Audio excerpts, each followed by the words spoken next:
welcome to the 2017 Bel Air Direct OCAA Provincial Women's Volleyball Championships here on WeTV. I'm Stephen Gomes, and this is Sean Lippert welcoming you courtside here at the St. Clair Sportsplex. Steve, I'm excited for today's match. I mean, they call this a loser bracket, but sometimes you get some of the best games in these games because everything's all off the table. All the pressure's off of all these players from getting to that next round, and actually you start to see a lot of volleyball here where they just want to have fun.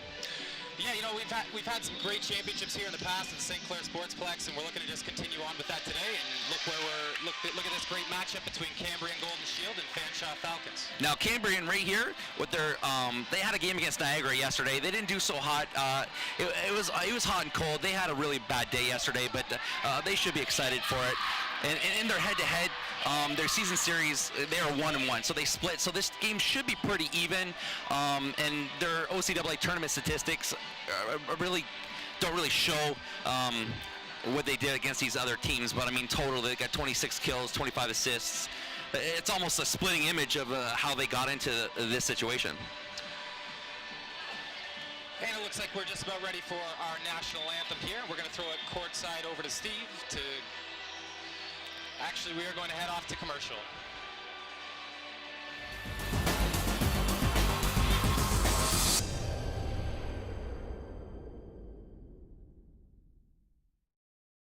Hello everyone, Joel Quenville here. I'd like to express my appreciation for the special opportunity to serve as a keynote speaker for the Westby Awards. It's an honor to be associated with an event that brings together the entire sports community of Windsor for one night while supporting so many great local causes. Spending time with all the athletes that help make Windsor such a great sports town is something I am looking forward to. Tickets for the Westby Awards are available at Bob Ream Sports, 4275 Tecumseh Road East, and online at www.thewestbys.ca. Discounted group rates are also available. We'll see everybody in March. Manpower, that's our specialty. We use it to build infrastructure, like the $1 billion Parkway. That's real manpower in action. End-to-end over 1,000 strong, forming bridges, carving out tunnels, shaping roadways. Our manpower is in demand. Well-trained, highly skilled, tough as nails. We've got what it takes to build your career. A solid career for building a better future. LiUNA. Feel the power.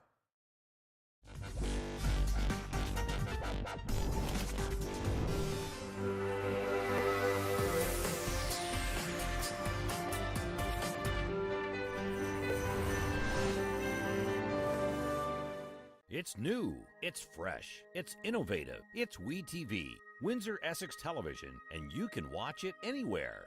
www.we-tv.ca is the place to be. If it's sports, entertainment, or community events, WeTV has what you're looking for. The people, places, and faces of our community are front and center on WeTV. Check out www.we-tv.ca for what's being webcast live. WeTV, we got you covered. And welcome back to the 2017 Bel Air Direct OCAA Women's Volleyball Championships here at the St. Clair College Sportsplex. We're going to get you started for this match between Cambrian Golden Shield and the Fanshawe Falcons with the starting lineups. And here are your Cambrian starters. Number 1, Kendra Muffoe. Number 2, Jillian Valier. Number 4, Kaylee Bastine. Number 5, Haley Chisholm. Number 6, Amanda Kring. Number 11, Emily Clark. And 16, Kayla Wanziak. And over for the Fanshawe Falcons, we're looking at number 1, Lindsay Wilcox. Number 2, Ripley Woodhouse. Number 3, Renee McCormick. Number 8, Megan Morelli. Number 9, Madeline Shantz. 13, Alicia Couch. And 14, Libby Furtado.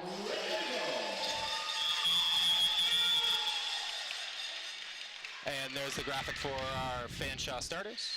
Fanshawe yesterday when they were playing in their game with Durham, I mean, they played well, but it just wasn't well enough. I mean, it was a 3-0 blowout, but the scores were a lot closer than that 3-0 actually said. And it just, they played great, amazing defense. Wilcox played an amazing game. on the outside, but it just wasn't enough. It's such a strong team from Durham, and they're 18-0 out of the East. Jeez. Tough news for Fanshawe to start without their starting setter, Darian Gropp. Yeah, she was dehydrated yesterday. They had to give her 3 saline bags to get her ready for this game. I mean, she went all out in her match. And we are about to be underway here. Serving for Cambrian Golden Shield will be number 1, Kendra Muffo.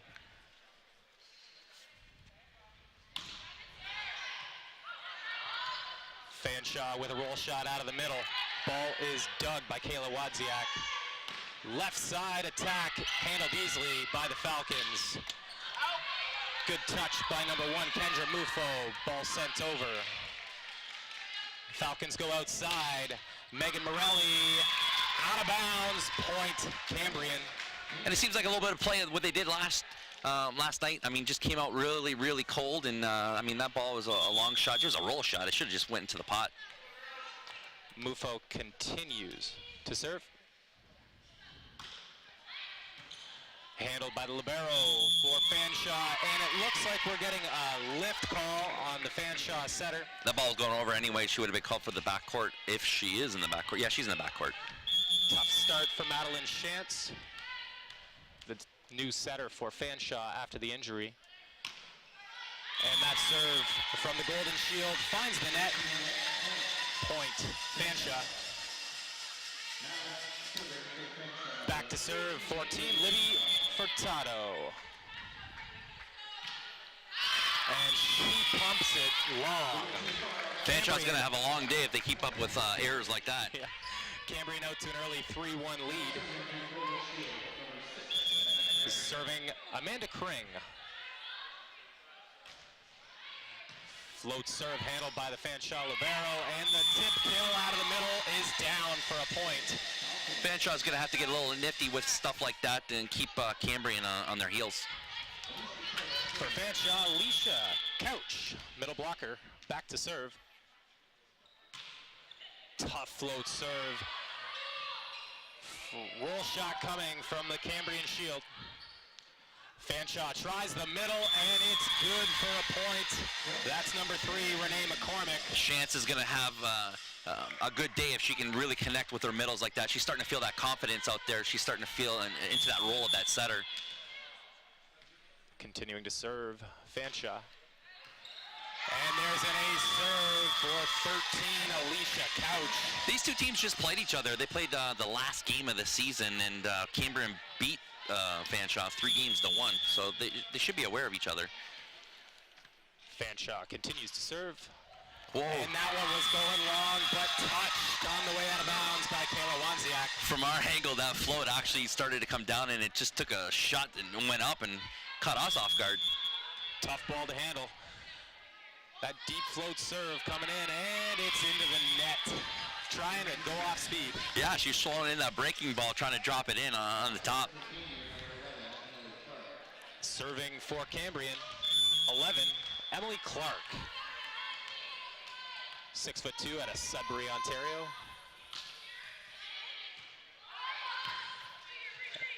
And 4 contacts going to be called on the Falcons.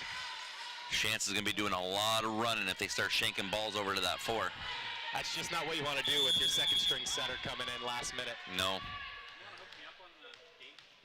Cambrian continuing to serve, Emily Clark. That deep flat float serve finds the tape and inbounds. Left side attack from the Falcons is long. Megan Morelli, she had more luck with that shot yesterday coming out of that 4. She just needs a little snap on that wrist, and she'll find that back line. Cambrian serving, and it's still Clark. Fanshawe looking for some extra help here from the official. I don't know what it could be for. Might have been looking for a net violation.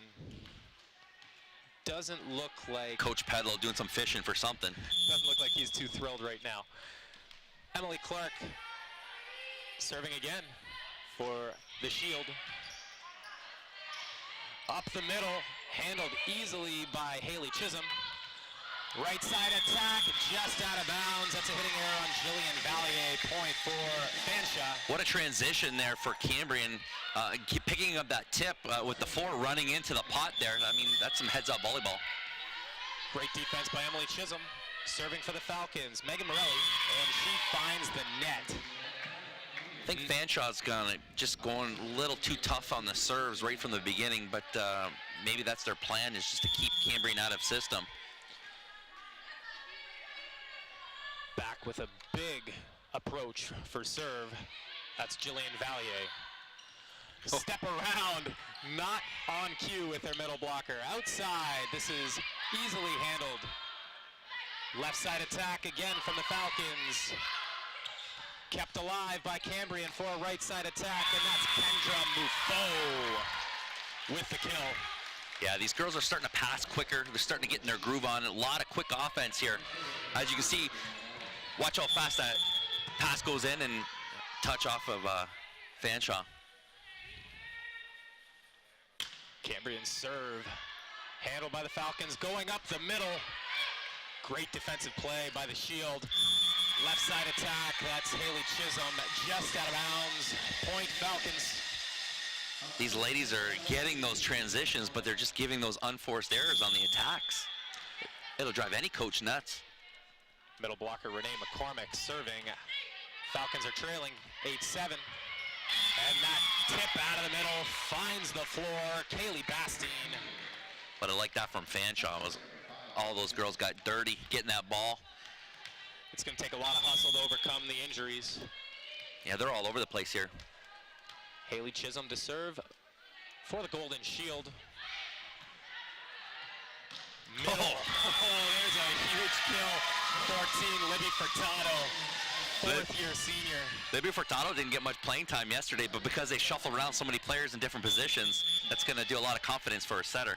With that kind of attack out of the middle, you wonder why she wasn't playing. Ball goes out to the left side. Amanda Kring's attack is enough to draw a net violation for the Falcons. I don't know where that was a phantom touch. I didn't see it. Furtado was even guessing maybe on her ponytail or something. Yeah, who knows? Serving for the Golden Shield, Kaylee Bastine. Easy float serve. Ball goes to the outside. 13 off the block and out of bounds. That's Alicia Couch. Give that point to Furtado running the decoy. It made Cambrian hold to her, and Couch got an open cross court. Lindsay Wilcox with the serve.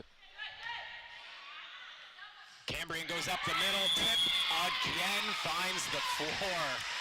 Oh man, how many times are they gonna let that ball drop in the pot? I don't know, but that was a swing and a whiff. There was no tip actually on that one. She gave it.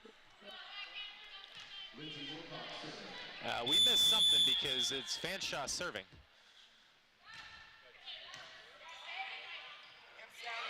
Free ball offered up by the Golden Shield. Middle attack. Again off the net, kept alive, and here's a double contact called on Kendra Muffo. Quick transitions from Fanshawe, getting that ball, and those are rockets coming from the pass. Lindsay Wilcox again to serve, keeping the pressure on the Shield. Back row attack, rolled into play. Out of the right side, that ball's kept alive by Allison Couch. Off the block and out of bounds, that's a point, Amanda Kring. Cambrian ties it at 11. Couch seemed to like in that right side there. She's normally playing the middle. Serving Kendra Muffo. Fanshawe again to the right side, handled easily by Haley Chisholm. And we have a double contact called on the Golden Shield. Fanshawe jumping up on top here of Cambrian. These girls are going punch for punch here. Libby Furtado, the senior, with the serve. Muffo pumps it outside, and that is Emily Clark. And we have it off the block and out of bounds. Point. Just too much space here on the block. Even Coach Peddle let them know they wanted to press into the Cambrian side. Kring serving. Tough pass kept up by the Falcons and sent over for a free ball kill. You don't see that too often. Heads up play, grade school volleyball, pushing it to the one. It worked. Hey, here's the replay here. Just nothing there, just push deep to the one. Madeline Get a quarter. Chance keeping that ball alive. Mufo tries the middle, kept up and down. Huge middle kill for the Golden Shield. Tell you, Fanshawe, they're playing really tough defense and just not getting any breaks on these balls. Getting their hands on them, none are coming up. Emily Clark serving for the Golden Shield. Left side attack, big swing, and it is out of bounds. That's a hitting error by Megan Morelli. She went after that very aggressively. Yeah, Fanshawe, what they're really having problems here is on serve receive. They just can't seem to keep it in system. Without the starting setter, that's going to make life very difficult. Chances. She's going to need air. Emily Clarks continues to serve. Shantz pumps it outside. Roll shot handled easily by the Golden Shield. And that's a huge swing out of the left side. Haley Chisholm. That was a monster. Fourth-year senior. High elbow, just snapped the wrist and buries it. She's been doing that for a few years. Yeah. Clark continuing to serve as Cambrian leads it by 2, 15-13 in the first set. Dump at the net by Shantz. Ball kept alive and over by the Shield. Left side attack. She ripped it. That was number 8, Megan Morelli. Just a big aggressive swing. I tell you, Fanshawe, they're passing so fast. And Chance doing her best back there, but they're just rocket passes. Mufo tries the middle. Kept alive by the Falcons. Great dig by Kayla Wadziak. And there it is again, left side kill. Haley Chisholm, I think we're going to say her name a lot today. Yeah, they're doing some great transition volleyball from the Shield here, and they get open balls to her. She's going to have a field day with them. Very efficient swing. Serving for the Golden Shield is Jillian Valier. Big run-up approach for a float serve, very aggressive. Backcourt attack, kept alive, and sent over by Mufo for a kill. Center kill on a free ball. Fanshawe having a problem here. They call it the washing problem because they can't seem to clean any of these pots up. There's just a roll shot. It's pushed over to the pot and nobody there with a campfire except for the libero. Great heads up by Mufo to find the hole. Serving Valier. And her serve goes long.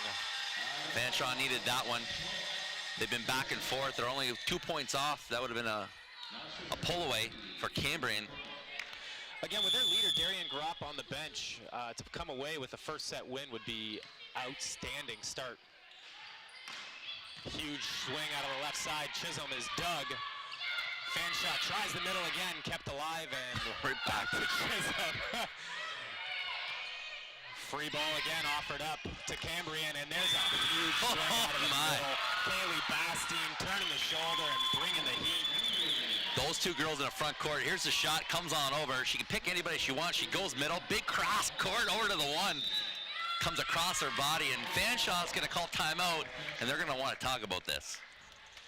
18-15, Fanshawe trails Cambrian here in the first set of 2017 Bel Air Direct OCAA Women's Volleyball Championships.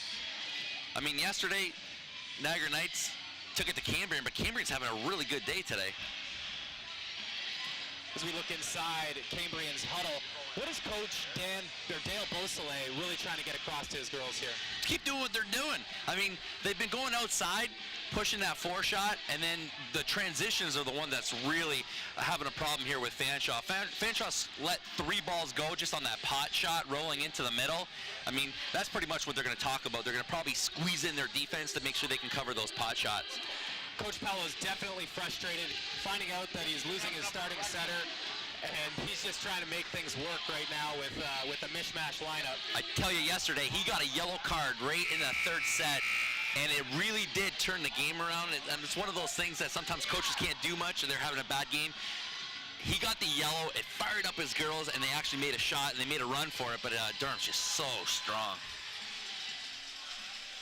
And we are back after the timeout.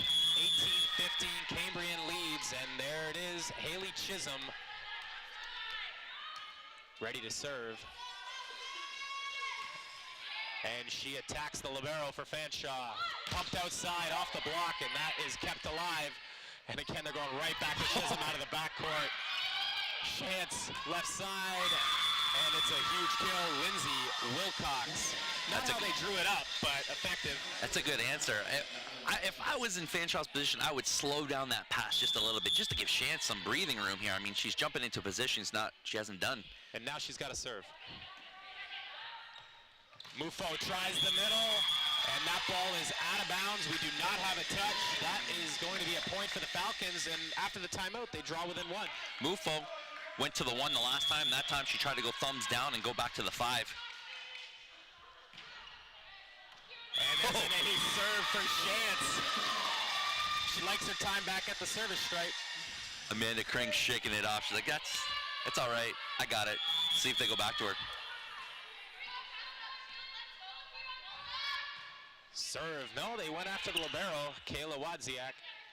Right side swing handled by the Falcons.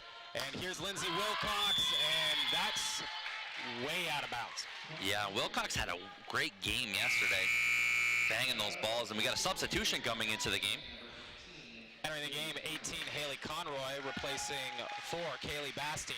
Wilcox on that replay. All she had to do was snap that wrist, and she would have been fine, but she had her elbow down and pushed that ball way deep. Serving substitute Haley Conroy, first year out of Copper Cliff, Ontario. Flat serve. Falcons try the middle, dug up easily. Right side attack for Cambrian. Ball's kept alive and back over. Let's see if Mufo tries the middle again. No, goes outside. And that is Amanda Kring punishing that volleyball. Cambrian looking good on those defensive transitions. They're really pushing that nice high set outside, gives them time, and Fanshawe just a little sloppy on the block. Mufo doing a great job of spreading the ball around. And Haley Conroy still serving. Chance goes outside. Set was a little tight, handled back to the right side, and that one looks like it found a block. Yeah, there's a touch on that. Good job by the head referee to notice it and award the point over to Cambrian. Forcing the second timeout called by Coach Pello from Fanshawe.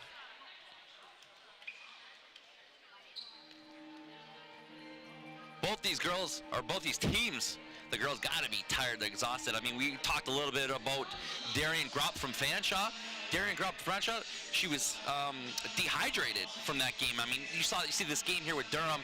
They went 3-0, but the scores were way closer than what that actually shows. And then you can see Cambrian played a game against Niagara, but Niagara pretty much had those last 2 sets pretty locked down with the Shield. On the other side of the bracket, we saw St. Clair taking it to Algonquin in 5. That was a very exciting match. The thriller at the Sportsplex. It's going to be great to see that home team try and getting it done. And we've also got Humber over top of Loyalists. So those were yesterday's scores from a great Friday night action here at the Sportsplex here at St. Clair College. We can expect at 3:30, the Loyalists and Algonquin are going to play in that other side. This is that loser bracket that we're talking about. And then you guys on the other side at 6 o'clock, you got semifinal number 1 and semifinal number 2, Durham and Niagara. And then Humber and St. Clair tonight at the Sportsplex for 8 o'clock. That's going to be an atmosphere and a half, buddy. Continuing to serve out of the timeout is Haley Conroy as the Golden Shield are up 21-18. Chance does a great job to keep that ball alive and play to the middle.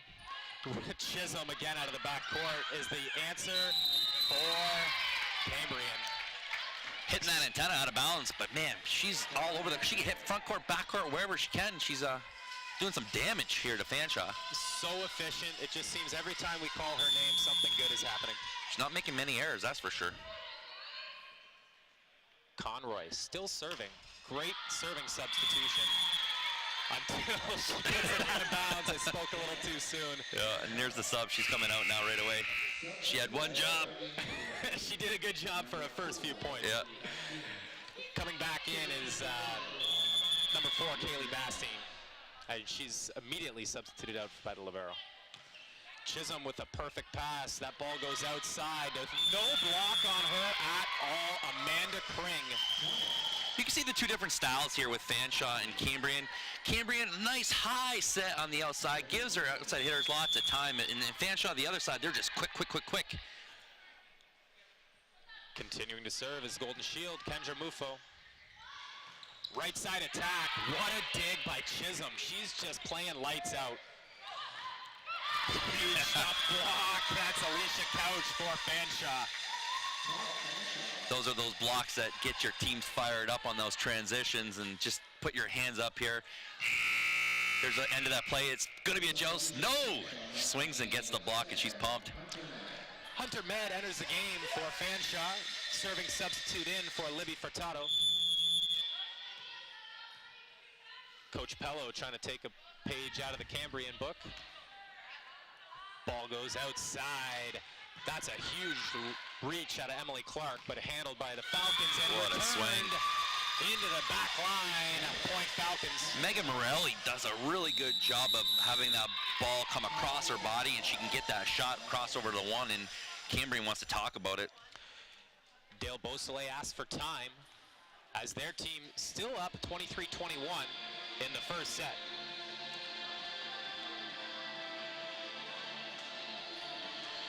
And we're looking at our 12th annual Westby Awards coming up Tuesday, March 7th, 2017 at the Kubota Club. Doors are going to be opening at 6 and our awards ceremony will be at 7. Our local partners, AM 800 Investors Group and the Penalty Box, and quite a few other great Windsor sponsors. And we got Joel Quenville. How's that for just the hometown guy coming in here? I think I've heard of who he is. Yeah, he might have. He might have. I mean, head coach of the Chicago Blackhawks. He just kind of hangs out in downtown Windsor every now and then with a coffee. And here we are, 23-21. Cambrian on top of the Falcons. Tough time for the Falcons without their starting setter, Darian Gropp, but held in here quite nicely.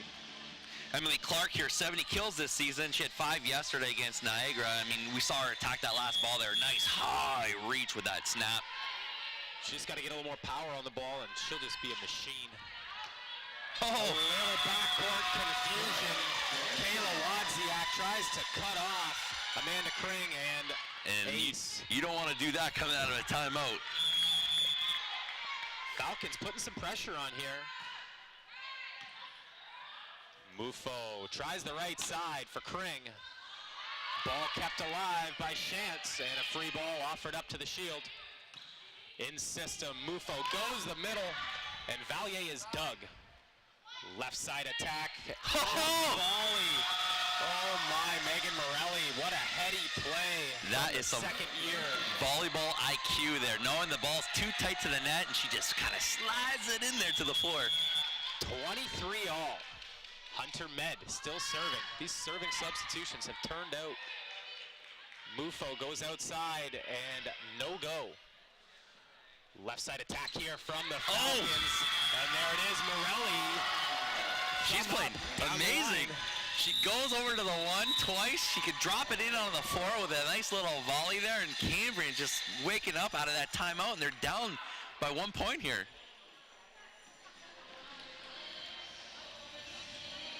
And thank you to all of our sponsors here for the OCAA Women's Volleyball Championships here at the St. Clair College Sportsplex, presented by Bel Air Direct.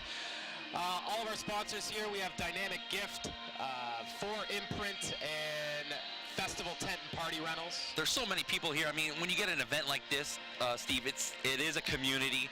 I mean, these things can't happen in a beautiful facility like this unless you got people that are actually ponying up some of the cash and the money to make it happen. And everybody that's on this screen making sure that this event is at an optimum level. And this is great volleyball. I mean, here we are in a loser bracket, and we got a great game just like this. It's a lot of fun. Just coming to the close of the final timeout of the set, and we find Fanshawe, who has been trailing all set, up by 1. Madeline Shantz coming in here, unlikely to be a starter here for as a setter, but man, she's doing a good job. And just in the last play, she got that big dig. Hunter Med's serve is handled by the Golden Shield. Shantz tries the middle, and it is a stuff block. Jillian Valier tying it up. We're going into extra points. Great match to start off our Saturday. Amanda Kring serving third year out of Capriole, Ontario. And that serve is just too tough to handle. Great response out of the timeout from the Golden Shield. Kring. There's that block in that last play from Cambrian to get him in this situation, and they got first shot. Point. Chance, great choice going to the right side, but Alicia Couch's attack is out, and that will conclude our first set, going to the Cambrian Golden Shield by a score of 26-24. She's going to want that back again. I mean, she just took that shot, went down the line, and we can't see it from our angle, but it couldn't have missed by much.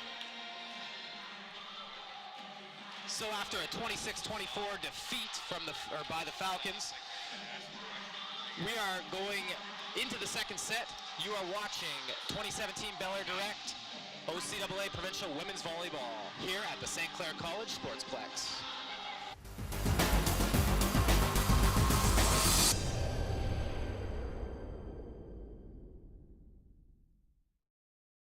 Hello everyone, Joel Quenneville here. I'd like to express my appreciation for the special opportunity to serve as a keynote speaker for the Westby Awards. It's an honor to be associated with an event that brings together the entire sports community of Windsor for one night while supporting so many great local causes. Spending time with all the athletes that help make Windsor such a great sports town is something I am looking forward to. Tickets for the Westby Awards are available at Bob Ream Sports, 4275 Tecumseh Road East, and online at www.thewestbys.ca. Discounted group rates are also available. We'll see everybody in March. Manpower. That's our specialty. We use it to build infrastructure, like the $1 billion Parkway. That's real manpower in action. End to end, over 1,000 strong, forming bridges, carving out tunnels, shaping roadways. Our manpower is in demand. Well-trained, highly skilled, tough as nails. We've got what it takes to build your career. A solid career for building a better future. LiUNA. Feel the power.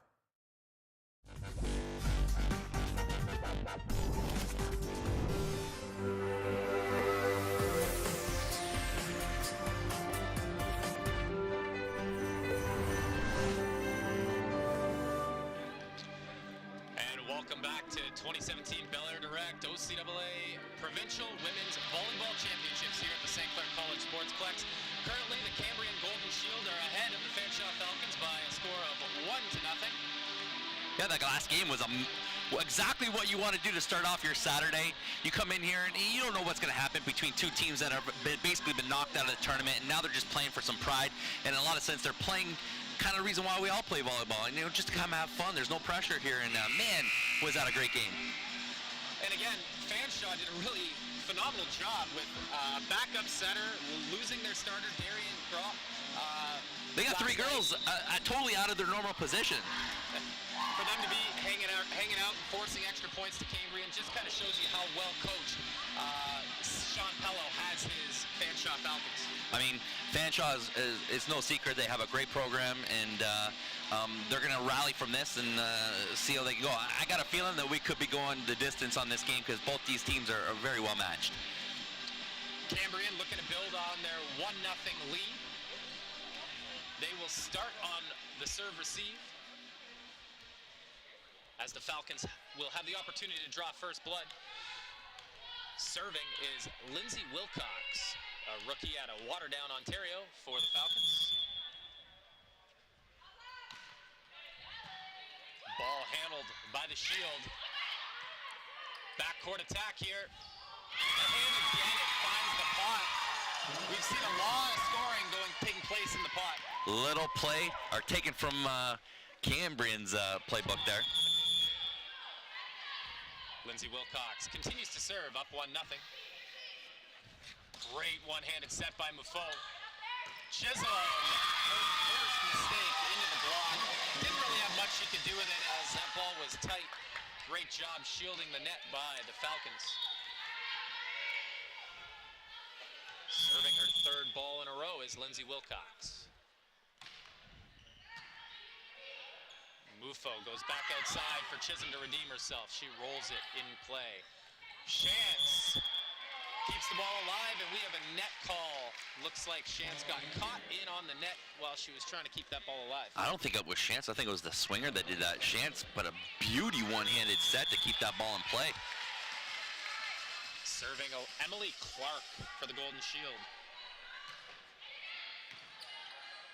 Shantz goes out to the left side. Morelli off the block and out of bounds. Point Falcons. I think Fanshawe needed that first set to get their groove on it. They just play such a different style of ball from Cambrian. It's so fast. It's just quick, quick, quick. And Cambrian slows down that offense with those high sets. Furtado's serve. Handled by Chisholm. Free ball offered up, but not before we have a double contact. She's arguing it, but I mean, every time you have your two hands, she basically double punch the set. Not the way you teach it. 14, Furtado. Tough serve handled by Chisholm. Chisholm with a tough swing off the block. Chance for the Falcons goes right side. No dice. Morelli with a kill swing, and no, it's into the net. Point. Shield. Gonna get a good form on the serve. Nice pass. Oh, we're gonna jump into the game here. Big run up. Valiers, tough float serve, causing some problems for the Falcons. Morelli, though, makes the best of it. Mufo up the middle. Shantz keeps it alive for a right side attack. And out of the back court, handled by the Falcons. And that is Wilcox keeping it alive. Chisholm into the net, and she's having a tough go at the start of this second set. It's amazing what a second set will do. Chisholm couldn't do anything wrong in that first set. Now she's already had 2 unforced errors.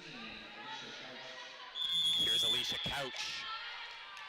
Second year out of Thamesford, Ontario. Tough float serve, Rocket. handled by Kring. Chisholm. Ball's offered up.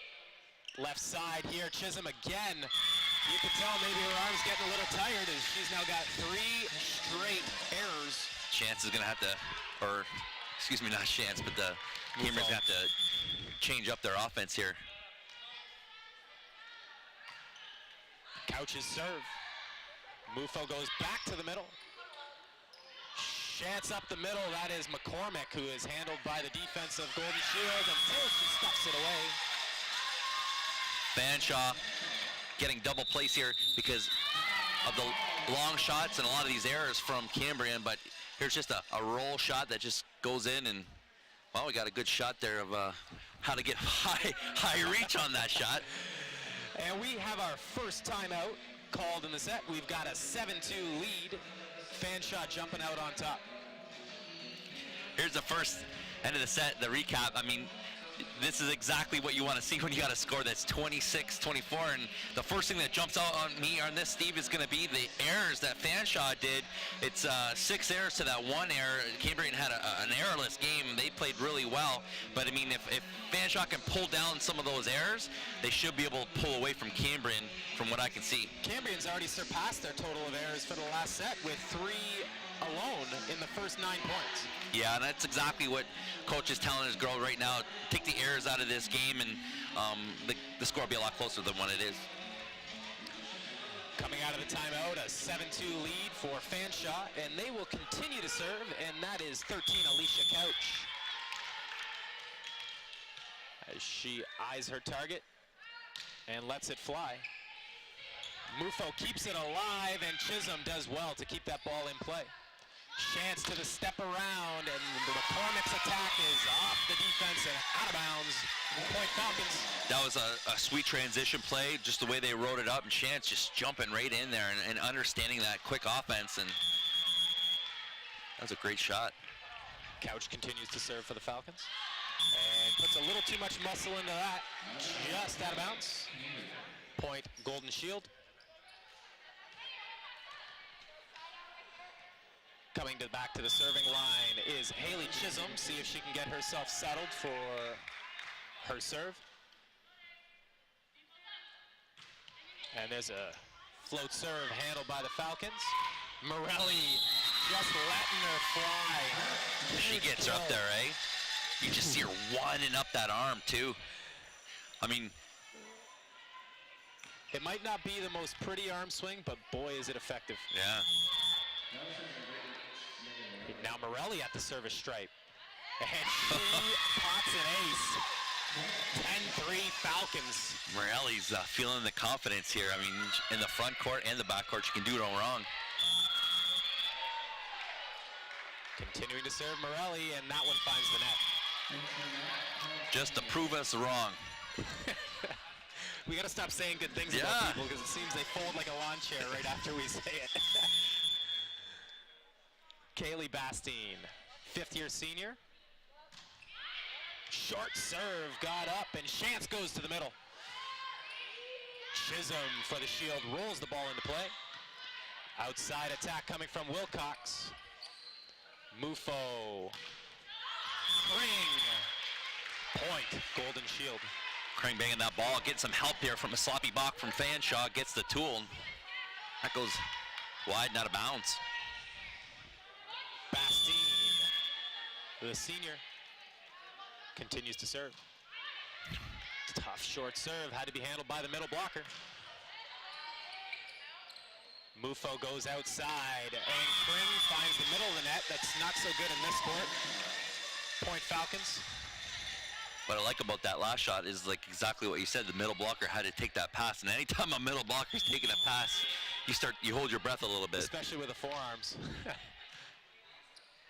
Mufo tries the backcourt. Chisholm rolls it into play. Chance back set into the middle, and that's a hitting error by Libby Furtado. She wants that ball back then. She had nobody in sight and could have just put a punish. That was a beauty set from Chance. Kendra Mufo to serve, the rookie out of Sudbury, Ontario. He's done a real nice job spreading the ball around. Chance goes right back up the middle. Play continues. Ball's going out to the left side here, and that's Lindsay Wilcox, who just can't get it over the tape. What I like the better from Chance is that Furtado made that error, and very next ball, gave it right back to her just to let her know that she's got the confidence to get the job done. Mufo continuing to serve. Ball is handled by the libero, Ripley Woodhouse.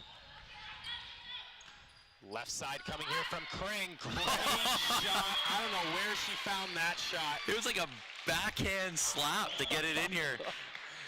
Let's see, the ball comes in. She just too tight to the net. Oh, we didn't get that play. Here it is. It's going to play out here. No, didn't quite get it.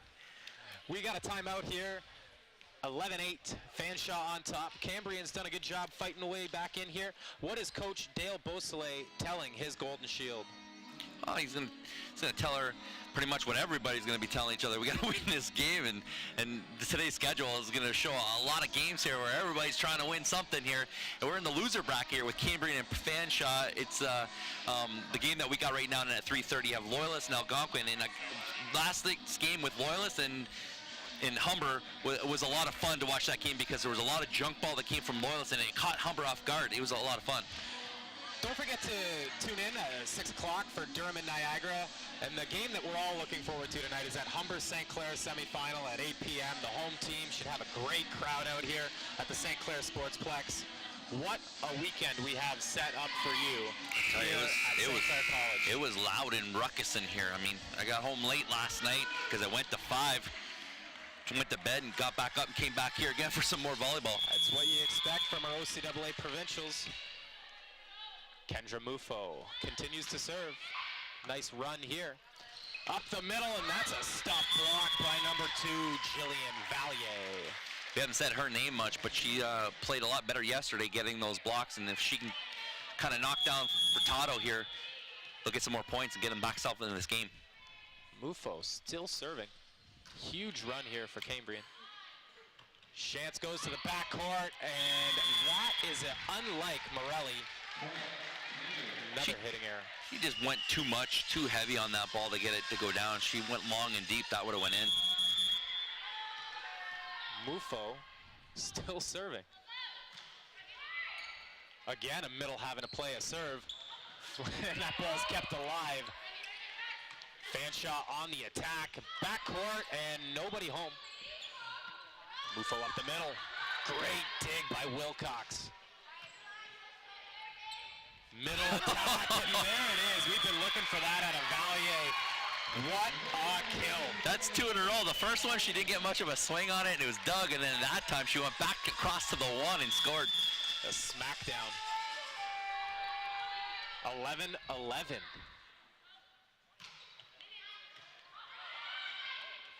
Outside attack, and Wilcox's ball is handled. Free ball offered up, and Fanshawe does everything he can to keep that alive.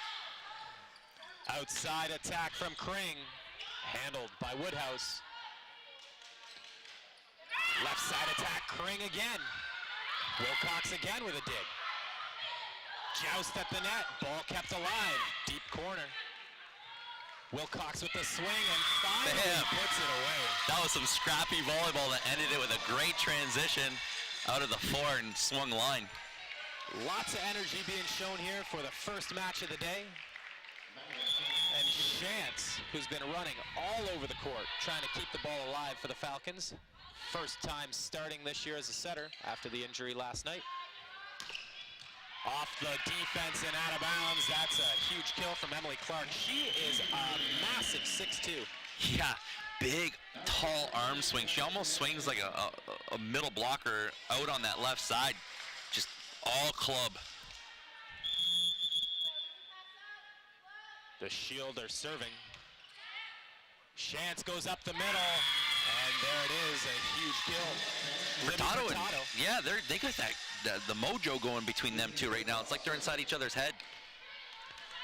Lindsay Wilcox, the rookie out of Waterdown, Ontario, to serve.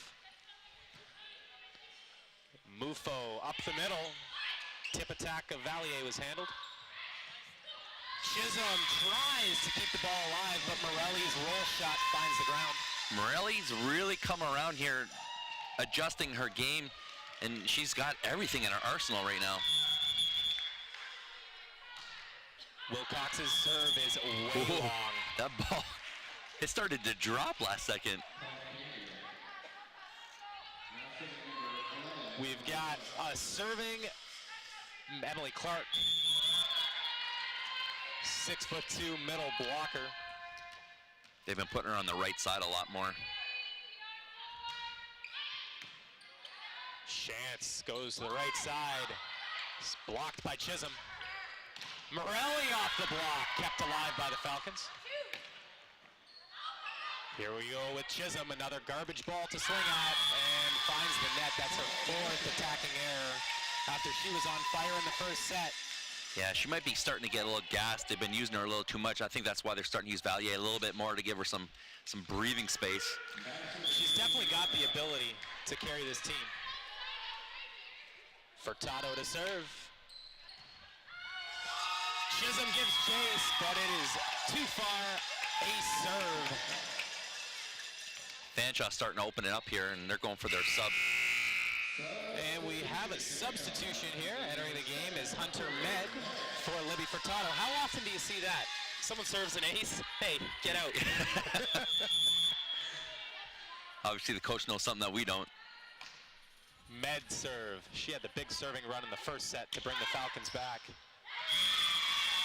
And there's Chisholm with her 5th error. Not really a tough serve. Cambrian should be able to pass this up. They've been doing pretty good on service reception. Med continues to serve. They attack Chisholm. She's up to the challenge. Tip kill out on the right side. That's Jillian Valier. Valier out of Garson. There really wasn't no option for Valier. She was so far outside, she had to come back cross in. I mean, we could have had time to get out there. Coach Pello not happy with the defensive setup. Tough serve offered up by Cambrian. There's Morelli. She brings the boom. Great dig by the Golden Shield, but Morelli finishes it off at the net. Boy, she gets up there and just unloads. Puts every ounce of energy through that ball. Alicia Couch serving. And that's an ace serve. Tough float serve to handle for the Cambrian defense. Fanshawe doing some damage basically on serve. Tough serves going through the envelope and getting those shank balls, and they're just keeping Cambrian out of system here. Coach Dale Beausoleil for Cambrian forced to call a timeout. Yeah, he's just going to talk to the girls and say, what are we going to do here? I mean, we got to get the better passes, get us into system, and do things better for us on serve receive. And WeTV, brought to you in part by Leuna 625.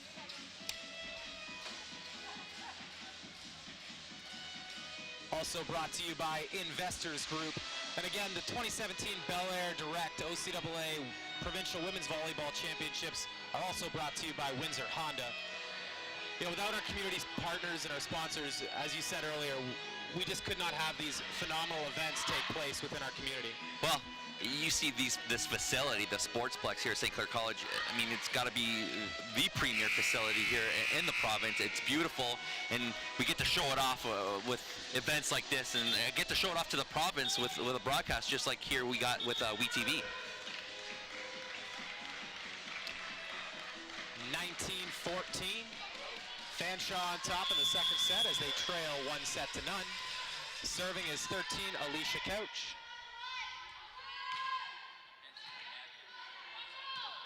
Chisholm with the roll shot on the left side.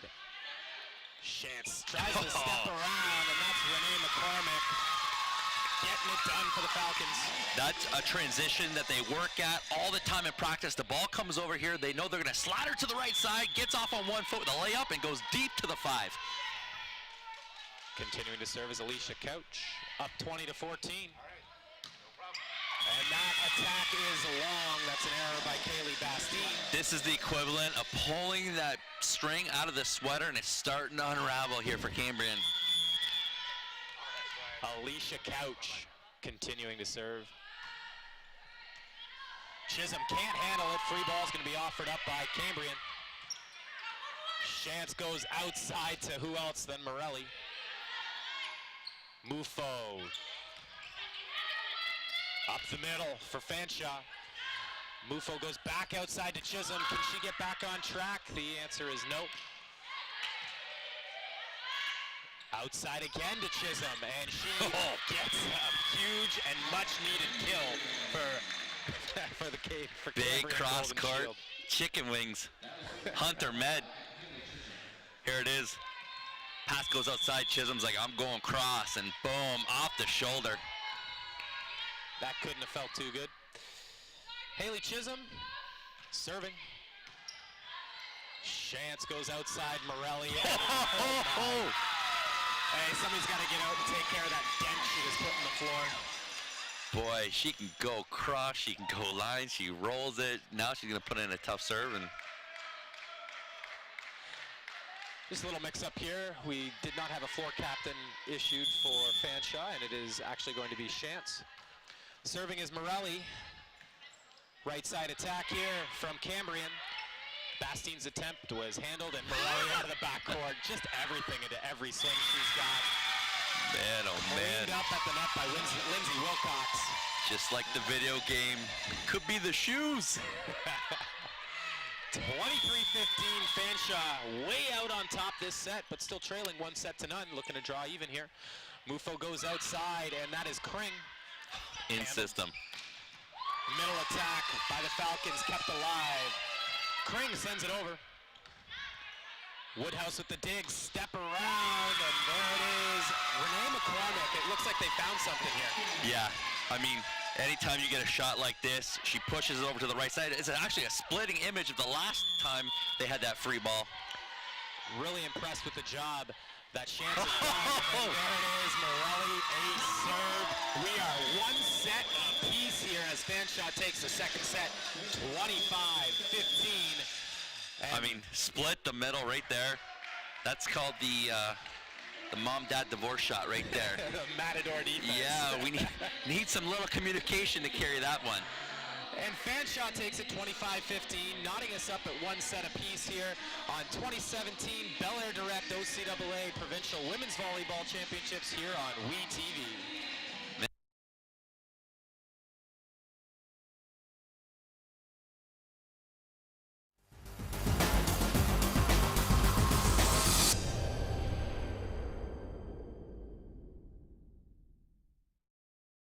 Hello everyone, Joel Quenville here.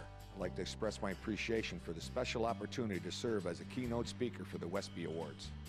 It's an honor to be associated with an event that brings together the entire sports community of Windsor for one night while supporting so many great local causes. Spending time with all the athletes that help make Windsor such a great sports town is something I am looking forward to. Tickets for the Westby Awards are available at Bob Ream Sports, 4275 Tecumseh Road East, and online at www.thewestbys.ca. Discounted group rates are also available. We'll see everybody in March. Manpower. That's our specialty. We use it to build infrastructure, like the $1 billion Parkway. That's real manpower in action. End to end, over 1,000 strong, forming bridges, carving out tunnels, shaping roadways. Our manpower is in demand. Well trained, highly skilled, tough as nails. We've got what it takes to build your career. A solid career for building a better future. LiUNA. Feel the power.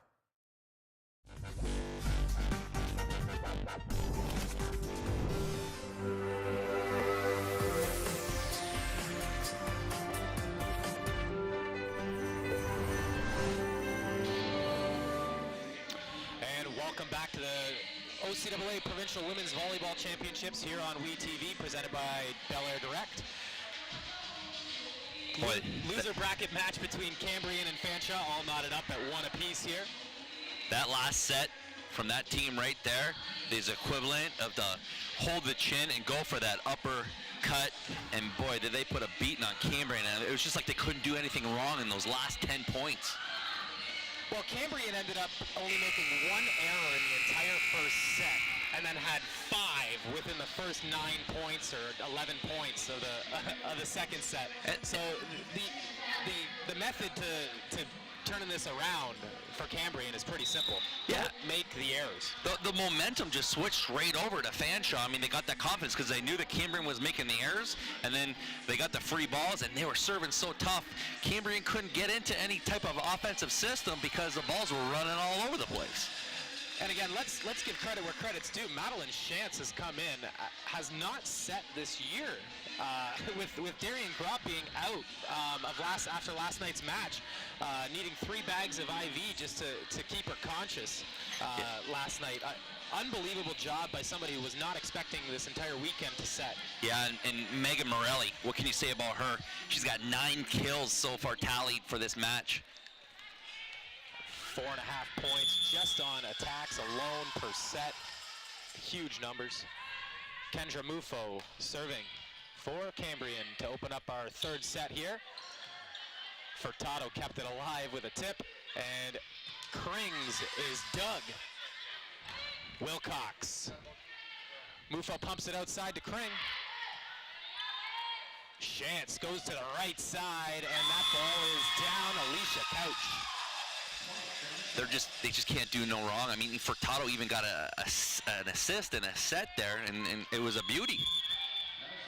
Cambrian's going to need to get Chisholm back on the offensive side of the ball. Let's see if they can get her started. Wilcox's serve finds the net. And Cambrian's going to want a little bit of that, a little bit of help to keep them going here, and Kring here is going to do her best to keep them in. Kring eyes her target and lets it fly. Shantz goes to the right side again. No dice there. Chisholm rolls the ball in play. Left side Morelli, big aggressive swing off the block. Against the grain set from Shantz, really showing some confidence in her ability. And 2 contacts called on Alicia Couch. Yeah, well, Furtado did it earlier, got a nice set, and then Couch tried it, and not so much on that second touch. Serving is Kring, left side player, 3rd year. Solid pass out of the serve receive for Fanshawe. Right side attack here from Cambrian, and that ball is down. Emily Clark using all of that 6'2" frame. Yeah, they got to get her into that game. If they can get those transition and then have her with that nice big high swing, they'll have more success. Cambrian serve. Handled by Woodhouse. Left side Morelli, and that ball's off the block and kept alive. Right side Chisholm, again, just rolls it into play. Need to get her set in system. Mufo to the right side. Morelli off the block, rejected by Cambrian. And another tip kill, no, that ball is out of bounds. Cambrian adjusting their floor, and they got Emily matching up well with Morelli, and you can see them right here as they battle at the net. The battle between 11 and 8.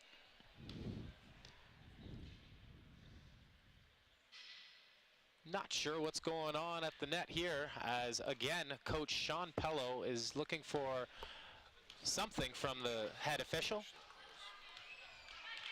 He just got a warning for questioning the calls from the first official. Amanda Kring. Right side attack, off the block. Chisholm gets her a kill. And this is what Cambrian needs. They needed to get into this match, and they got the matchup they want. Front court, this is their big scoring line right here. 5-1 Cambrian answering back after the gut shot they took in set number 2. Middle set, and that one just doesn't find the mark. That's an attacking error from Libby Furtado. Just can't swing at a ball when it's that low. No, this is what they want to have. They want to have Chisholm, and they want to have Clark in the front court here, matched up with Morelli, and they kind of offset each other. Great adjustments by Coach Dale Beausoleil, putting Cambrian up 6-1. There it is. And Morelli off the block and down. It looks like they've figured her out. Well, they had to do something, and that's why you get little sets or timeouts and play in between. They can adjust their arms, and here it is. Valier and Clark, that's what they want against Morelli, and Morelli had so much success in that second set, and now they got the matchup they want with their biggest blocker there in Emily Clark. Just by rotating back a few spots, enabling to get that matchup, something that we didn't see the entire first or second set. Let's take a look at some of the statistics from our second set here now. The big thing that I'm noticing is digs. Yeah, I mean, the digs right now, they're starting to pull away. Fanshaw's pulling away. They're playing a lot more better defense. And you know what I like about the defense from Fanshaw is their setter, Chance. She's one of those setters that loves to play defense first, and if you get a setter like that, that's just golden for a coach. Right, and how has, Sean, how has Cambrian really been able to turn this match around? They were up huge in the first and then took a huge gut shot in the second. Well, they got the matchup they want. Morelli had a field day on the attacks, and now they got Clark matching up with her, and now she's putting up the big blocks, and Valier and Clark closed it and blocked that ball right back to the pot in that last point before the timeout. 7-1 lead here for Cambrian after they were completely outplayed, and it's got to be the adjustment that Coach Dale Beausoleil has made. Amanda Kring serving. Let's see if Fanshaw can go to Morelli. They can't with that type of pass. Mufo goes up the middle. Morelli off the block. A huge dig by Mufo. Chance goes to the middle. No dice. Backcourt attack for Kring. In system. Fanshaw off the block and down. And that's Chisholm getting it done at the net. Yeah, blocks coming all the way around here. I mean, you can see the block here. Set goes out to the right side. One-on-one single, and she gets it, pulls it back to the pot. Chisholm with a full jump on that block. Fanshaw going to offer up a free ball. Mufo just can't handle the ball, and there's the rookie mistake. Well, she's working hard right now. She's got a lot of sweat on those fingers. So it comes in there, something that just slides right through, and what do? You just got to wipe them. That's all you got to do. 14 serving, Libby Furtado. Tough serve. Up the middle, off the block, and Morelli, no. It looks like we've got 4 contacts being called. Ball never made it above the top of the tape. They're going to call it, yeah, the tape shot. Chisholm just letting the official know she didn't agree with it. Politely. Politely, yeah. Libby Furtado serving. Tough serve handled by Kring. Mufo goes back to the right side, and we have a touch off the block. Chisholm gets it done. She might be back. Well, this is that lineup. Clark, Chisholm, and Valier lining up. They've scored pretty much 7 of the last points here in the front court. And now Kaylee Bastine comes into the front court as Emily Clark leaves. We're going from 6'2" to 5'9". So we'll see what if Fanshawe can take advantage of the less height in the front court, and they do right away up the middle. Yeah, I mean, what are you going to do? She's got to go and serve. You can only play half your points in the front court. Serving for Fanshawe, 13, Alicia Couch. They need to make a run. Down 9-4. Right side attack, and that is Jillian Valier. Finds the net. Just a bad approach all the way around here. Set goes pushed all the way out there. She had to stutter on that approach, and she just couldn't get a rhythm. Timing's so important. Fanshawe with the serve. Mufo goes the outside to Chisholm. Good swing off the block and kept alive by the Falcons. Right side attack here, and that's Valier, and she gets the job done. Nice high reach. Yeah, see, when there's a difference there from our last replay. Here she's going to have the approach that she wants. There's a set to the right side. No stutter, right up in the air, full extension, and she scores. Timing is everything. Valier now back at the service stripe. Always tough to put your serve in after a big kill. Not and there. She ripped one. Left side Morelli. That ball might have been long, but it was played by Kring. You got to play the stats, and she doesn't miss. I mean, even if it was going long, you got to play it. Morelli just unloaded on that ball. Morelli now back to serve. And she has an ace serve, catching Valier's toe as she tried to dance out of the way. Let's see the replay on this. Tough serve. Pushes it. And she's trying to get out of the way. No. Just kind of hits her foot. Oh, and shakes it up. Serve again. Oh my. Morelli plays. Great points. She plays with so much focus and anger. It's beautiful to watch. And again, you're seeing this run with Emily Clark not in the game for Cambrian. And there's an error on the service stripe from Morelli. I guess she does do something wrong every now and again. Man, not very often. I mean, the only thing she hasn't done yet is set. Chisholm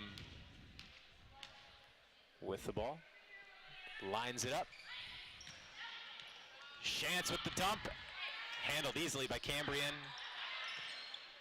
Roll shot coming from Wilcox here. Shantz goes to the step around. Free ball played over by the Falcons. Chisholm. Mufo. Handled. We got a left side attack. Wilcox kept alive. And that ball is put out of bounds by Kendra Mufo. What was great about that last play is Wilcox actually played the tip, got into position, and they set her again with the give and go. Serving for Fanshawe, Renee McCormick, trailing 11-9. Mufo turns and dumps the ball, and it looks like they're going to call her on the net. Yeah, actually, the first official called that shot, which you don't see that often because he's usually following the ball. Generally speaking, they sometimes will call offensive side of the net. You can feel it, yeah. Serve is not even close, barely kept it in the basketball court. Renee McCormick's done a real nice job on the step around in the front. Not so much at the serving line there. Entering the game for Cambrian College is Haley Conroy. She comes in to serve. These serving substitutes have really paid off today with massive serving runs each time they've been utilized. Let's see where Conroy goes this time. Attacks the libero. Woodhouse up to the challenge. And we've got a net violation here called on the Falcons. Point Cambrian. What they're playing here is Emily Clark is staying in the middle. They're isolating out on Furtado just for this one rotation. And again, Clark comes into the game and a difference made already. That 6'2" frame is intimidating. Shantz goes to the left side. Kept alive. Middle attack, and that's Furtado bringing the boom. They're keeping Clark on what they're seeing. I mean, the coaching staff is doing a great job here from Cambrian, isolating out on players, and they know exactly where they need to keep Emily with her height, and they're right now keeping on Furtado.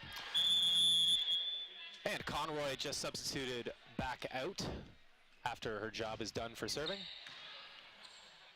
Mufo up the middle to Clark with only a tip.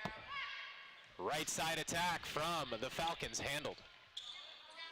Free ball offered up, Woodhouse with the dig.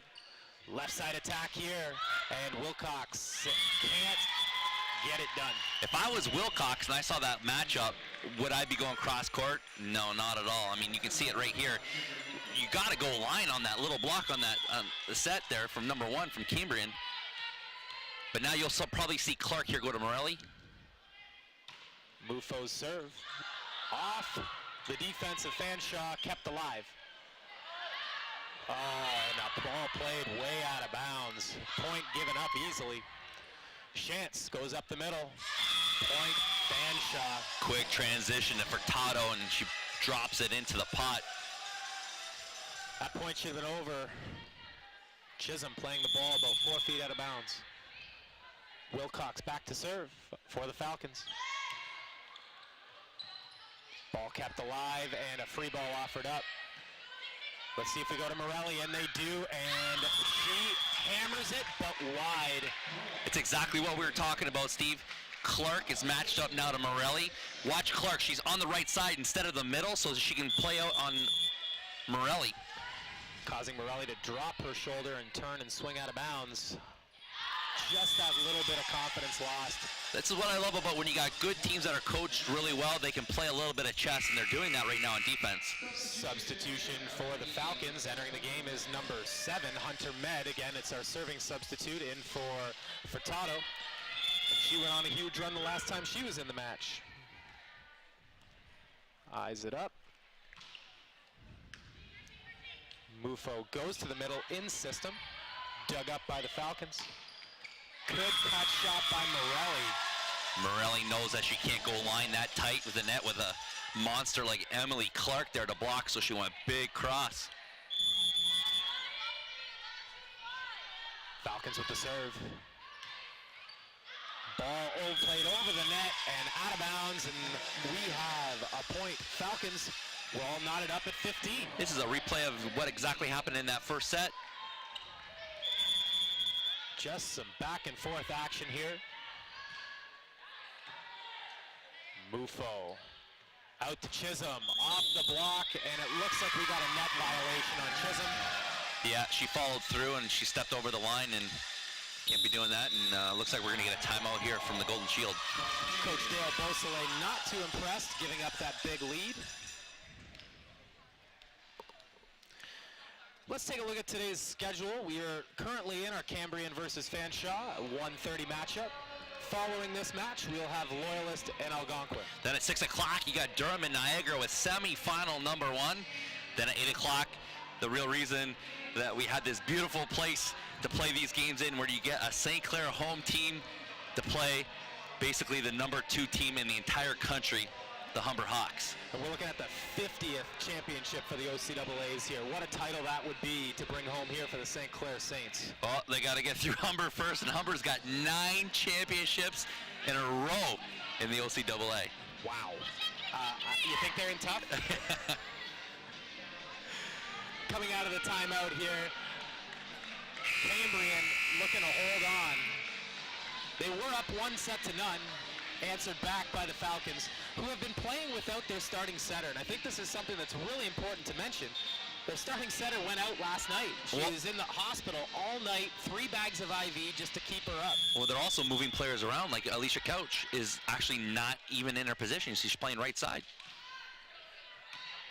And we're back. Mufo tries the middle, and there it is. That's a huge kill for Valier.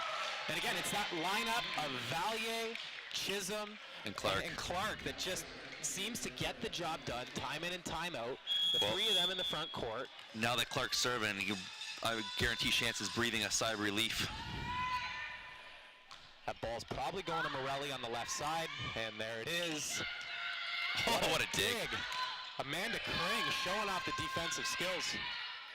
Chance again to Morelli. It's like clockwork. And Valier's hung up on the net. That's what happens when you got a player like Morelli. Sometimes you don't even have to do much. You just got to show that you're going to attack the ball, and then you get excited and hit the net. Couch with the serve. Into the net. Timely error. 17 all. Serving for Cambrian, number 2, Jillian Valier. This is a big run-up approach. Tough float serve to handle. Let up just a little bit. Chance goes up the middle. Ball kept alive, and Chisholm makes a mistake out of bounds. Chisholm actually cheated in on that block out of the middle, and she's playing some really good net defense here. Her offense needs a little work right now, though. Falcons with the serve, and this is number 8, Megan Morelli. Her in the backcourt gives some reprieve for the Cambrian defense. And we've got a lift, I believe, being called. Double contact. You know what? That's just kind of a rookie mistake there on that set. She's doing so well today, except that one shot. Just a set just a little too low and held it a little too long. So much pressure as a first-year player in the playoffs. Right side out of the backcourt. That was handled by the Falcon defense. Oh, my. Huge kill down the line. That is Wilcox. We haven't said her name much today, but if she can start swinging like that, you wouldn't even need Morelli in the front court because Wilcox would just take it over, and Cambrian's going to tell timeout to talk about this. Wilcox, only 5'6" out of Waterdown, Ontario, in her first year with that swing. I tell you, yesterday, Wilcox was one of the differences that made that game so close with Durham. Morelli played well, but it was Wilcox, Wilcox, Wilcox. And, man, she can get into this game, it'll be a lot better.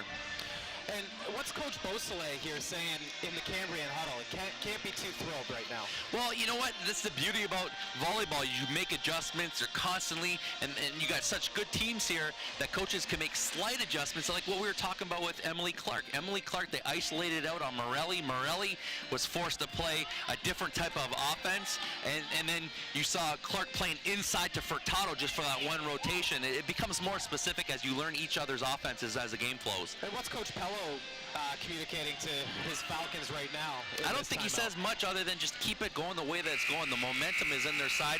They're playing a really strong, powerful offensive game. Rippy Woodhouse, 213 digs this season, 12 digs against Durham yesterday. We haven't seen much of her defense today, but who has to when you have players like Morelli banging balls? Outside Chisholm. Chance going to be called for a double contact. Quick, terrible pass. She's doing what she could. I'm actually surprised she actually got her hands on that. Chisholm back to serve. She takes a moment through her long routine. Tosses and releases. Chance with that step around, and that has been deadly, but handled this time by Valier. Cambrian recycles the ball off the block. And here's Wilcox again. Smart shot. Not happy in the backcourt. Chisholm and Valier looking right at each other. You get it. No, you get it. You get it. And we've got a substitution, and it is Furtado coming back in for Med. He was just a serving substitute 3 rotations ago. Mufo up the middle. Big high reach middle blocker, Kaylee Bastine. Only 5'9", but she made every inch of that count there. No, she's got a really good vertical. I mean, she went up there and that one high hands off of Fanchon. Fanchon's calling timeout because they want to put a little stop to this momentum. Cambrian back within 2, right out of the timeout. And we have our 12th annual Westby Awards coming up on Tuesday, March 7th, 2017 at the Roto Club. And somehow, some way, we've got Joel Quenville coming in as our head coach of the Blackhawks, and he's going to be our keynote speaker. Well, he's from Windsor, coming back home, do a little bit of visiting. In the middle of his season, no less. What a great get for the Westbys in Windsor. Yeah, I mean, I got a feeling, probably if we look at the schedule, that might be their bye week, maybe. Buy a couple of days off. Yeah. But great of him to come back and keep giving back to a community that he's so proud of. Well, there are some volleyball fans having a good time here at the Sportsplex in beautiful South Windsor. Haley Chisholm, 140 digs this year, 10 last night versus Niagara. Started off really strong in the first set. Struggled a little bit since then, and let's see if she can get going to lead her Cambrian Golden Shield back against the Falcons, who are up 21-19. And we have a ball attacked by the Falcons, who are calling for a touch, but it just wasn't there. Point. There's no snap there from Wilcox. I mean, just a little bit of a snap. She had a nice high reach on that swing. And here's Bastine, fifth year out of Valcourant, Ontario. Middle attack, what a touch, but off the block, or off the defense and out of bounds. Point. That was Falcons. some quick volleyball there. Nice quick pass, quick set, everything fast. Can't set that block. You can tell Coach Pello spent a lot of time trying to get that fast offense installed this year. Middle, Clark. Handled. Oh. Morelli out of the backcourt. Valiant out of the backcourt. Morelli out, nope, not Morelli. Handled by Chisholm. Crane finally gets it done. She really had no option. She's pretty much almost took that ball right where the first official is, pushed that set way out there. She had just like closed fist, bring it back in, and found a way to the pot with that unorthodox swing. Mufo, this setter, first year. Done a great job spreading the ball today. Shantz goes to the middle. Furtado is handled. Clark, soft roll shot as she lines up. Morelli. Free ball offered up by Cambrian. Super fast in system to the right side. What a play. Chance is really mixing it up. She's finding a groove here. She goes left, she goes right, she goes backcourt. Here it is on the replay. Quick pass like we're talking about. Quick right side swing. Puts it deep in the corner. Unbelievable job by a setter who was not expected to play as a setting role. And that ball is way out of bounds. Cambrian unraveling 24-21 Fanshawe. Fanshawe's just putting a beating down here, just punching after punch.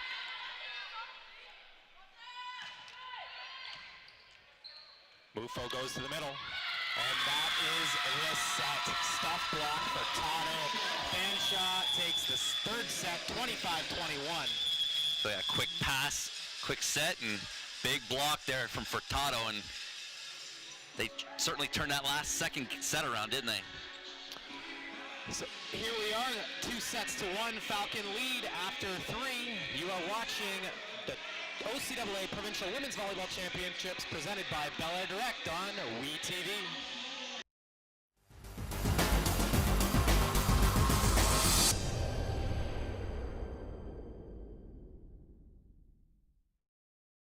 Hello everyone, Joel Quenville here.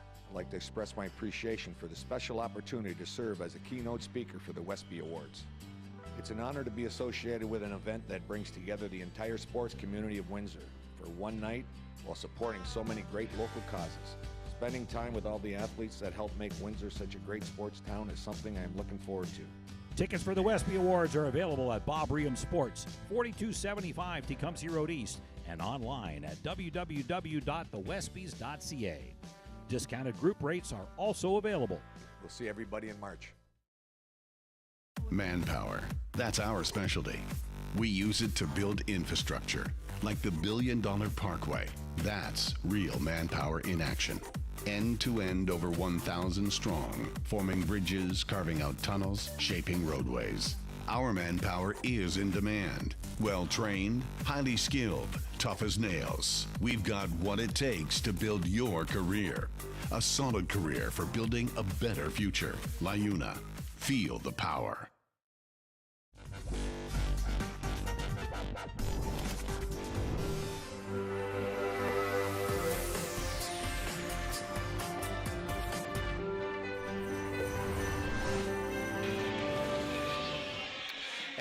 Welcome back to the St. Clair College Sportsplex for OCAA Provincial Women's Volleyball Championships presented by Bel Air Direct. Fanshawe leads it 2-1. As we see in the huddle, the iPad being utilized. You can watch WeTV on your computer streaming live at home or on any of your mobile devices. Great coverage here offered this weekend of our OCAA Provincial Championships. Yeah, I mean, like, the beauty of the internet, you can watch this game. I mean, St. Clair College has a player from Panama that's on their team, Angela Evans, and her parents were watching it down home in Panama. This just wasn't around when I was playing, or What, were you born in like 1950? Come on. Come on. We get started here. We're looking at a 2-1 deficit for the Cambrian Golden Shield. Chisholm had a really great start for the Golden Shield. She needs to get back on track, and we've just seen Morelli become an absolute beast in the front court and the back court. Yeah, she has 11 kills so far for Fanshawe, and if Wilcox can get her game around too, I mean, they should be able to put this away. But the beauty of having a little huddle between sets is that Cambrian's probably made those adjustments again. We'll see if Coach Pello is still able to run that super fast offense that gave Cambrian so much trouble. We are underway here in the fourth set. Chance's serve is returned up the middle. That's Jillian Valier getting it done. And you can tell that they started utilizing Emily Clark and Chisholm, but now they're putting Valier into this mix too, but she's starting to get a little hot. And you can see here, Emily Clark is now out of the front row and serving. And he goes right after Morelli and gets the ace. Yep. Little Cambrian shaking it up again. Now Emily Clark is in the backcourt.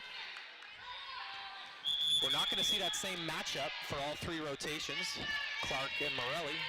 So we'll see if that favors the Falcons or not. You don't know until you see it, right?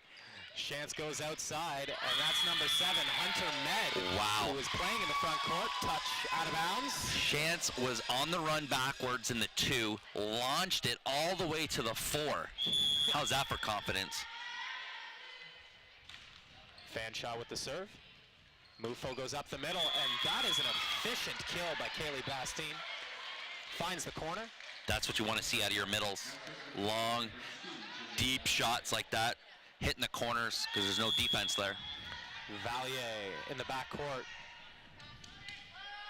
Limited block for Morelli if the Falcons can get it to her. And instead they go to the right side, and Med gets the job done. Not just a serving substitute. No, Hunter Med just banging across court. Great substitution here by Coach Sean Pello. He's in his 3rd year as the head coach of the Falcons. Couch's serve is out of bounds. Point. Cambrian. And Cambrian here taking advantage of these errors.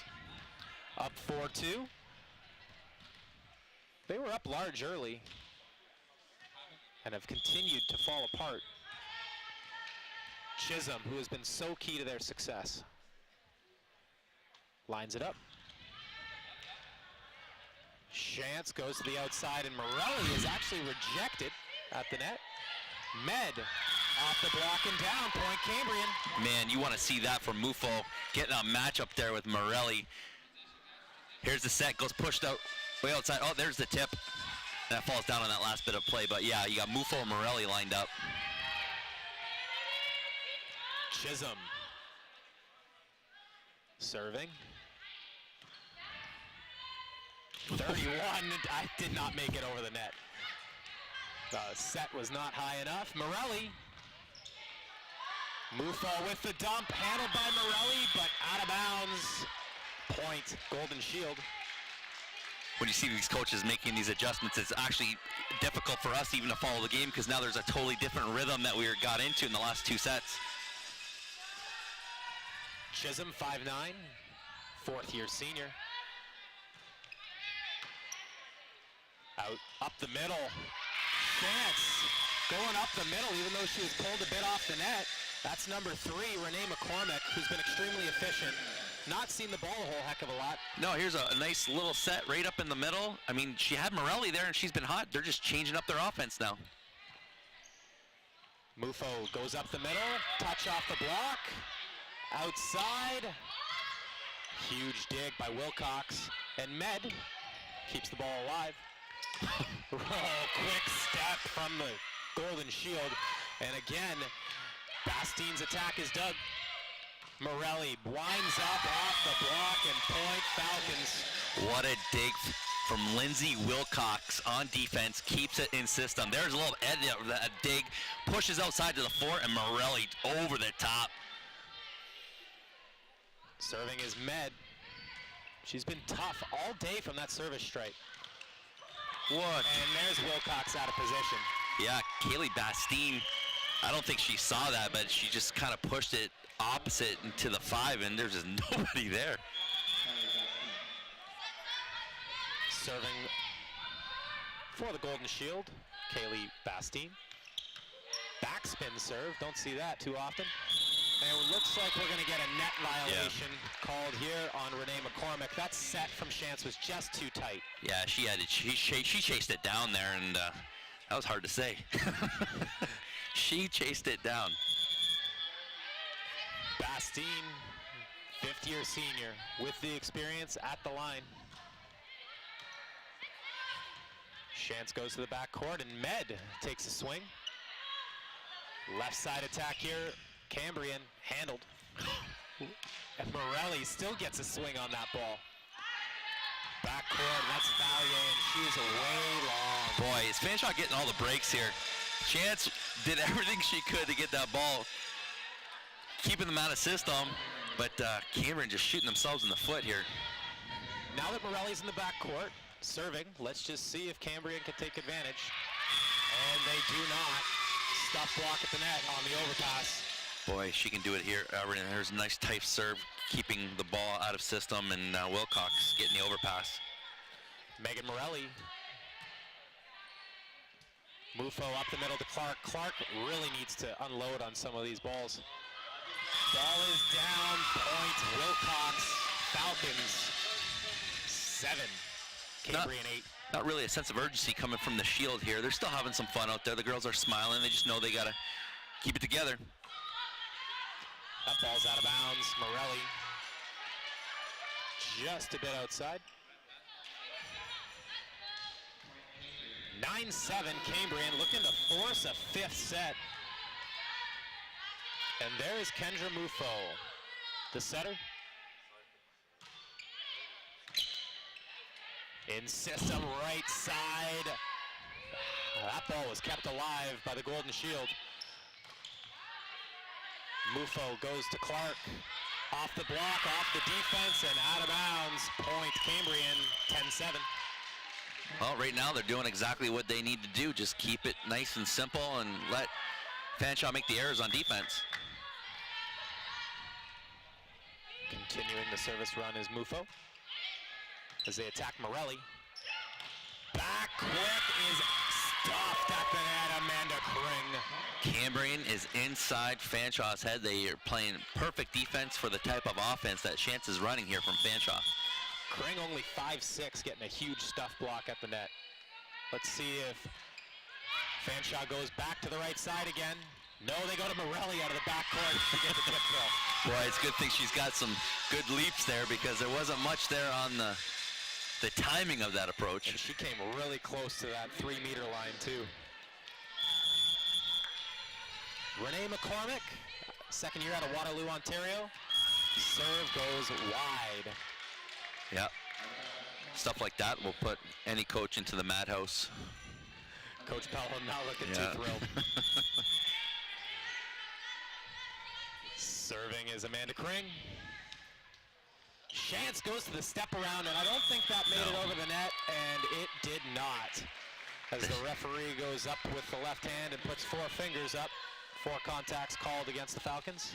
Fanshawe with the speed of their pass, I mean, it barely gets over Chance's head.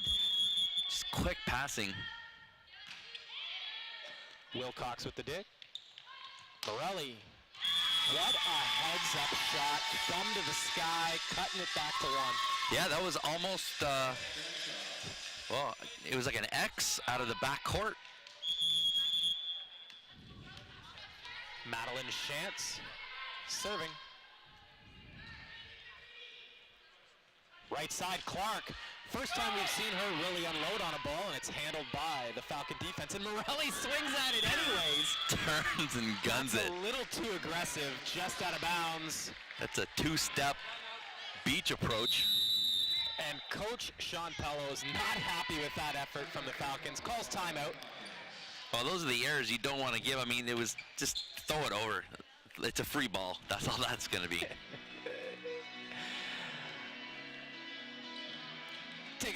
stats at the end of the third set here. Falcons have the lead in kills, attacks, and have less errors. That's why we're sitting at 2-1. Right now, you can see the big difference here is the amount of the attacks that Fanshawe is getting. So they're basically keeping Cambrian out of system. They're getting a lot of free balls, more so than what Cambrian's doing. And you look at everything's a lead for the Falcons right now. You have more digs, you have more set assists. It's just going to turn into more points. Yeah, well, right now Cambrian's doing a good job of executing their game plan. I don't know what Coach Dale said, but I mean, it got them motivated to get them this lead that they have right now, and they're up by 5 in set number 4. And we called it at the beginning of the game. We said this one might go the distance to 5, and it looks like we're doing it. And Kendra Mufo, she isn't playing like a first year. No, not at all. Spreading the ball around. She's got 21 digs this match alone. 58 assists in 2 games. A fantastic job by the first-year setter. Clark serving for Cambrian, and they attack the libero. Free ball offered back. Chance goes to the middle. Mufo keeps it alive. Clark puts it right into the middle of the net, and that is not a good mistake.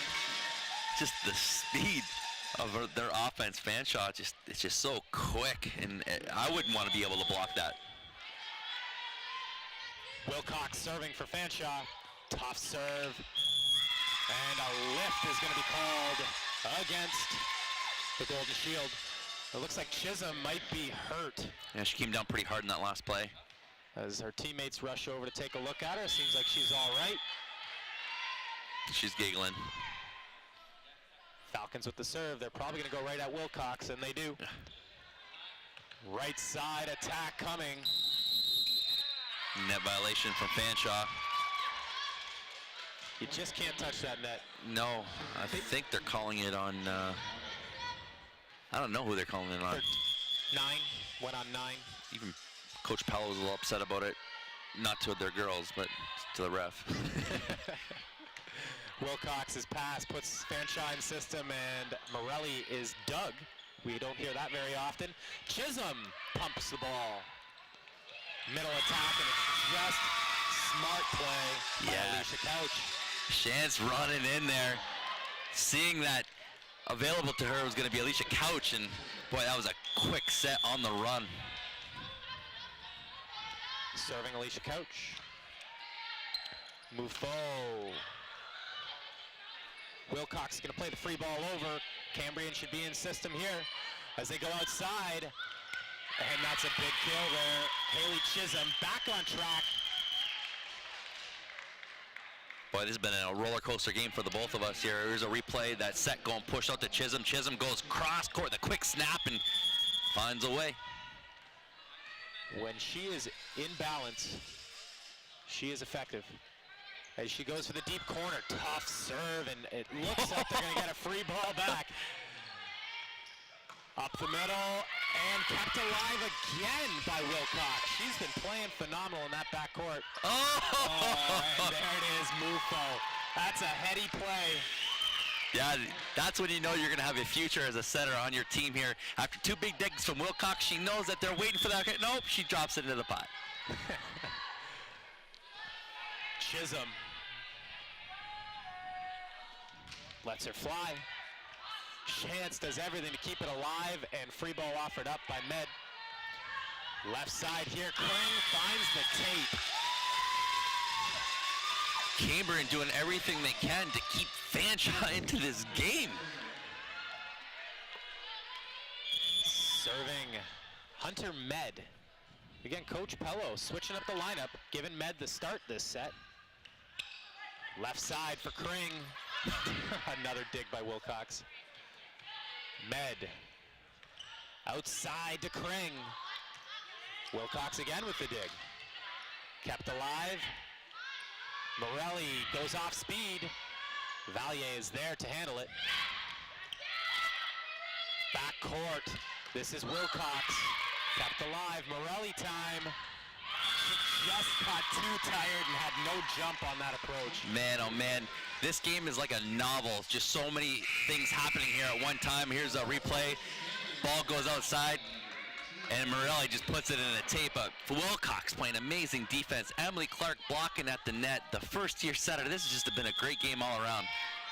Entering the game was Haley Conroy. She came in for Kaylee Bastine to take her spot at the service stripe.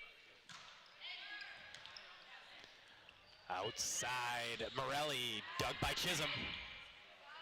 Kring, that ball is down, good thumb down swing.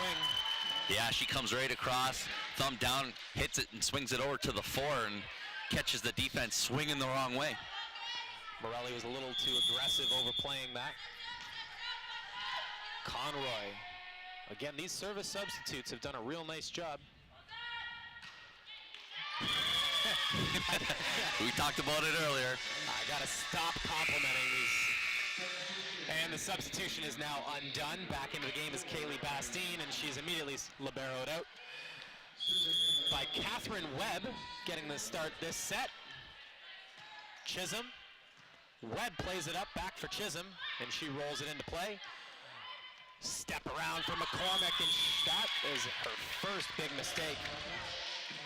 That really worked well for Fanshawe on that step around going deep to the 5. They scored well in the other sets, and it looks like we're going to get a timeout from Fanshawe, and they're going to talk about that last play. 2-1, Fanshaw's in the lead.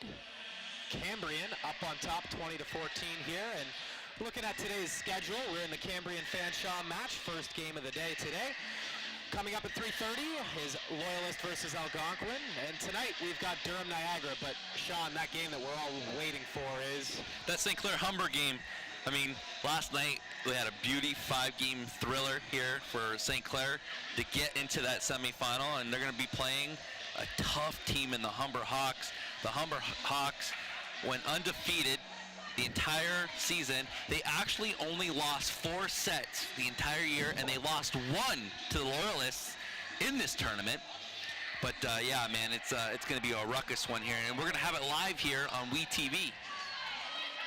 Every game broadcast here from the championships on WeTV, and available streaming live at WeTV, at home on your computer or on any mobile device. And there's Megan Morelli, Steve, one of the premier players in the OCAA for sure, and she's certainly shown it here in this tournament. Mufo with the serve. They go right at Morelli. Look how fast that set is outside, and Wilcox just couldn't get there in time. Yeah, I think it was too fast for even her to get to it, and they practice it every day. Mufo serving up 21-14, trying to push this one to a 5th and deciding set. Up the middle, stuffed at the net. Chance goes to the backcourt, Morelli off the block and the defense and out of bounds. Boy, she comes in there just a flying, running that middle backcourt. She swings just as hard in the backcourt as she does in the front court. McCormick's serve is handled by Chisholm. They go to the right side, and that is Amanda Kring. Left side attack here from the Falcons. Wilcox is handled. Chance goes back to Morelli, who tips out of the backcourt. Chisholm now out of the backcourt for Cambria. Middle set attack, and that ball is caught and thrown to the ground. Point, Falcons.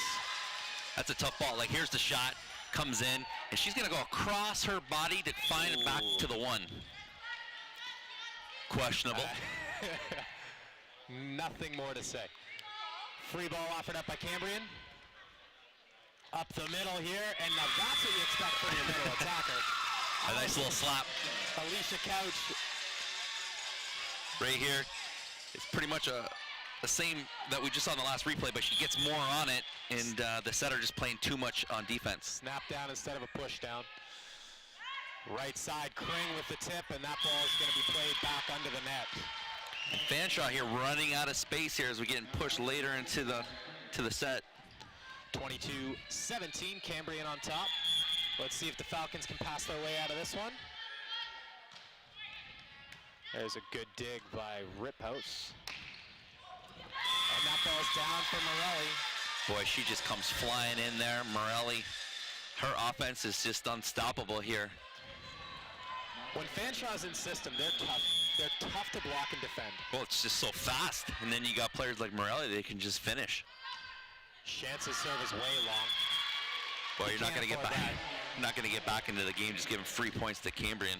Yeah, you can handle it from an aggressive serve, but that was not a serve looking to attack for a point. No. That was a get-me-in serve that, well, didn't get in.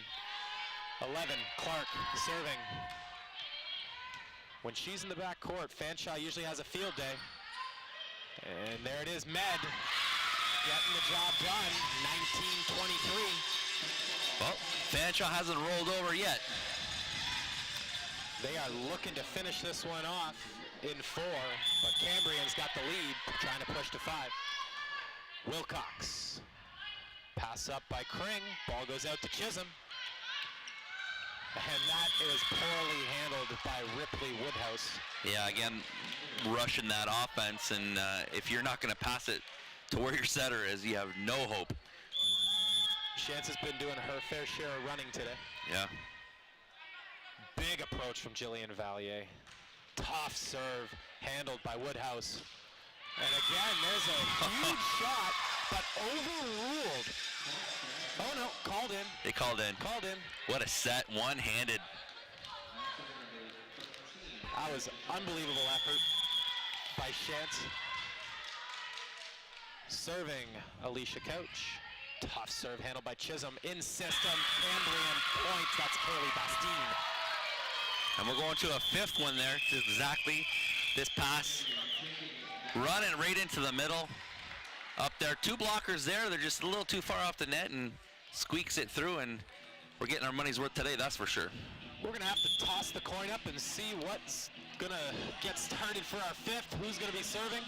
Again, you're watching 2017 Bel Air Direct OCAA Provincial Women's Volleyball Championships here at the St. Clair College Sportsplex here on WeTV.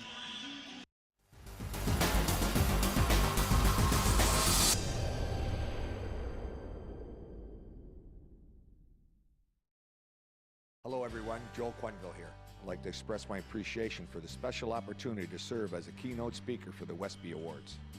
It's an honor to be associated with an event that brings together the entire sports community of Windsor for one night while supporting so many great local causes. Spending time with all the athletes that help make Windsor such a great sports town is something I am looking forward to. Tickets for the Westby Awards are available at Bob Reham Sports, 4275 Tecumseh Road East, and online at www.thewestbys.ca. Discounted group rates are also available. We'll see everybody in March. Manpower. That's our specialty. We use it to build infrastructure, like the $1 billion Parkway. That's real manpower in action. End to end, over 1,000 strong, forming bridges, carving out tunnels, shaping roadways. Our manpower is in demand. Well-trained, highly skilled, tough as nails. We've got what it takes to build your career. A solid career for building a better future. LiUNA. Feel the power.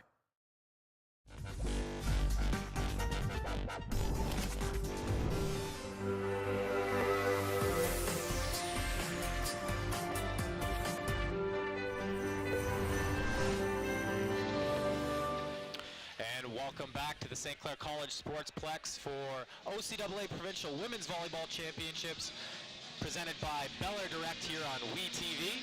We are all knotted up at 2 sets apiece, heading to a 5th and deciding set between the Fanshawe Falcons and the Cambrian Golden Shield. Emily Clark getting into the groove here. She's enjoying this game just as much as we are, and that's what you want to see.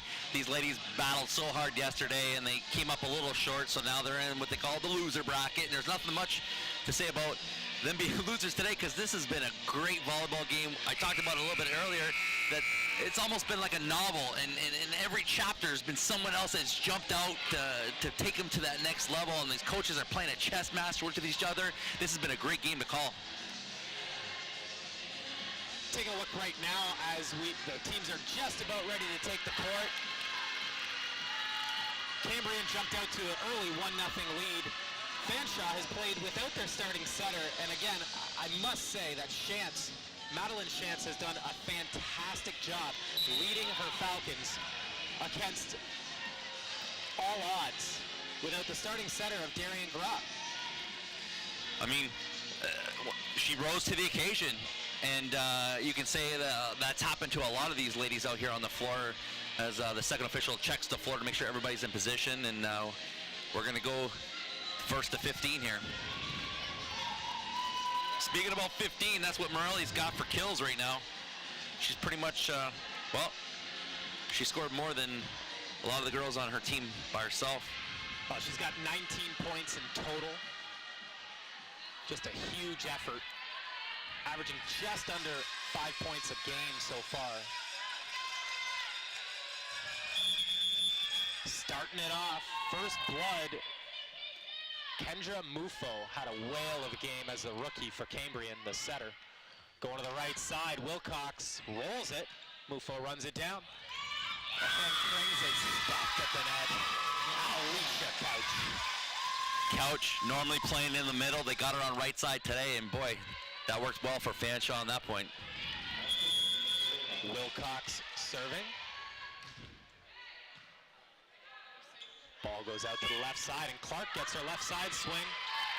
Still need to see her put a little more on that. Kring. Chance goes to the right side, and that is Couch. Dug up. Clark. Chance keeps it alive. Free ball sent over by Woodhouse. Mufo up the middle, in the air. It is Valier. Killing the ball to the floor. Yep, and that's Mufo shaking up her offense, knowing that they're going to isolate Dower on Clark, spreading the love. Cambrian with the serve, 1-1. Ball goes outside. Roll shot, we don't see too many of those from Morelli. Chisholm in system. Morelli again, no approach, and still finds a way to put that ball off the block, high swing. That was all muscle. Watch her right here. She gets outside, waits for that set, two-stepper, and then just snaps it. It's a good shot to have in your bag. Furtado's serve, picked up. Chisholm, roll shot deep, taking the setter out. Left side attack from Morelli, and she's stuffed at the net. Cambrian seals it. Seems like if she can't get a swing on it, she doesn't know what to do with it. Coach Pello just urging her to put the ball in play in those situations. I don't think that's in her vocabulary. Clark serve, and again, Clark in the backcourt, usually not a good sign for the Golden Shield. And there's the kill from Morelli. When she's got a swing, she can do anything that she wants with it, and Cambrian's going to have to adjust their defense to handle. You know, what do? She bangs it, she goes long, she rolls, she tips. She's in her last rotation in the front court, Morelli, so we'll see if the substitutions or the rotation changes add up. Ball goes to the backcourt, Wilcox. Ooh, tough play. If she can keep it alive, no, Chisholm. We're looking at Catherine Webb off that first ball, just needs to do a little better. And right now, Cambrian needs to get this pass in system so they can run their offense. Alicia Couch serving. Chisholm, perfect pass. Oh no. What a poor set. We haven't said that much. Well, Kendra Mufo. if you want to keep a offense to a minimum, what you do is you serve to that power side, and then you're forcing her to get out of bounds after a pass, and they went back to her, and that's a tough transition to make. Couch goes right after Chisholm, and that ball is going to go down for a point. Falcons 6-2. Falcons on top early in this fifth set. And again, we're only playing a 15 here, so Coach Beausoleil not happy, calls timeout. Well, that was two serves, tough serves that they're going to Chisholm. They know Chisholm's going to be the go-to in that shot. And here's going to be your game recap after the fourth set. Now you can start to see the difference here in the attacks as they're pulling away, and Fanshawe getting way more attacking opportunities. And quite frankly, they should be scoring more, but that's where Cambrian is doing better. They're being more efficient on their offense. And again, we're sitting here in a fifth and deciding set, and usually we see the team that gets more attacks, more chances at the ball, kind of comes out and pulls out ahead in these fifth sets. That's exactly what we're seeing here. Yeah, it's just momentum, it's rhythm. If you play a lot of volleyball or you see a lot of volleyball, you'll be able to look at those type of stats and you know that's kind of the trending that happens. If we saw it on a graph, we would see it just pinpoint to that winning team. As we see Cambrian coming back out onto the court, and Kring and Chisholm were trying to get it sorted out, and Catherine Webb, the libero. Watch that serve going right to her, Chisholm. Right at Chisholm. Tip ball handled by the Falcons outside. Morelli off the block and down 7-2. And that's going to be their bread and butter. They're serving Chisholm, getting out of system, getting the free ball, and just setting Morelli, let it bang it down. And that's pretty much what happened last 3 points, and might happen again right here. Alicia Couch still serving. Big swing out of the middle, and that ball is down. Kaylee Bastine getting it done. There's that big vertical. There it is, Watch passed in jump. system. Comes right back to 1. Valier serving with the big run-up approach. Tough, flat serve. Handled by Woodhouse. Big swing out of the backcourt is Oh, no. down to the ground. Devastating point for our Yeah, point. We need to switch sides. Cambrian, they get a little chippy here. That's what you don't want to see in a 5th set like this when they start yelling at you. That's Kring and Mufo getting at each other. And you know what? That's just Kring trying to motivate his first-year setter. You know, get her motivated, take that second touch. It's her second touch. And again, we're going to quickly look at our schedule today. Our 3:30 game is going to be just a tad bit delayed between Loyalist and Algonquin, but we do look for a regular start time between our 6 o'clock and 8 o'clock semifinals, Durham, Niagara, Humber, St. Clair. As we are in the 5th and final set here of our Cambrian Fanshawe match. Trying to figure out who should be serving. Usually when you come around, you get a little lost, and that's why you have these officials here to keep everybody where they're supposed to be. Coach Pello talking with the official, trying to sort this out, who should be serving. Morelli would like to be back in the front court. She's done a lot of damage out of the front court today. Cambrian trailing 8-3. How do they get back in this? It's a quick set to 15. Well, what they got to do is make sure that this pass is in system, because when they are in system, they're unstoppable. And take it to Fanshawe. Fanshaw's doing a great job of keeping them out of system, because then they got to make lemonade. And then when that happens, they get the free ball coming back, and then they just go to either Wilcox or Morelli. It's pretty much been their bread and butter all day. Chisholm in the front court. For Cambrian, they've been serving at her, and they do again. Right side attack from Valier, handled by Woodhouse. Wilcox rolls it over, Kring with a dig. Mufo outside, dug up by the Falcon defense, and a huge boom out of the backcourt. Morelli. Boy, she's hot. Free ball offered up in system. The Falcons are tough. Wilcox bringing the pain. Man, oh man. Right now, Fanshawe is on fire. They're excited here. Here's a push on the outside to Wilcox. She kind of goes at the 6, hits the numbers off of Kring, and chicken wings it out of bounds.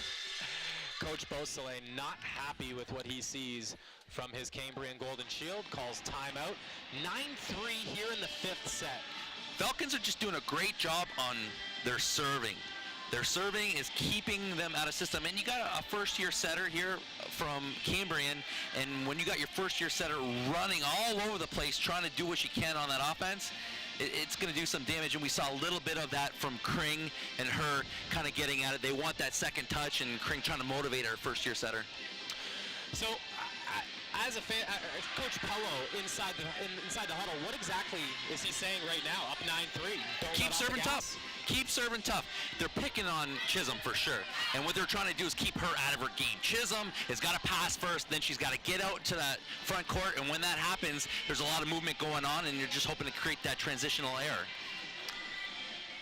Morelli with the ball, serving. Up 9-3, lots of pressure, and goes short for an ace. Right when she hit it, you could see there was nobody in the vicinity. There's a breaking ball pitch. You've been throwing 100 mile an hour, and then all of a sudden drops a 56.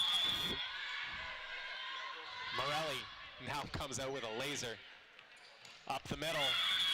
Big kill. And when they're in system, that's what happens. When you can pass, you can side out with ease. Chisholm to the backcourt. serving. Lines it up. Attacks Morelli. She's up to the challenge. Wilcox, did we get a touch? I think they did. Yep. Yes, they did. Overruled by the head official. And First it's the correct official. call. And the coaching staff here from Cambrian is just upset. They're upset about that.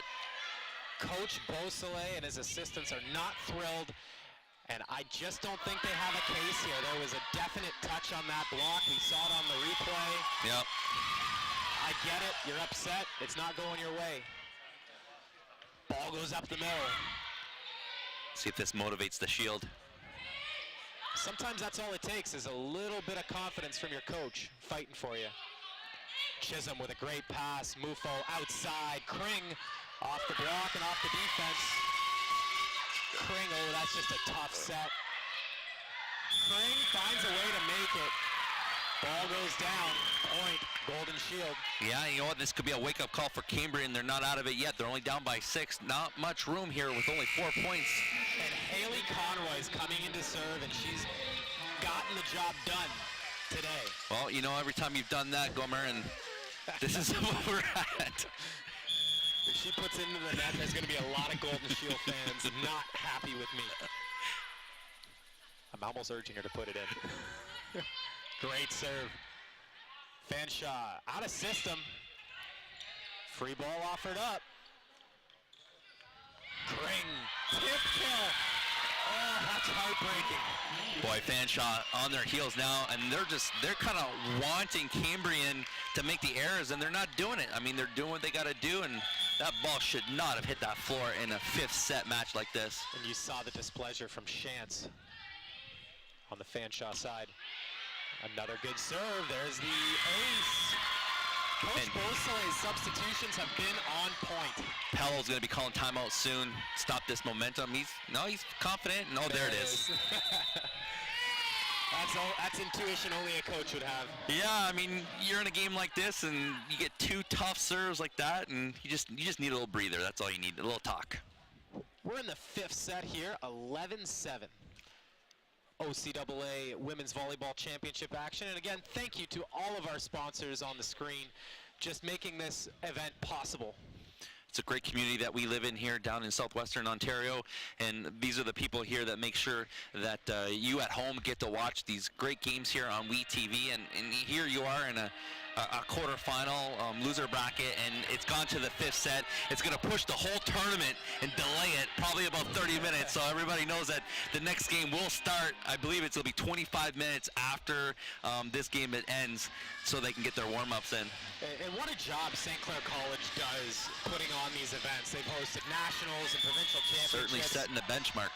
Fantastic facility here. As we see the serving substitute, Haley Conroy, into the game. Backcourt attack from Morelli. Oh my! Is she over the line? No. But she made it look like a front court attack. Oh Boy. My goodness. She came in there. Let's see. There's the set. She comes flying in from a bump over the top of her head. Oh. Wow. Glad I'm not playing defense against her. Morelli. Shantz serving. Chisholm with a dime pass. Out to Kring, and she's rejected, but it's out of bounds. Point, Golden Shield. 8 serving 12. They keep slowly filling this hole. They were down by 6. Now they're down by 4. Kendra Mufo, really been impressed with her play today as a rookie. Serves into 1. Ball goes outside and just out of system, expecting a shoot, and it just wasn't there. Slowly but surely chipping away. Mufo getting her location here from her coach. And here's a pretty good lineup in the front court for Cambrian. Big blocks at the net. Let's see if Fanshaw's up to the challenge. They go right side to Wilcox, dug up by Clark. Kring sends it over. Fanshawe goes to the middle. Kring takes approach, swings. Woodcock with the dig. Ball goes to the outside. Kring dug up by the Falcon defense. Mufo up the middle, and there's What a heads-up set from Mufo, running that middle in that transition. Man, that's some confidence in her attack. Penetrating in from the backcourt and still having the wherewithal. Here is the replay, knowing the center's there. No block because it's late. Mufo serving down 2. Out of system. Fanshaw gives up a tip. Chisholm with the pass. Dug up by the Falcons. Chisholm with another beautiful pass. Clark just needs to get a rip on that. Morelli offers up the free ball to 1. Mufo goes left side. Kring with the swing off the block. Played over. What a game we got here, Gomes. This is fun right here. This is why we come and do what we do. Coach Pello calls timeout as his Falcons lead has been trimmed to 1. Shocker that he's calling timeout. What a run. Mufo is playing it on both sides here. Beautiful setting, isolating her locations on her serve. Just great volleyball all around. Coach Beausoleil's huddle here. What's he saying to his golden shield? He doesn't have to say much. All he has to do is keep these girls focused right now. Make sure Mufo keeps her isolation on that serve. It's working for her. She's kind of bouncing around between that 5 and that 6 spot on her serve, and it seems to be doing the job here, keeping Fanshaw out of system. And these guys are in a mess right now. What they got to do is just regroup. Coach Pello finishes his timeout, trying to urge his girls to keep that lead up 12-11. Well, this is the location, or sorry, the offense that they had a lot of problems with all the way through, and it's because Wilcox is on that right side and Morelli swinging at the back court. This is where Cambrian wants them to be. 3 big blocks at the net for Cambrian, for Cambrian Golden Shield. Chance goes up the middle, and it doesn't get over the net. Libby Furtado pumps the ball into the tape. Just the set was there, quick offense, and it just doesn't get quite high enough in the set. She just took it too fast. Mufo's serving all knotted up. Oh, man. Into the net. Hey, you know, she got back into this game. She can't be too hard on herself right now. But look who's in the front court. We got a score of 13-12. Morelli into the front court. Let's see if the Golden Shield can get it done, and they do up the middle. That is Jillian Valier using all of her 5'10 frame. It is a slugfest here. Here's the pass to Mufo. Mufo finds Valier, comes across her body. Chisholm, Valier, and Clark in the front row for Cambrian. Morelli, back the net, ball kept alive. Webb with the dig. Middle, Valier. Right side attack, and dug. Right side from Cambrian. Clark's ball is dug. Morelli in system, off the block, out of bounds. Point for Fanshaw as they're up 1-14. This is what we want to see. 2 of the best players in this league head-to-head with Morelli on the right side and then Clark blocking her. She just gets up and it just gets off her fingers here, but this is why we all paid to be here. So remember, those serving substitutes have been going really, really well. This could be for the game right here. Med serve to Webb. Up the middle, Valier hits down. We're knotted up at 14. Not only did we push it to 5 sets, we are going extra points. 14 all right here. What a match. Clark's out of the front court now.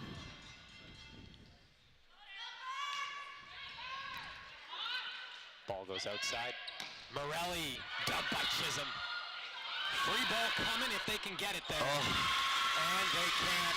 15-14. Well, match point. They both went for it. They're both excited to be out there. And it's all coming down to this. Fanshaw could win the match. Second time. Tough serve, Chisholm. Not the greatest pass, and it's down for a point. Fanshaw wins it 16-14 in 5. Here it is. A replay of our final point of the match. And it's what we talked about. Serving Chisholm, keeping her out of her groove, She's thinking offense. That's what you want to do most times when you get into that type of service receive, and it did well for them. And a Windsor Honda game recap here. Fanshawe takes it 3 games to 2. 16-14 in the 5th. What a match played by both these teams, and some great talent on both sides of the net. Yeah, what a great game. I mean, what a way to start off this day here at St. Clair College, pushing this one to the brink, 16-14. It did a little number on the schedule for today, but we're going to work it around, and I'm sure the Sportsplex here is going to make sure that these games flow as fast as possible as they go into, and we're going to delay that second game here of the day, and it's going to be pushed to probably about 25 minutes from now.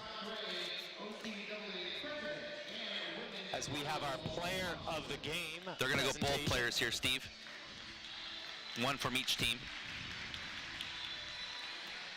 Selected by the opposite coach.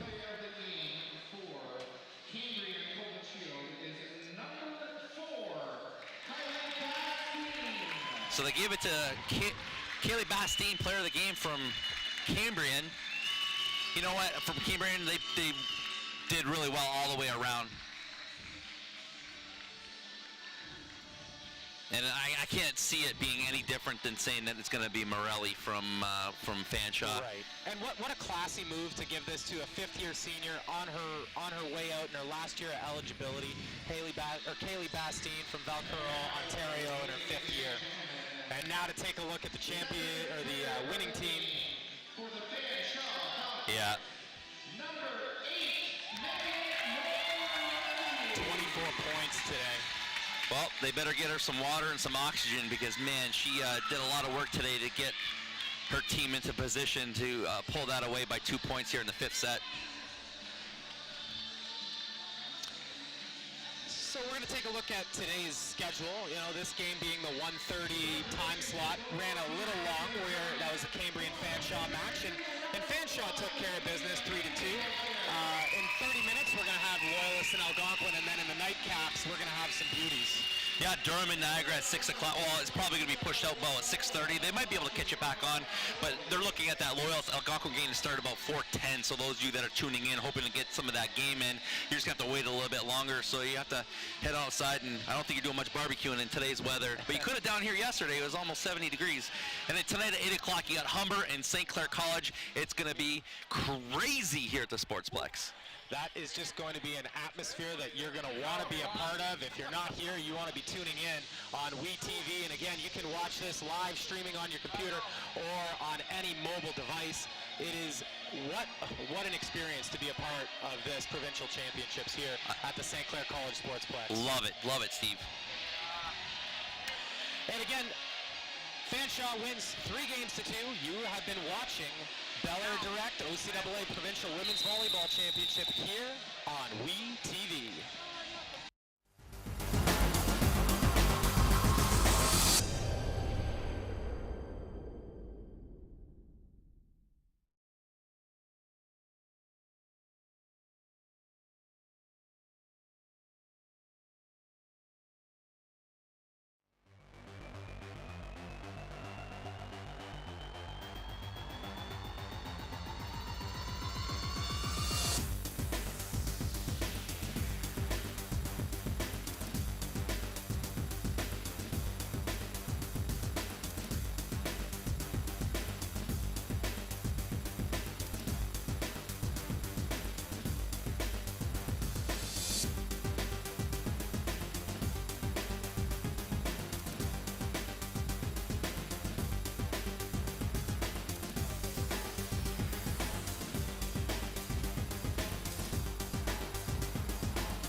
Can you hear me now?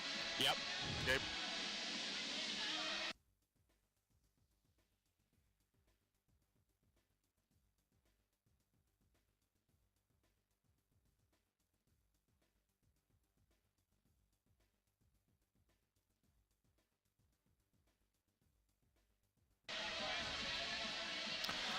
Welcome live to the St. Clair College Sportsplex for 2017 Bel Air Direct OCAA Provincial Women's Volleyball Championships on WeTV.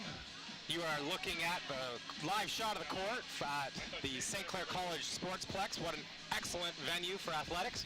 I'm Steve Gomes, and I'm with Coach Dave Austin. Always great to work with you, Steve. Pleasure to be here. My former coach. Can't say enough about you. You're so kind. So we've got a great matchup here between the Algonquin Thunder and the Loyalist Lancers here. We are on the loser's side of the bracket. Both teams lost a game last night, which I believe you had the opportunity to work some of these. Yeah, I did, and as right now we're looking, Steve, at the Algonquin Thunder bench coach, 22 years experience. Everton senior with his squad. They lost last night to the St. Clair Saints in a very, very tough 5-set match. Very exciting atmosphere here at the college. On the other side, we have the Loyalist Lancers. Coaches, actually a co-coaching situation there. Dominique Dawes in her 10th year, Amy Hoskins in her 7th. They lost a tough match to Humber earlier in the evening. 3-1 Humber, to one of the top teams in the country. They really extended them yesterday, Steve. And if this match goes as promised, just like the match before this one, we were in for a 5-set marathon between Humber and Cambrian. What a fantastic kickoff to today's starting events. There's your starters for the Loyalist Lancers. One key in a number 1, Sarah Piana Yafu, OCAA East scoring champion this year. You'll hear her name called a lot today. Number 2, Raven Miracle. Number 4, Hannah Dossett. 5, Christine Madago. Jody Mitchell, the lib. Number 6, Emily Lenovo, number 9, and Alicia Orsborn, number 14. There's a look at the bench and the coaching staff. Dominique Dawes, head coach. Looks like she doesn't want to be on television today. And No. again, you'd see the look on the iPad there. You can watch WeTV live streaming on your TV or on your computer or on any device that you have. And now we've got our starters for the Thunder. And again, Jasmine Barrett-Isaac. Number 4, Sarah Round-Zavitz. Number 5, Juliana Johnson, just a recent bride. Number 7, Brianne Shearholm. Number 9, Ryan Ledger. Michaela Harkin is number 12, and rounding out the starters is 13, Brooke Sheldrick. We've got a head coach shot right here, and that is Everton's senior, 22 years coaching experience. Unbelievable. Built an awesome program here. That's a great example of volunteerism. Coaches that are around that long, they have a love of the game and love of being around these students and imparting their knowledge on them. It's great to see. The amount of time that it takes to coach a full varsity squad like this, the recruiting that goes along with it, yet alone the time spent in the gym coaching and traveling around the province and the country when you have a really solid program. Yeah, Great point, Steve. You see the R2 official, Mr. Paul Higgins, a local official, checking the lineups. Our head official, the R1, is Mr. Andy Wu. And on the lines, we have a couple local officials, Barry McBride and Pat Patterson. A lot of experience in the crew today. So here we go. Michaela Harkin for the Algonquin Thunder starts us off. Miracle pumps it outside, and oh, look at that jump. I warned you. You were going to call her name a lot today, Steve. I had the honor of doing their match yesterday. Miss Yafu can leap. I was so amazed at her jump, I didn't get to her name. Loyalist pumps the ball to the right side. That's Alicia Orsborn. And that is off the block and out of bounds for a point, Loyalist. Been very impressed with the spirit of the Loyalist Lancers. They come into this tournament much an underdog. They finished 3rd in the OCAA East this year with a record of 11-7, Steve. Thunder go to the right side. That's number 9, Riley Ledger, getting it done. Oops, stuff block, my fault. Serving for Loyalist now. We're back into the action here. Backcourt attack. Set up by the libero, that's Mitchell. And the kill by Alicia Orsborn, 5'9" out of Belleville, Ontario. This doesn't surprise me, Steve. These two teams met twice this year. Algonquin, who finished higher in the standings at second place, they won the November match, but then they lost the January match. So Loyalist, I expect Loyalist to give a really good match here. In fact, I'm going to go out on a limb and say they're going to win this match, but I don't want our viewing audience to go out to Proline just yet and make a bet on my recommendation, okay? Maybe tweet out your predictions at WeTV Windsor. We-TV. Yeah, exactly. Right side attack, look at that jump. Sarah Yafu. If we ever get a few replays of Miss Yafu's hitting motion today, Steve, I want the viewers to take a look at how she arches her back when she comes through the shot. Hopefully we can see it right here. She really gets everything into that shot. Puts every ounce of muscle through it. Again, the libero setting up the right side attack, handled by the Thunder. Backcourt attack, Riley Ledger. Miracle again to the right side, and that ball is down for a point. Algonquin, 2-5.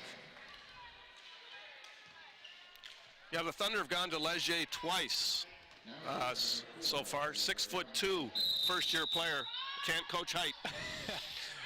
Jeez. Right side attack again. You see this. Alicia Orsborn getting set a ton. They must know something about that right side block.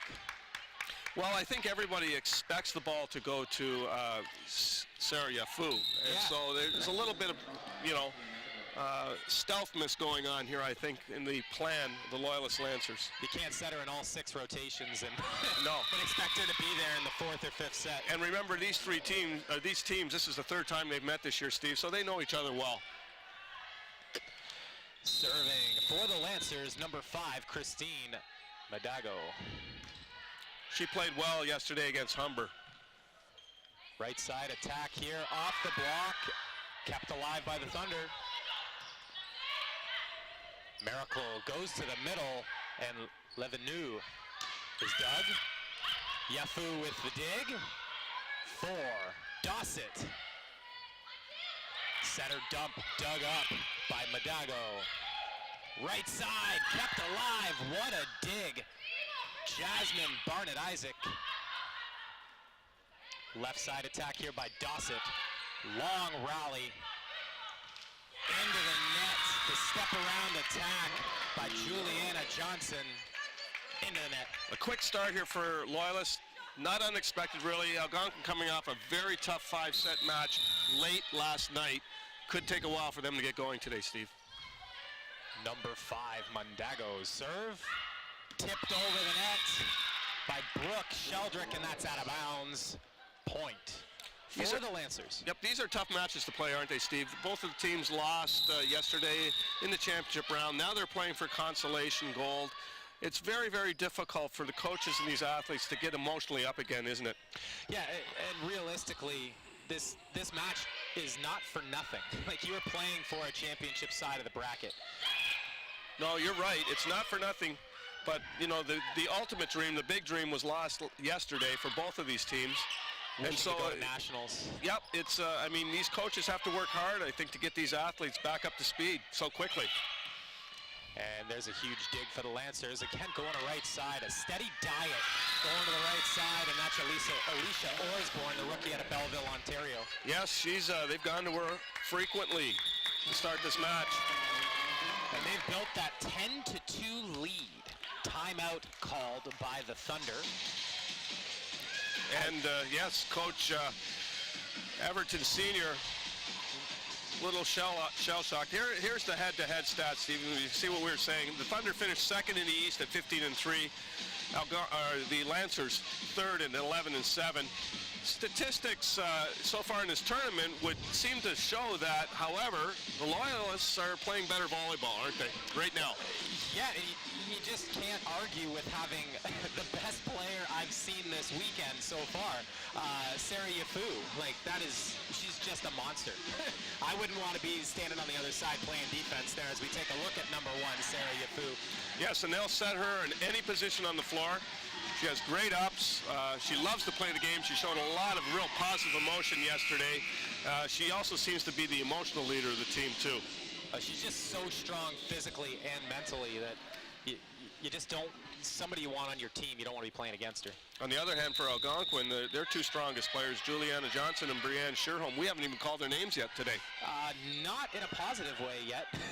Well, we've mentioned them, but there we go. Off the block and out of bounds, and that's Brianne Sherholm. There we go. It's the first time you got a chance to call her name, and she is the go-to person for the Thunder.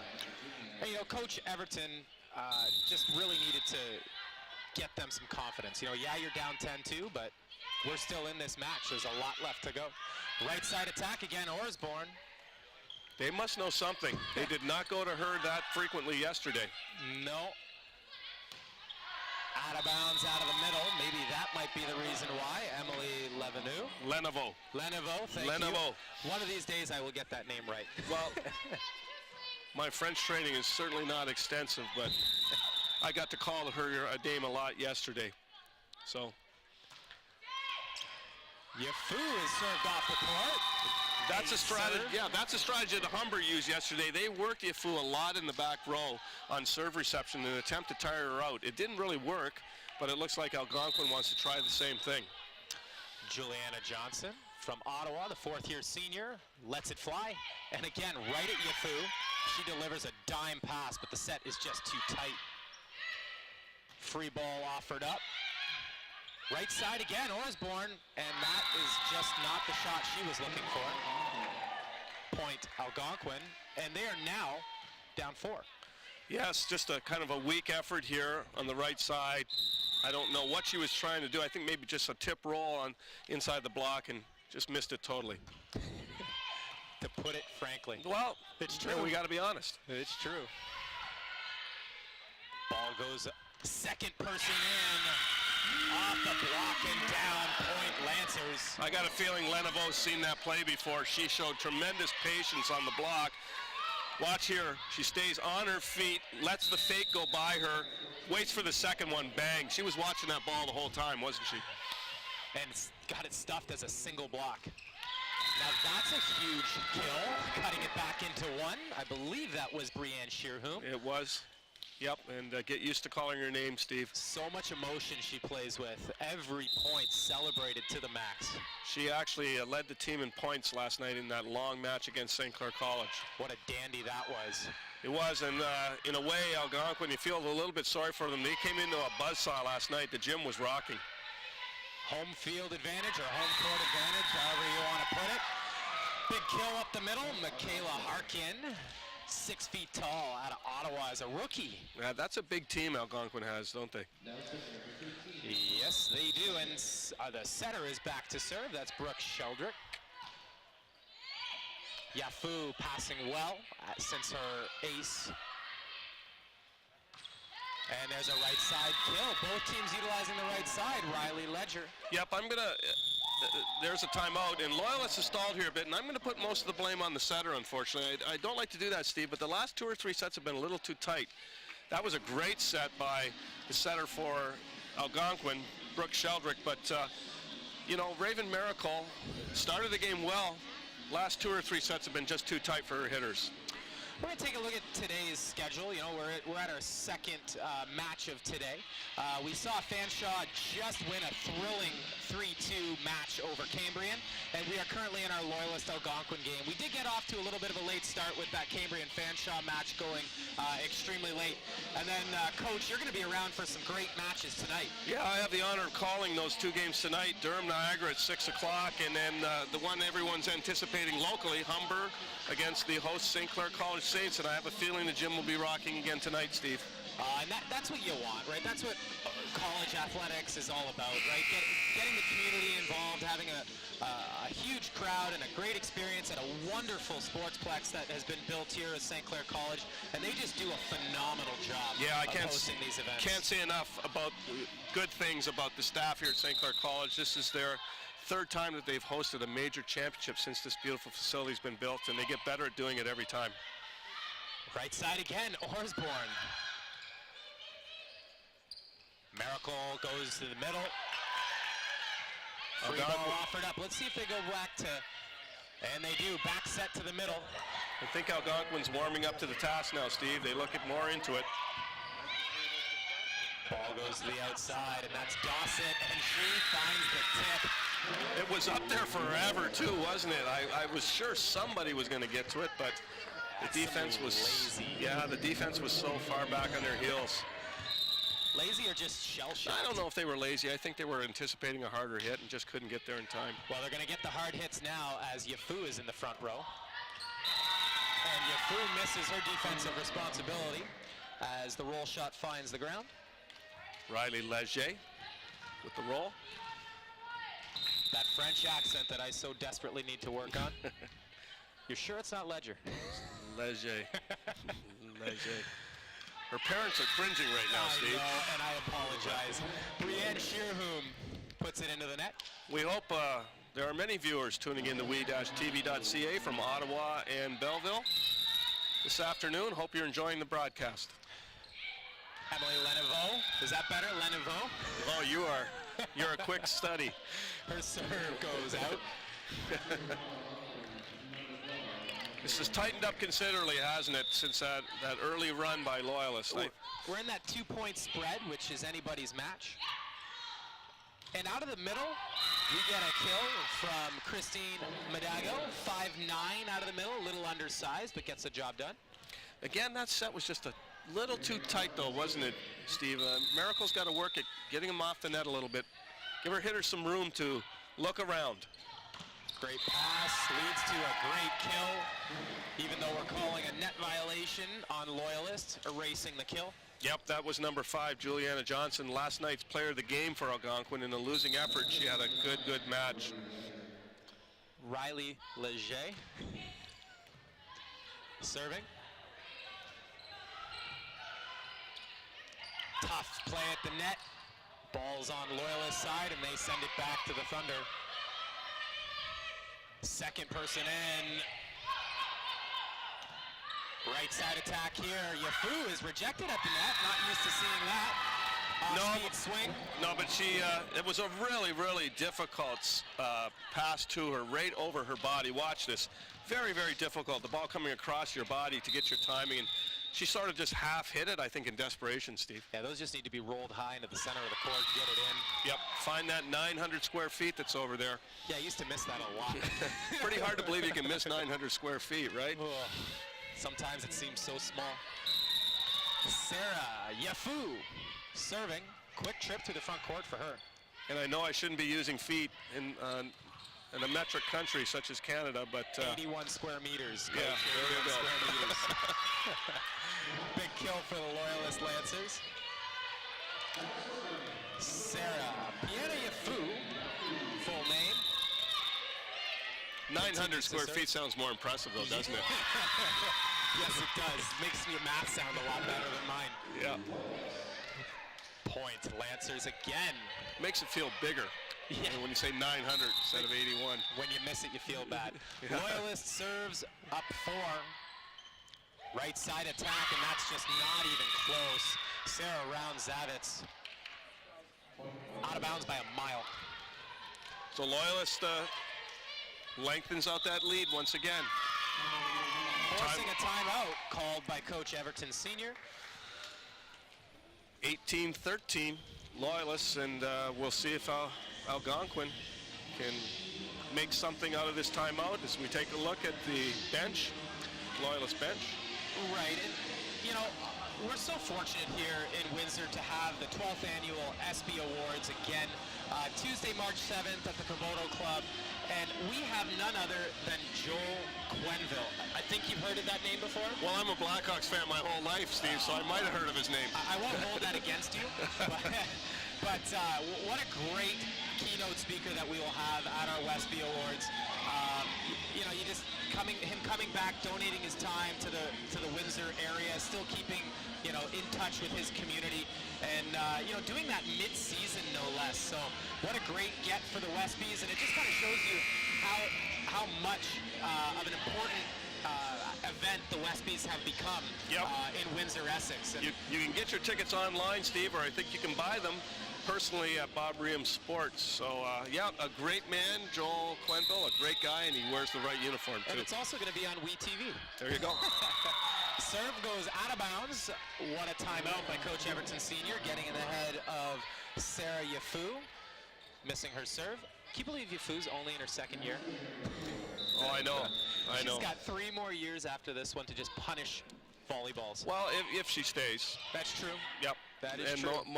Most players in college, in the community colleges, will play 3 years. That's about the average, Steve. Always academics being more important, right? That's right. Yafu, smart shot. You could just see the ball got sent to her and the defense was on their heels. Yep, that's the automatic reaction when you see that young lady leap. Just back you go, and you're expecting the hard shot.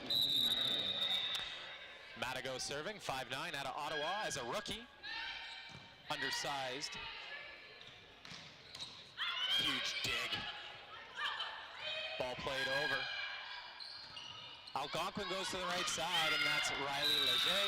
And that ball's out of bounds, point Loyalist. Yeah, Leger struggled a little bit here in the first set, Steve, and she's looking down, the body language, number 9.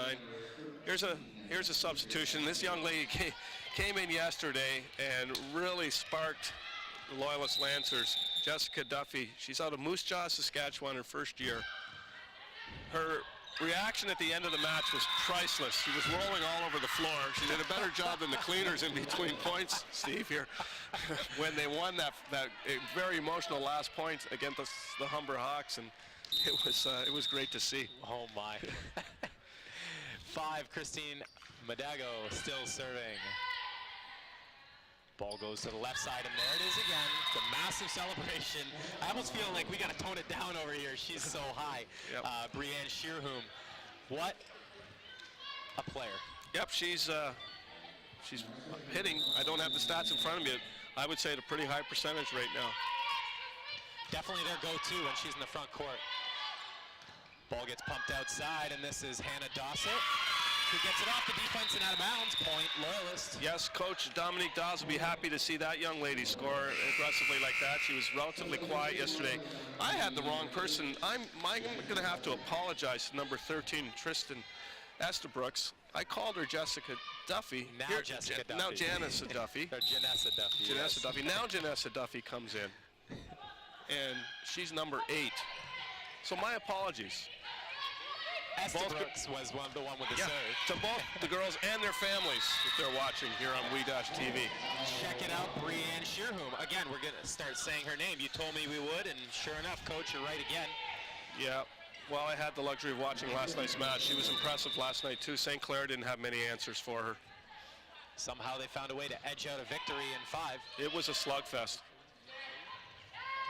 Again, big plays at the net from Algonquin, forcing the ball down.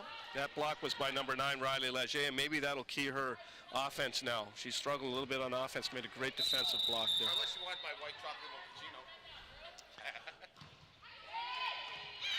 Ball is going to go to the right side. And again, Hannah Dossett. Play continues.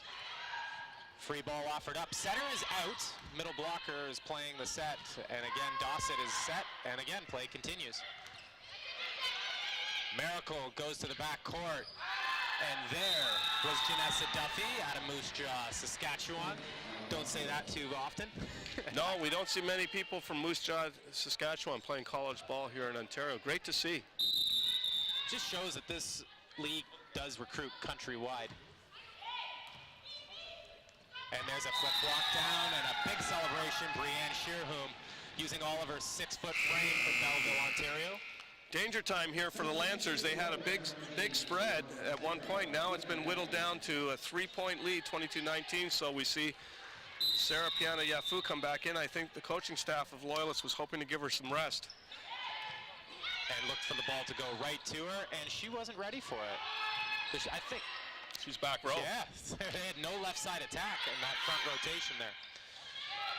And there's a tip kill attempt. No, it's out of bounds. Point Thunder. Tough rotation here for the Lancers. You can see, Steve, Miracle doesn't have a lot of options here.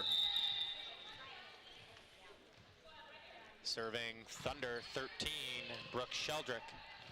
And again, Loyalist struggling. As Coach Dominique Dawes says, we need to switch it up here, and we are going to have a substitution where Tristan Estabrooks is out, and Alicia Orsborn is back. So now she's restored the original starting lineup. In an attempt to give a couple of her starters a rest, it might have cost her a big lead here. Now that is a costly service error. Oh, that's just such a momentum killer, isn't it? You don't make a team who's struggling earn their side out. Hannah Dossett serving, Kingston, Ontario. Second year. Tip kill out of the left side, and that was Riley Leger. Yep, there she goes. Good positive, a couple good positive experiences for her across the front row this time around. Adding to her kill ledger. Yeah, there you go. Oh. That's a no pun intended. A bad joke. No pun intended. Brianne Shearhoom serving. Great pass there. Ball goes to the right side, and they're looking for a touch call, but Emily Lenevaux, ball goes out of bounds, and she is over to talk to the head official, who is saying absolutely no way, not no how, no touch. Stop begging. Yeah. Sends her back to her position. Let's see if they'll go right back to Lenevaux. Left side, Yafu, and she finds the net, and don't look now, but there's been a lead change. Yeah, and she looked out of her normal flow on that hit, didn't she? It's tough when you're a starter and you come out of the match because, you know, you think that the set is in hand, and when you go back in, it just sometimes doesn't click the way it was. Well, and again, here at WeTV, we just want to thank all of our sponsors here for the OCAA Women's Volleyball Championships. St. Clair College does a phenomenal job hosting, and it's presented here by Bel Air Direct and all of these wonderful community partners as shown on the screen right now. We just can't do it without them. And you know what? We got to give it up to for St. Clair College. What a job they do. Yep. Great athletic staff here. And we're very proud to have it. The Student Athletic Association, the money that gets raised to host these, it is not a cheap ordeal to host an event like this. Interesting to see the body language now in that Algonquin huddle. A lot more positive, a lot more energy over there. Well, they got set point.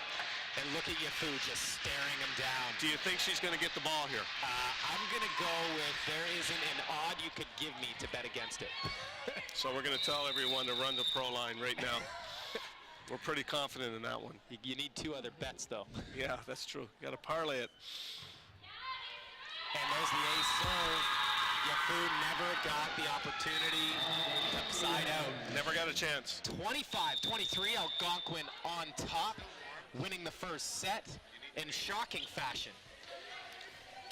Well, late in that match, Loyalist had a 7-point lead, and Sherholm went back to that serving line, and she hit some rockets to win the match. And again, here with our second match of the day at the 2017 Bel Air Direct OCAA Provincial Women's Volleyball Championship. You're watching the Thunder and the Lancers, 1-0 for Algonquin.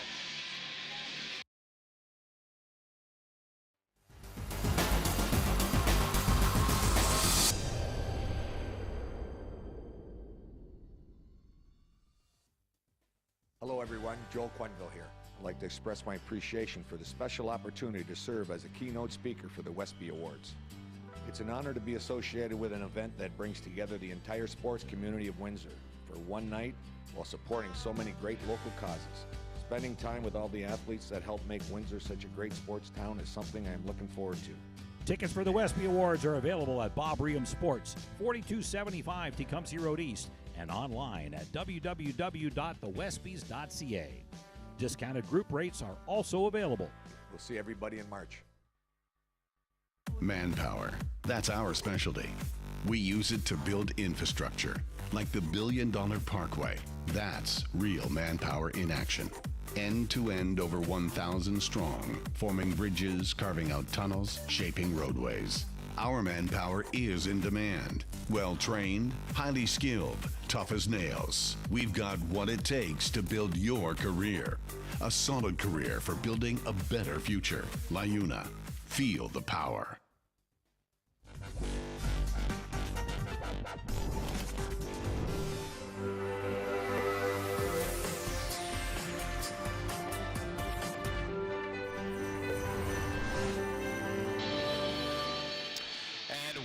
Backcourt side, OCAA Provincial Women's Volleyball Championship presented by Bel Air Direct here on WeTV. The second game of our 4 on the docket today. The Thunder lead it 1-0 over the Lancers. Yes, a tight first set, 25-23. Thunder coming from behind, from well behind to win that. Couple of close situations down the stretch. We had a possible net touch, or not a net touch, but a touch on, block touch on a hit that could have gone either way, I think, Steve. And we'll see if Loyalists can rebound, because those types of losses are tough to rebound from. The narrowest of margins are setting these teams aside. So we'll see what happens here in the second set, as we've had some great volleyball all day, with the first match going to 5, and this one looking like it's going to be a nail-biter all the way, going 25-23 in the first set. So we are privy to some excellence in athletics here at the Provincial Championships at the St. Clair Sportsplex. Well, the Algonquin offense spearheaded again, as we expect, by number 7, Brianne Sherhoom, hitting 50%, 4 kills out of 8 attack attempts, Steve. That's efficient. Outside, that's number 4, Sarah Roundzavitz. Her attempt is handled. And there's a little bit more of the rhythm we're looking for from Yafu. Free ball, you know Yafu's getting the ball here. And they go to the middle. Instead, that's great system run, Christine Madago. Well, Ottawa. Everybody in the gym knew except for the setter, who decided to go to Mardigan. That's right. Mardigan. Probably why it's effective. Miracle serving, tough serve, handled by the Thunder. Leger kept it in play. What a dig by the defense. Lancers keeping the ball alive. And there is another attacking error, Alicia Orsborn. That dig midpoint by Jody Mitchell. Wow. Orsborn, you see her right there on the screen, Steve. Surprising lead, the statistical leader for Loyalists in the first set, 5 of 11. She was set so many times. 11 sets in a set that's a lot. Yeah, and on the opposite end of the scale for the Lancers, they got nothing out of their big middle, Emily Lenavaux, unfortunately 0 for 9 in that first set. And Yafu makes an error there, hitting the ball into the tape. Not used to seeing that from her. No, she can jump so high, the net shouldn't even be a factor. No, if they're going to win this match, she's going to have to take them on her shoulders and carry them. Up the middle, nobody home. Not a single blocker in sight. Naked block. Madago makes no mistake. Pounds it to the ground. Serving, Yafu. And there's an ace serve off of Jasmine Barnett-Isaac. Just shows you there's more than one way to be effective. And that ace gives her 6th point of the set. Outside attack, and that is Juliana Johnson. Did you see that lib move in there quickly, Steve? That's some experience there. Well, and the amazing thing about the libero, I've been very impressed with her for the Loyalist Lancers, number 6, Jody Mitchell. She's a first-year rookie from Oshawa. She showed a ton of poise in this tournament.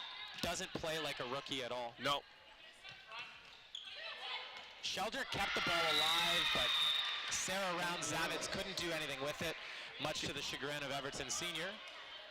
Getting back to Jody Mitchell, she was all over the floor against Humber yesterday. She personally made a ton of digs to help keep Loyalist in that match. And stopped at the net, point for Loyalist. Madago could see that coming from a mile away.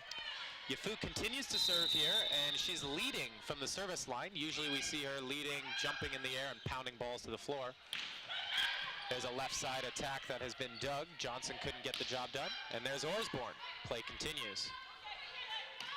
Right side attack. Leger. Free ball offered up. Yafu with the dig. Backcourt to Yafu, and she takes a little bit of speed off the ball. Step around attack. Great dig by Bennett, or Dossett. Backcourt pipe. Rolled. Good rally here. Kept alive, free ball being offered up. That's Sherhoom sending it over. And Madago gets the job done out of the middle. Boy, she hung in the air, didn't she, Steve, on that one, and actually made contact with the ball coming down. Watch here. She had to hang. Oh, geez, I just got it the last second. That's a talent that you can't teach. Sheldrick goes outside, and there's a kill. Johnson, player of the game for them last night. You see all the bandaging up just to be able to play. That cannot be comfortable.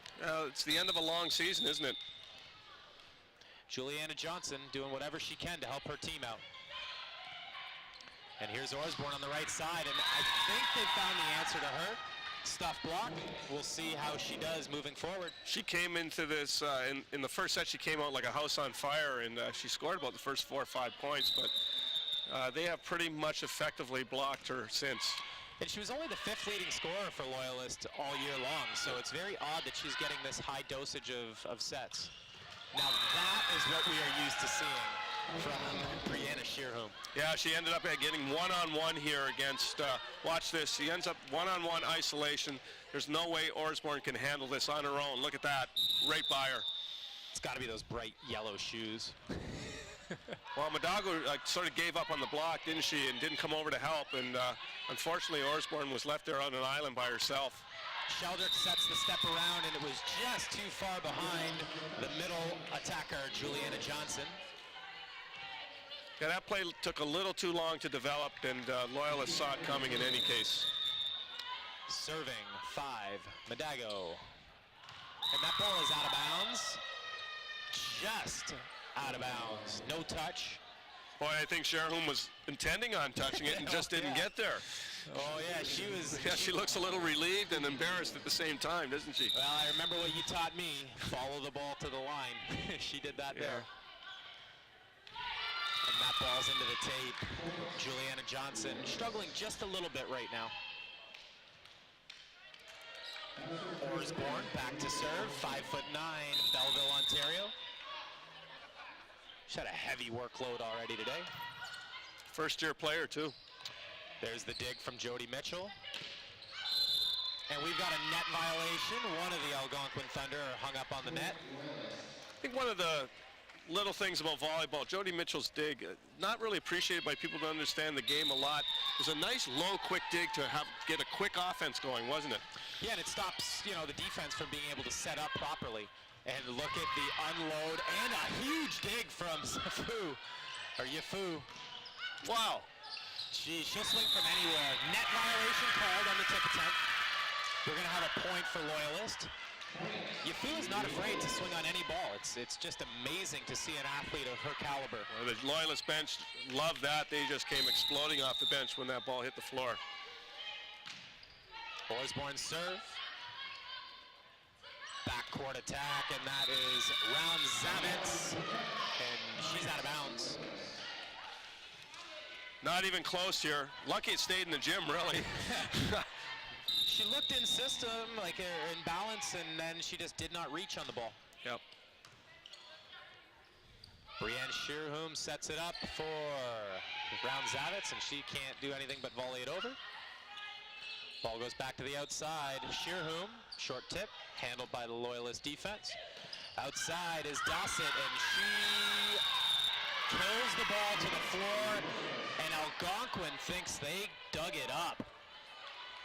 Be nice to see a shot of that. Here it comes. Let's see if that ball hits the floor. Yes. No, yeah, well, it did not. It I don't know. I think she only got her hand under half the ball. I think the other half might have been on the floor. And you and I are going to argue this one, but I know I'm right.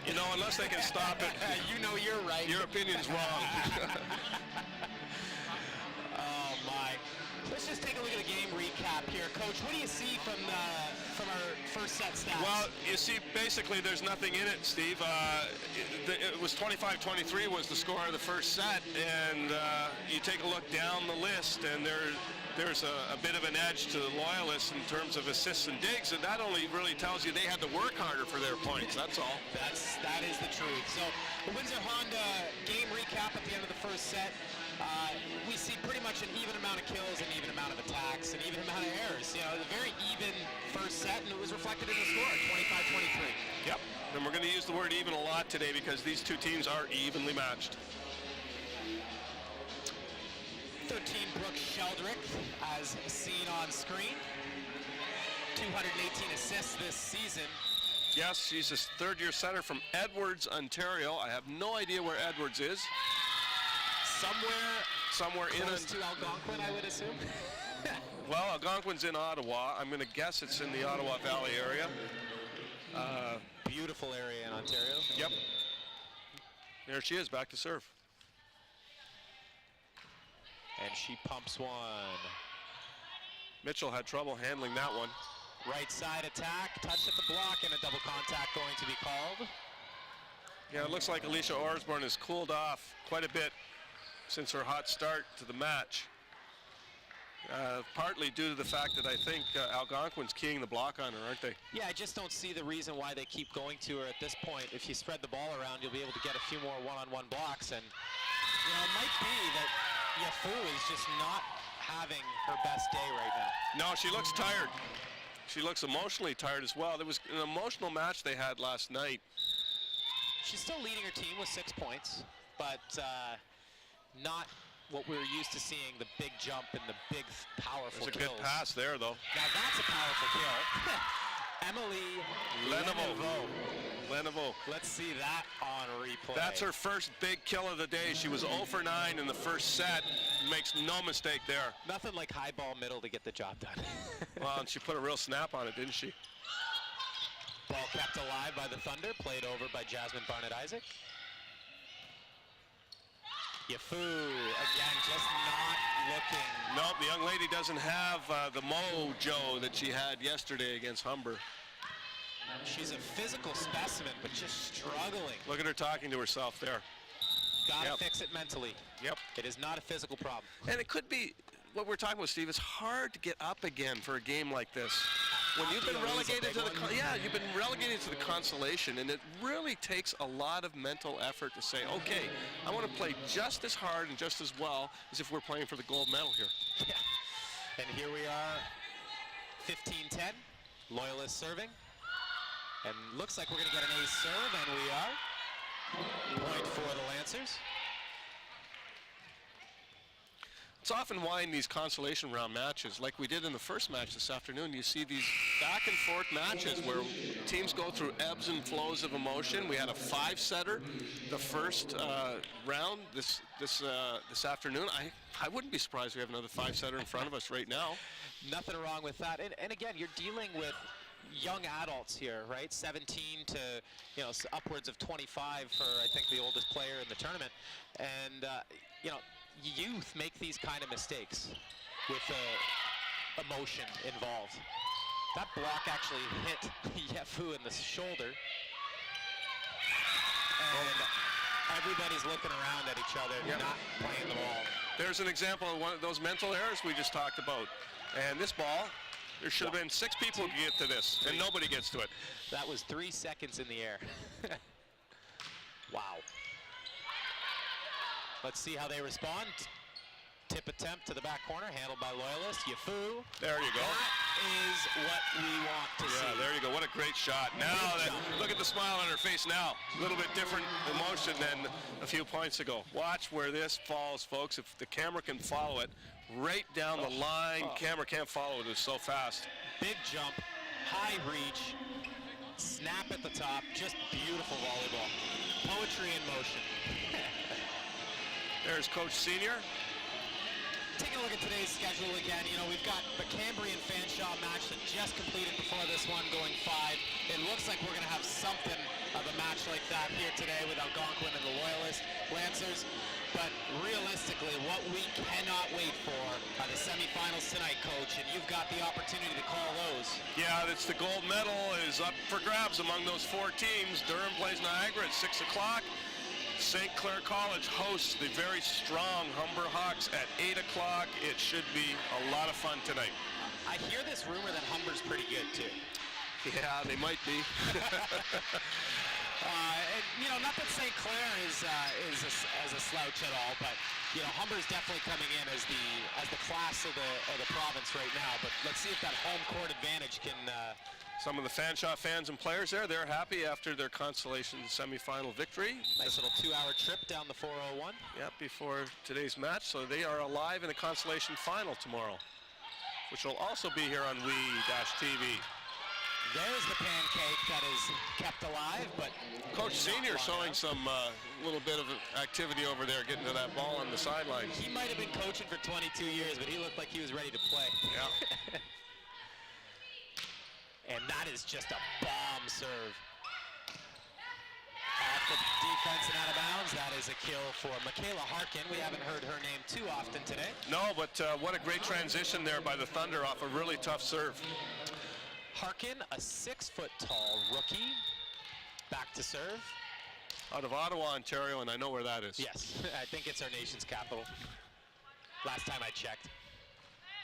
And I don't think that one made it over the net, and the head official doesn't either. So, point for Algonquin. And again, our Ottawa native, Michaela Harkin, serving. They go after Yafu. And that ball continues recycling it off the block. And that ball is played out of bounds. Point for Algonquin. Yeah, Hannah Dossett trying to be a little too fine with that shot. As we said earlier, misses the 900 square feet wide. And your kill efficiency from a standing swing is not very high, so just play the ball over, continue on, try to play some defense. What a dig, keeping the ball alive. That is Jody Mitchell. You weren't kidding. She is a player. Ball played over. That was Marie Chantel Ozarak. And she comes up with the dig right off her shoulder. Let's see what Loyalists can do with the free ball, and they go up the middle and only get a tip out of it. Free ball offered back by Algonquin. Yafu goes off speed to the pot, nothing there. Hidalgo plays it over. Sheldrick tries the right side, and Leger gets it done off the block out of bounds. Well, Yafu looks exhausted, doesn't she? Might have given it all last night. Now, in the first match, actually, Fanshawe lost their starting setter due to fatigue. The previous night after the match for dehydration, she ended up in the hospital needing 3 IVs. Yes, it's a long haul, this tournament, for these young ladies, especially at the end of a long season. And we forget that these young ladies played an 18-game regular season before they came to this tournament. So, and then you lose in the opening round of the tournament. So that knocks you back a little bit. And I think we're seeing that with Yafu today. I really do. She was spectacular yesterday. Today, she's 50-50, you know? Yeah, and you know what? The toll that is on your body through jumping hundreds of times, trying to get, we're not even 24 hours out from the last match. That match ended late last night, and now she's here playing, at a 3:30 start, 4:10 start because it was delayed. And the winner today is going to be asked to show up tomorrow at noon for the Consolation Championship. A lot. I don't think people who haven't played the game really understand. There you see Jody Mitchell. I love this young lady, the way she plays. 165 digs this season, 19 digs yesterday versus Humber. Wow. And she's keeping it going today. Yafu again, you know what? Yes, she gets the point, but that's not the Yafu that we see intimidating opponents. Nope, no. Hey, and we're saying all this, and they're up 2014. So they're also down a set. They can't afford to lose this one. We'll see what happens here at the net. I think that landed in, and Pat Patterson, the line judge, goes down with the flag. Yeah, he made no mistake. He snapped that flag down. Watch this. Yafu looks back, and she can't argue. She knows too. Look at, she looked back. She even takes it in the face on the way up. Oh. Just a little extra insult there, isn't it? Great call. Officiating crew has done a wonderful job so far today. Off the block and down. Yeah, notice they moved Yafu around that time, Steve, over to the right side.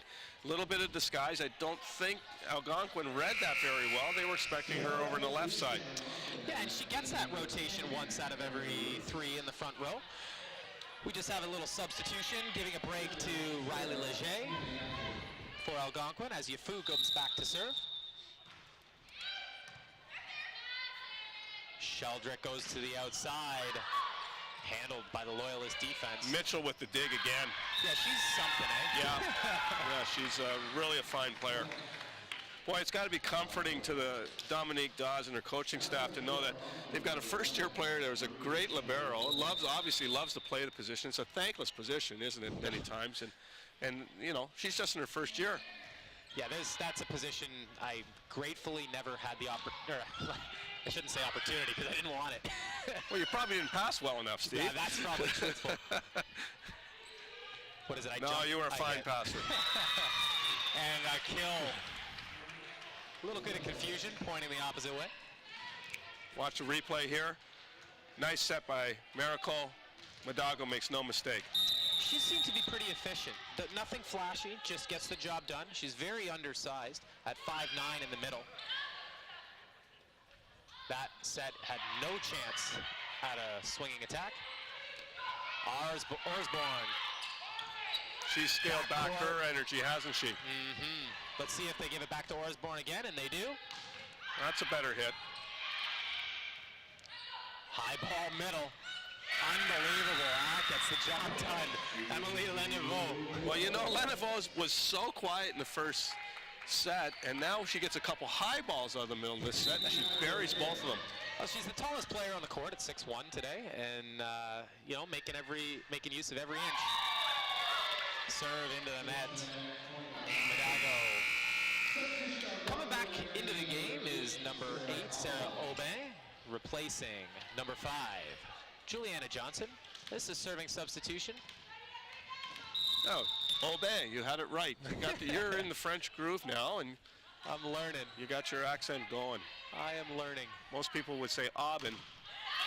I had somebody tell me about it before the match. Play continues, and that ball is out of bounds. The flag goes up. Set point, Loyalist looking to even this match. 24-17. 14, Osborne serving. Sheldrick goes to the middle, and that's a point. Michaela Harkin, 6 feet out of Ottawa, Ontario. Another substitution coming. 9 for 10, Leger in for Roots. Roots was obviously a back row substitution there to give Leger a bit of a rest across the back row. A little bit of a height difference between the two of them. Yeah. Front court for back court. Another perfect pass. Loyalist, when they're in system. For Dawson, can't get it done at the net. Double contact called. If I have one criticism of the Loyalist offense, their setter is a rookie. We'll start with that. It's the first year she's going to learn. But Raven Miracle is a little bit predictable where she goes with the ball. And here's the right side set to Osborne getting it done, 25-19.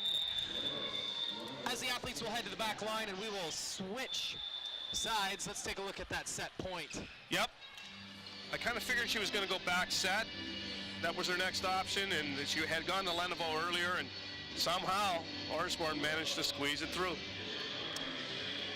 1-0 lead here on our second match, 1-1 tied between the Lancers and the Thunders here. You're watching OCAA Provincial Women's Volleyball here on WeTV, presented by Bel Air Direct.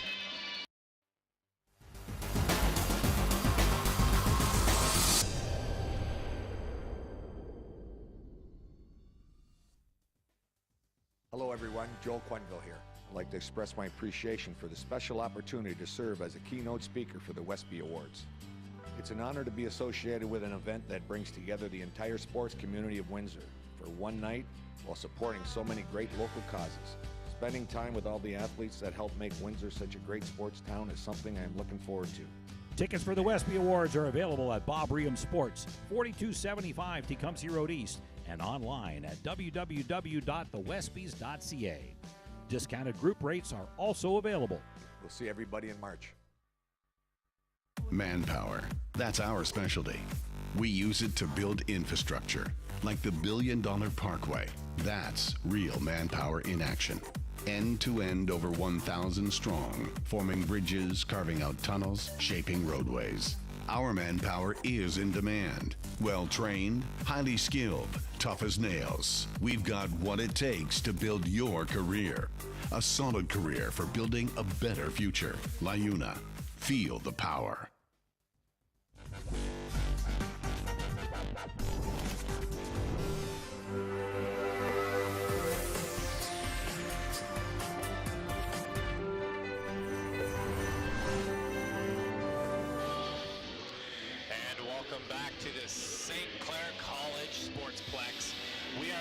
Live courtside on a match between the Lancers and the Thunder. One set apiece here as we get ready for the third set of action. And we've seen quite a difference in the first two sets. One being very close and then the second one being an absolute blowout. The ebbs and flows of emotion, Steve, hard to sustain. We've mentioned it a couple of times when you've been relegated to the consolation bracket.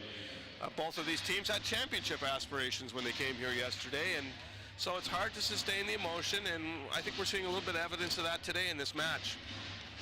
And there's a little bit of, they played each other twice, third time, and we've seen these guys before, you know. Really would like to see Sarah Yafu get in rhythm, even though their team won the last set.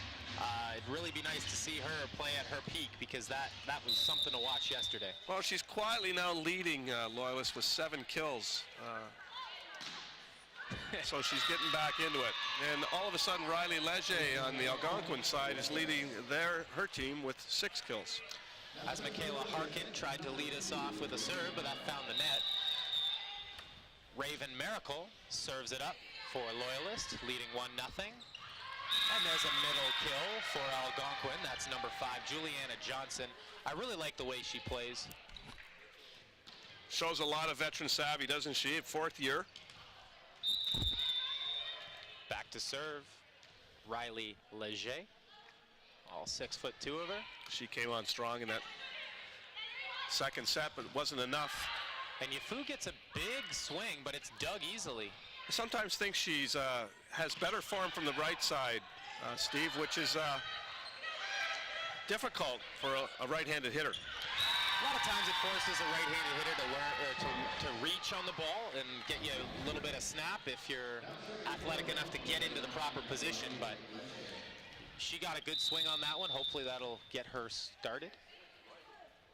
Leger serving, and that finds the tape as well. 2 service errors quickly. Yeah, that's the only 2 points that Loyalists have scored so far.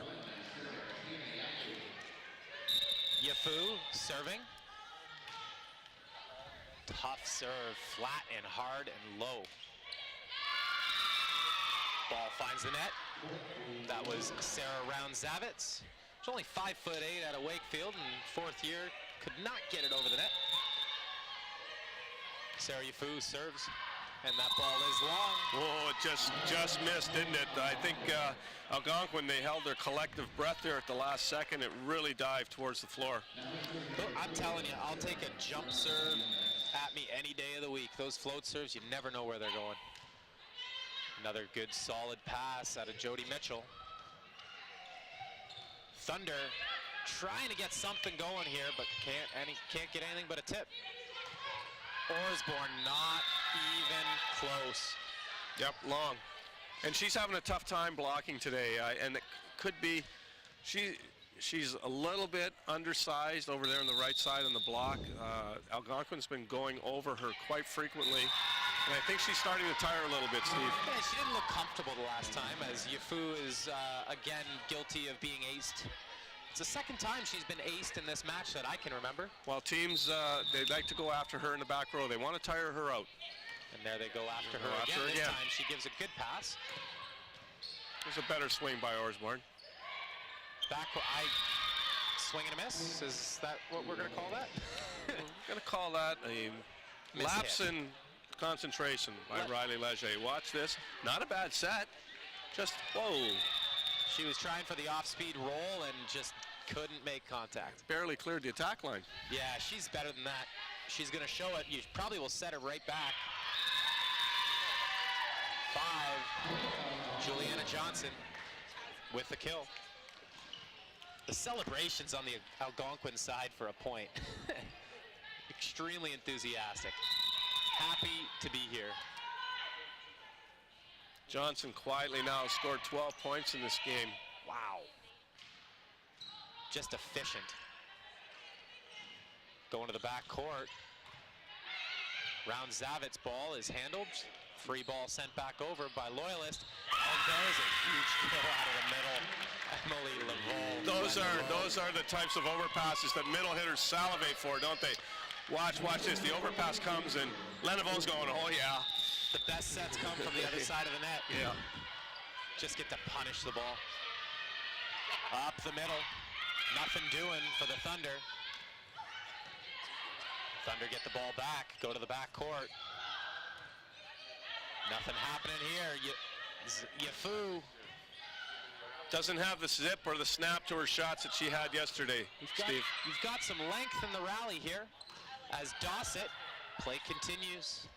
Somebody's got to put this ball away, and there it is. I'm trying to remember who this girl's name is. Oh, wait. No, it's Brienne Shearham. Yeah, but you know, you made a great point. We called her name often in the first set. Yep. We hardly called her name at all in the second set. Guess what? The Thunder lose. Yeah. So there's got to be a lesson in there somewhere. When she's involved and up, energetic, you can see when she reacts. She's the emotional leader. You wonder if Coach Everton Sr. said to his setter, hey, look, will you go number 7's way a little bit more? Even there, she just had a good swing, and it challenged the Loyalist defense to keep the ball alive. 2 contacts called on Algonquin. Point for Loyalist. And Yafu's in the front row. Look out. See if she can get going. A couple of the girls have matching tattoos there on the Loyalist side. Did you notice that from that camera shot? I think the whole team's got them. They put them all on the right Some side. secret society or? Yeah. Setter kill, Raven Miracle. Just extremely thrilled. You don't get to see a setter putting the ball down very often. When she gets the opportunity, she's not going to miss. Yeah, and she's happy. Look at that. +1 to the kill category. Ball goes to the right side, and it's number 7, Brianna Shearham. It just looks right when she gets set for their offense. I think if they're going to win this match, they're going to have to go to her often. Front row, back row, it doesn't matter. She's got a great serve as well. I hope I didn't jinx her with that comment, but watch this serve. If it was anything like me in the first match, every time I gave somebody props, they put it into the net. Good dig by the Thunder, and 2 contacts called on Jasmine Barnett-Isaac. That dig was by Shearham. She does it all. Front row, back row, serving line. Great player, very impressed with the young lady. Second year out of Belleville, Ontario. You wonder how she got away from Loyalist, located in Belleville. Well, Loyalist has themselves a pretty good libero if my memory serves me. Look at that replay. Out here. Off the tape and down. That Yeah, ball those should've been up. those are tough to defend, aren't they, when they change direction like that? You just got to stay on your toes. Ball is off the net. Point, Loyalist. 9-9. Raven Miracle goes back to serve. We're tied in sets 1-1, and we're tied in points 9-9 in this third set. This is going to be a long afternoon here of great volleyball. Ball is down, and we're going to have a substitution for Loyalist. Entering the game is number 8, Janessa Duffy, all the way from Moose Jaw, Saskatchewan. As she lines up over on the left side. Serving Leger. They're going to go out to the Moose Jaw native. Backcourt, boom, dug up. Safu gets it done. Yeah, what a great controlled shot this was. Great body control. She let it come across her body, the set, and just got her hand on top of it and knocked it into the center of the court. Didn't try to overpower it, Steve. Her 10th point, and actually there's her 11th with an ace serve. Hits the tape, a little bit fortunate, rolls over. Everybody's on their heels on the Algonquin side. No, almost got the hand there, Shearham, didn't she? Game of inches. Or millimeters, we should go millimeters, being Canada. Play continues. Backcourt here. Just a free ball offered up. Yafu pumps it outside, and we're going to get double contact. Noticing the officials have been pretty tight on non-setters setting the ball.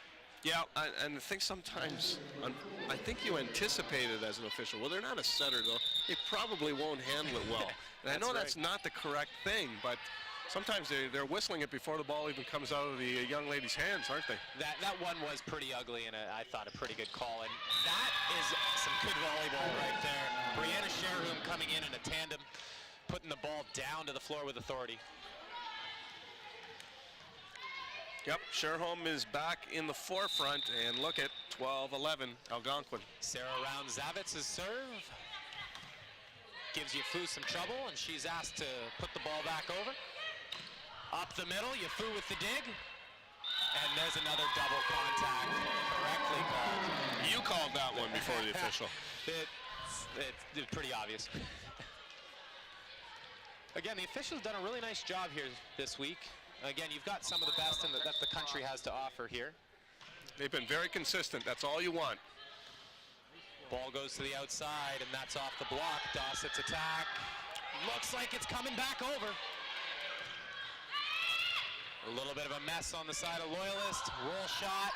Great hustle dig by Barnett Isaac, but they cannot get the ball over the net. Yeah, the libero, Jasmine Barnett Isaac, did yeoman work there for Algonquin. Ran down 2 balls. To have that effort wasted. There she is there, right back into focus on the next serve from Madago. And she takes it. Nice pass. Right side attack here. What a dig. Yafu keeps the ball in play. This is going to Sherholm. Watch. There you go. Sheldrick out to Sherholm. Yep. How is there no block on her? That's getting inside a setter's mind there, Steve. I've done a little bit of setting myself. Could figure it was going out to this young lady. But not even an effort to get your hands over the net. Eek. Eek. You got to be keying on her. You have to know it's coming to her. I would rather have 2 blocks on her and nothing on somebody else. There's number 9 getting it done, Emily Leneveau. She's starting to warm up, isn't she? And when she's having in fun. rhythm, when she's in rhythm, it just looks so pretty to watch. Yep. Serving, Janessa Duffy. Middle attack. Duffy a little slow there. Looked like she had her feet nailed to the floor. Sherhoom up to 12 points this match. Yeah, she apologizes to her coach. She knows it. She got caught flat-footed. And she's getting it right now from her head coach. Yafu going to the right side. Going to Sherholm, you bet. And there's the dig by Jody Mitchell. Mitchell, yeah, good dig, isn't it? And that ball goes out of bounds. Emily Leneveau did not, again, when she doesn't look in rhythm, it's not going to work. I'll go on a real long limb here, Steve, and say if they keep going to Sherholm, they'll win this match. Thunder with the serve. Let's see if they go after Yafu. She seems to be totally in sync, doesn't she? They do. Up the middle. Rejected at the net. Again, middle attack. Leneveau's ball is continued. Leneveau gets it again, this time. Oh, what a great effort by the libero again. Let's see where we go here. Center dump works on these transition plays time and time again. Good read there by Miracle, the first-year rookie setter. Says they're scrambling, I'm going to do that. Look at that. Heady play by the rookie. Good job. Hannah Dossett from Kingston. Serve finds the net and down. In for a point. Miracles from Deseronto, Ontario. Whew. Again, I'm going to have to look these places up tonight when I get home, Steve. Deseronto, Ontario. Dossett continues to serve. And that ball is in the back line. Falls right on the line. The linesman, Barry McBride, he doesn't hesitate. Watch on the replay here. He snaps that flag down right away. Boom. There it goes. Got it. Yep. The more I look at it, the more I think he's right. Brianne Sherholm in the backcourt. She's dangerous back here, too. Ball goes out to Yafu. That was a big jump. Free ball offered up by the Thunder. The Lancers try the back step. Look at Sherholm playing defense as well. Again, we have Jasmine Barnett-Isaac called for a double contact. You think her coach should probably just tell her to play the ball with her forearms at some point. Serve goes into the net. Leneveux, frustrated. This is the most critical point of this whole match right here, Steve. I think the match is going to hang in the balance in the next 10 minutes. I'm not just talking about this set. I think the whole match is hanging in the balance right here. Winning percentage of the match goes up for 2-1 versus being down 1-2 quite significantly. Ball goes out to the left side, and there's a stuff. Oh, look at Madago. She's strutting her stuff. She comes out of that block. Yeah, she came out of that block just strutting like a penguin, didn't she? She's happy. Watch this. Watch her strut. Herself. Yep, she turns and. Setter had already peeled off the net, playing defense. Boy, Loyalists is just shooting themselves in the foot here, missing these serves late in the match. You just got to put pressure on the opponent to earn their points. You can't give them all away. You want tough serves, there's no doubt about it, but you don't want to see them getting buried in the middle of the net. Right, and there's a missed serve on the part of the Thunder. I can live better with that one. At least she was trying to pick the sideline, and it cleared the net, but just missed. And we have a substitution on the Algonquin Thunder side. Leger getting her break. Roots in her place. Yafu with the dig, ball kept alive. Thunder go up the middle, and that's Juliana Johnson's ball, handled by Loyalists. Well, I like the way Sherholm plays the back row too, eh, Steve? Oh, yeah. She's an athlete. She plays that way in the front court, in the back court, uses her athleticism. As our down official, Paul Higgins, catches Algonquin on the net. I think that was the center, Brooke Sheldrick, caught there. There's a guilty look on her face. Yafu's having fun all of a sudden. 19-19. She has got the giggles. Good that she puts her serve in. Right side attack. Raum Zavitz really has not put a hurting on the ball today at all. Back court. Now here's somebody who has Brianna Sherholm, and off the block. Boy, she mistimed her approach, and she's really happy she got it in.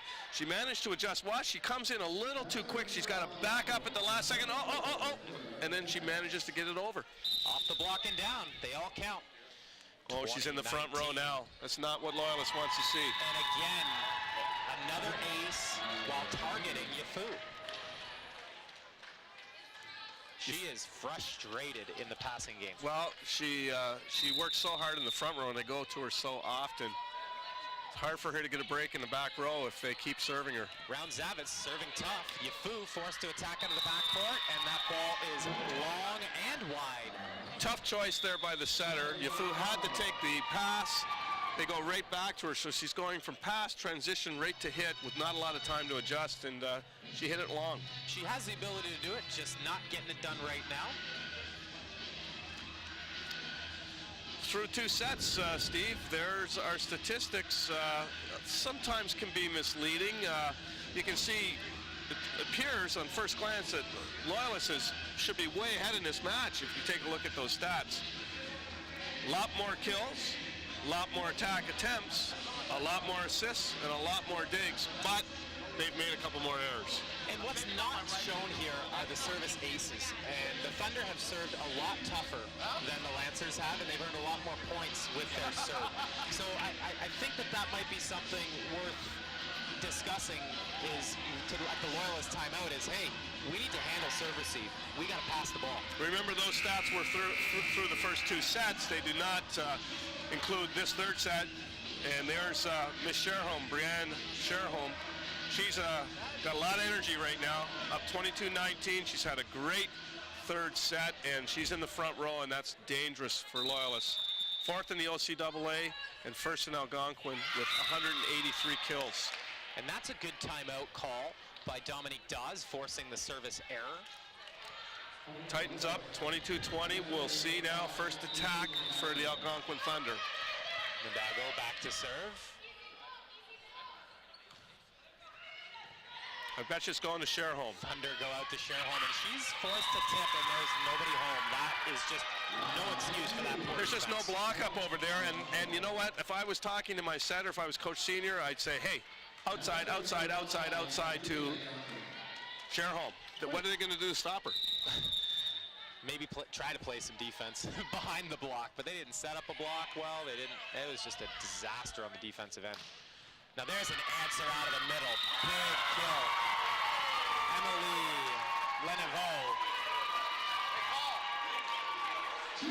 And that ball went off the defense and through the basket at the back of the court. That's what got a big roar. I don't know if the camera doesn't follow it, but the crowd erupted. 4-pointer, 5-pointer. Only one. Janessa Duffy with the serve. Is this going to Sherholm? Why wouldn't you? Ooh, tip Again? kept alive. Yep. Sherholm. Yep. Done. Why not? She is definitely leading her team. And you know, give the setter credit for recognizing it, or the coaching staff, whoever you want to give the credit to, but Let the big dog eat. when she's involved, they've been a different team, haven't they? Oh yeah, she's up to 15 points already. And when she wasn't involved in that second set, they lost. So I think it's pretty clear to me. Clear as mud anyways. And there we go again. Yafu being served off the court. She's getting aced time and time again. We expected to see her being a leader, and she's getting served off the court. Setter goes right at her. Whoa, that ball just died as it crossed the net. Gotta have active feet to play this game. She was caught flat-footed. So Algonquin gets up 2-1 here on Loyalist by a score of 21-25 at the end of that third set. And we appreciate you watching OCAA Provincial Women's Volleyball here at the St. Clair College Sportsplex on WeTV.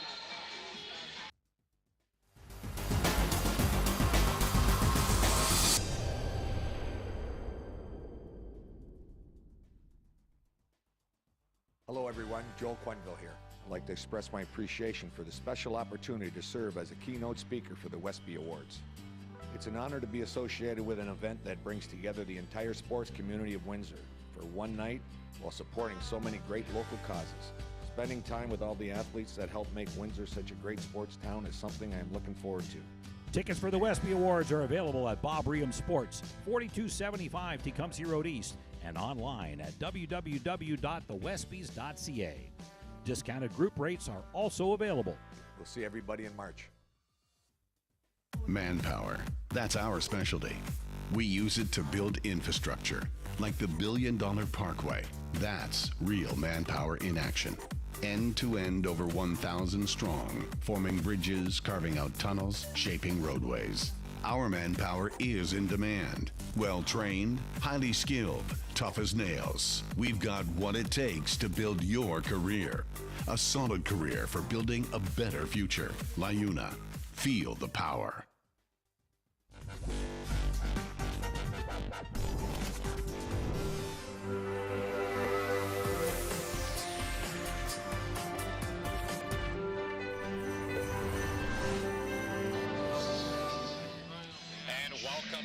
St. Clair College Sportsplex for OCAA Provincial Women's Volleyball action. Lancers Thunder have not disappointed. 2-1 going into the fourth, and it's been a back-and-forth match. We've seen some great individual efforts on both sides. Yeah, and even the young fans are enjoying this. This young little guy getting his first volleyball experience, or close to the first, and drooling. He's drooling with excitement there of his fourth set, isn't he? And we have some fans from Durham awaiting their match tonight. Yep, maybe checking in with the folks back home by email, text. What are you talking about? They're watching WeTV. They probably are watching we-tv.ca. If you haven't watched this, you know, make sure you tell your friends about what's going on here this weekend down in Windsor, and we-tv.ca. We're carrying everything to you. And what an awesome event that St. Clair College is able to put on. Every time they put on an event at the Sportsplex, it is just phenomenal. It's a great facility, and we've got great community partners involved. It's just a classy event every time. Well, we talked about it, us amateur analysts, Steve, you and I, and 13 kills now for Brianne Sherholm. Do you think she might be the key for the Thunder? I'm going to go out on a limb and say yes, as much as Yafu needs to be a key for the Loyalist Lancers. First point here. We've got a nice long rally here. Tristan Estabrook. Off the block and out of bounds. That is Brooke Sheldrick. I thought that was Sarah Round-Zavis. I could be wrong with the hit. I think you might be correct. But they got to be happy to see her with that hit. If they could just balance Sherholm, you know, at the opposite side of the rotation with some hits from her, they'd be really pleased. Leger's serve. Free ball offered up by Loyalist. And none other than Sherholm in the backcourt. Yafu, Loyalist counter. That was a big swing, but out of bounds. Point Algonquin. I like to see that aggressiveness out of Yafu. There's a time and a place to put the ball on the court. Just to put Brianne Sherholm's effort into perspective, she now has 13 kills on the night for Algonquin. The next highest amount on the Thunder squad is 6. Whew. Both Leger and Johnson with 6 kills. Ball played over. Great effort by the Thunder to keep it alive. And the ball is going to find the floor. That was Christine Madago's tip that just couldn't be handled by the Thunder defense. Yep, they get together to talk about it. Yeah, Fug back to serve. Crunch time now for Loyalists. They're down 2-1. Sheldrick does good to keep the ball alive. Miracle goes to the right side, and that's just not getting the job done. After the quick start by Alicia Orsborn for Loyalist on that right side, they haven't been able to find an answer since then with the right side attack, haven't they? And Duffy, you know, really looks like she's struggling to get in rhythm. Yafu. And that ball's called down. I'd like to see the replay of that. I wonder if she was over the attack line on this. Watch carefully. Oh, no, just behind, wasn't she? And a good call to keep that ball down. It was only part of the ball hit the floor, part of the ball hit the hand, not good enough to keep playing. Ball recycled off the block. Smart play by Juliana Johnson to keep that ball alive. Yep. Yafu does not get a chance to hit the ball because Madago is called for 2 contacts. Again, those non-setters setting the ball just are struggling massively. Juliana Johnson serving. Miracle goes high ball, middle. And again, just extending that middle run 3 meters away from the setter. Usually it's right on top. Seems to be working, getting the job done. Lennevo seems to like the higher sets, doesn't she? That was like 3 meters over the net. That's right. High ball, middle, in between middle and left side. Well, I mean, if you need to put somebody someplace, just let me know. Middle attack. Rejected at the net. And that was a shorter set. Lennevo doesn't seem to handle those as easily. Ooh, we're getting a lift call there. Again, people playing the ball that aren't setters. I've been trying to tell my teammates this as a setter for years, Steve, but they keep stepping in front of me and taking the sets away from me. No, don't do it. Those middle hitters, they all want to be setters. Of course, setters all want to be middle hitters, don't they? That's all. They want the glory of the big block or the big kill. Tough play at the net. Sheldrick did good to keep it alive. And there is a smart tip kill by Hannah Dawson. Out of her second year out of Kingston, Ontario. Really heads up play.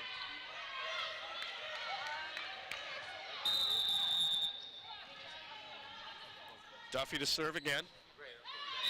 She's struggling. I don't see Coach sticking with her much longer.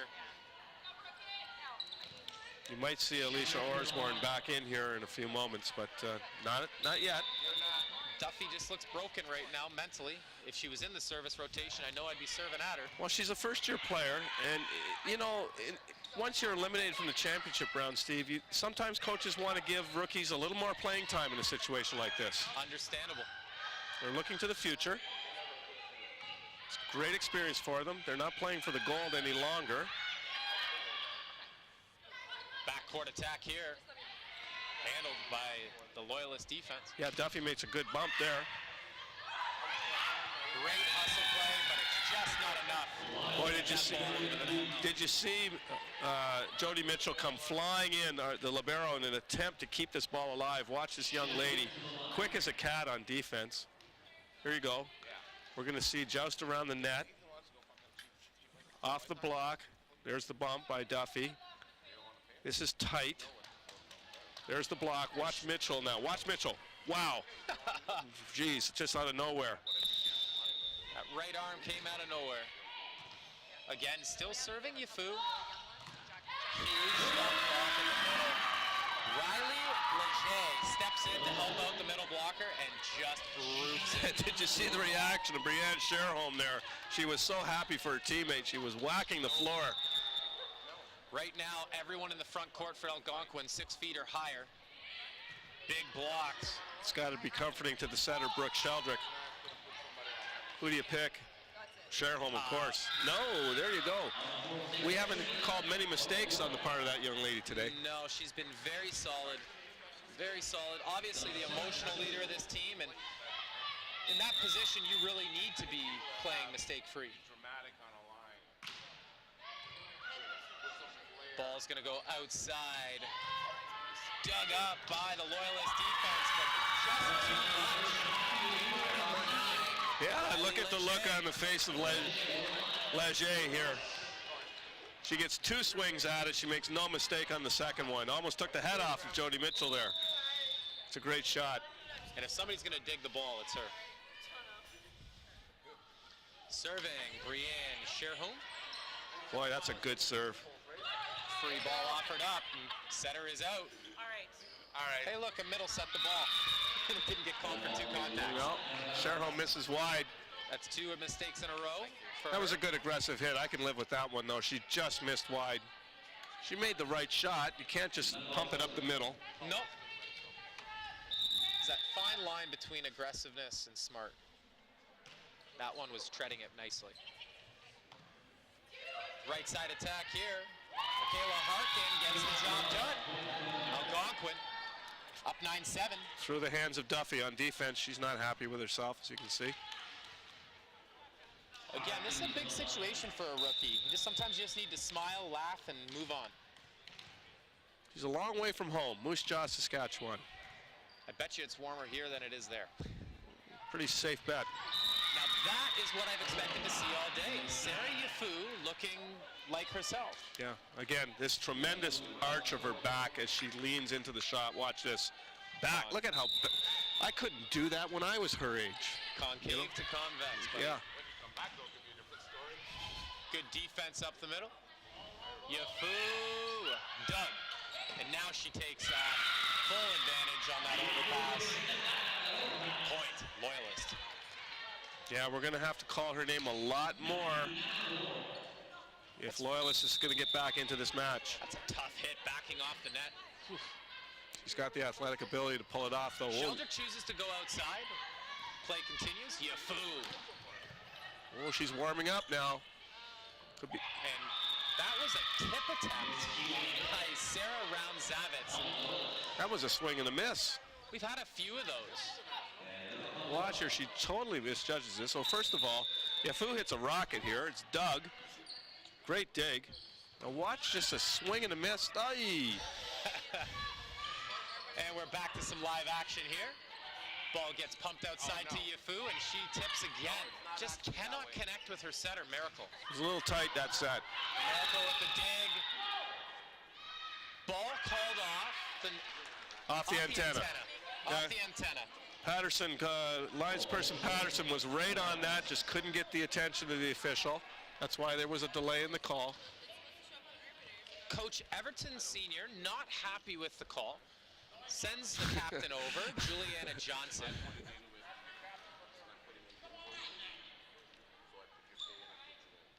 Coach not impressed. Head official now giving some clarification to Juliana Johnson. Going as far away Going as far as he can, I guess, Coach Everton Senior, without getting Yeah, notice he's very quiet now. Very quiet. He's Go back to the action. Yeah. Although now with the rule changes, a yellow card doesn't mean much. It used to be a point, now it's just a visual warning. Sherholm takes the easy route on that one. Boy, she's a good passer too. There's Look at her pick that up. Yep. And again, outside attack just not working for Sarah Roundzavitz. Now Yafu stuffed at the net. Timing just off, ball behind her. She is really struggling. Well, again, a very, very tight set. Miracle setting her way too tight. And look at the size of the block that's going up on her. Both of them right there. Look at all the hands. There you go. Very few of us are going to get a ball through that. You know what? I think you're right on that one. What hustle. Jessica Duffy. Whew. Left side kill. No, it is Doug. I keep saying Jessica. Sorry, Janessa Duffy. Sorry to her family and to her. Ball is down, and there's a huge celebration on Algonquin's side. Janessa Duffy. Figure she should have got to that one, Steve. Disappointed? No, step slow on defense. Leger's serve. Right side attack here, coming from Yafu, and that one was the right distance. Just enough on the roll shot. She disguised that well. Again, very quick trips through the front row for her. The only way Loyalist is going to be successful is her in the front court for a long time. There's a double contact. Again, those non-setters trying to set the ball. Well, they're getting a little frustrated. You can see look at, they're talking to the head official, Andy Wu. She's saying, you know, there's a number 5, Johnson, talking to him, saying. She is not happy with the response from the head official, No. I don't think she has a case. Well, you can look at this one of two ways, and I don't want to throw the officials under the bus here.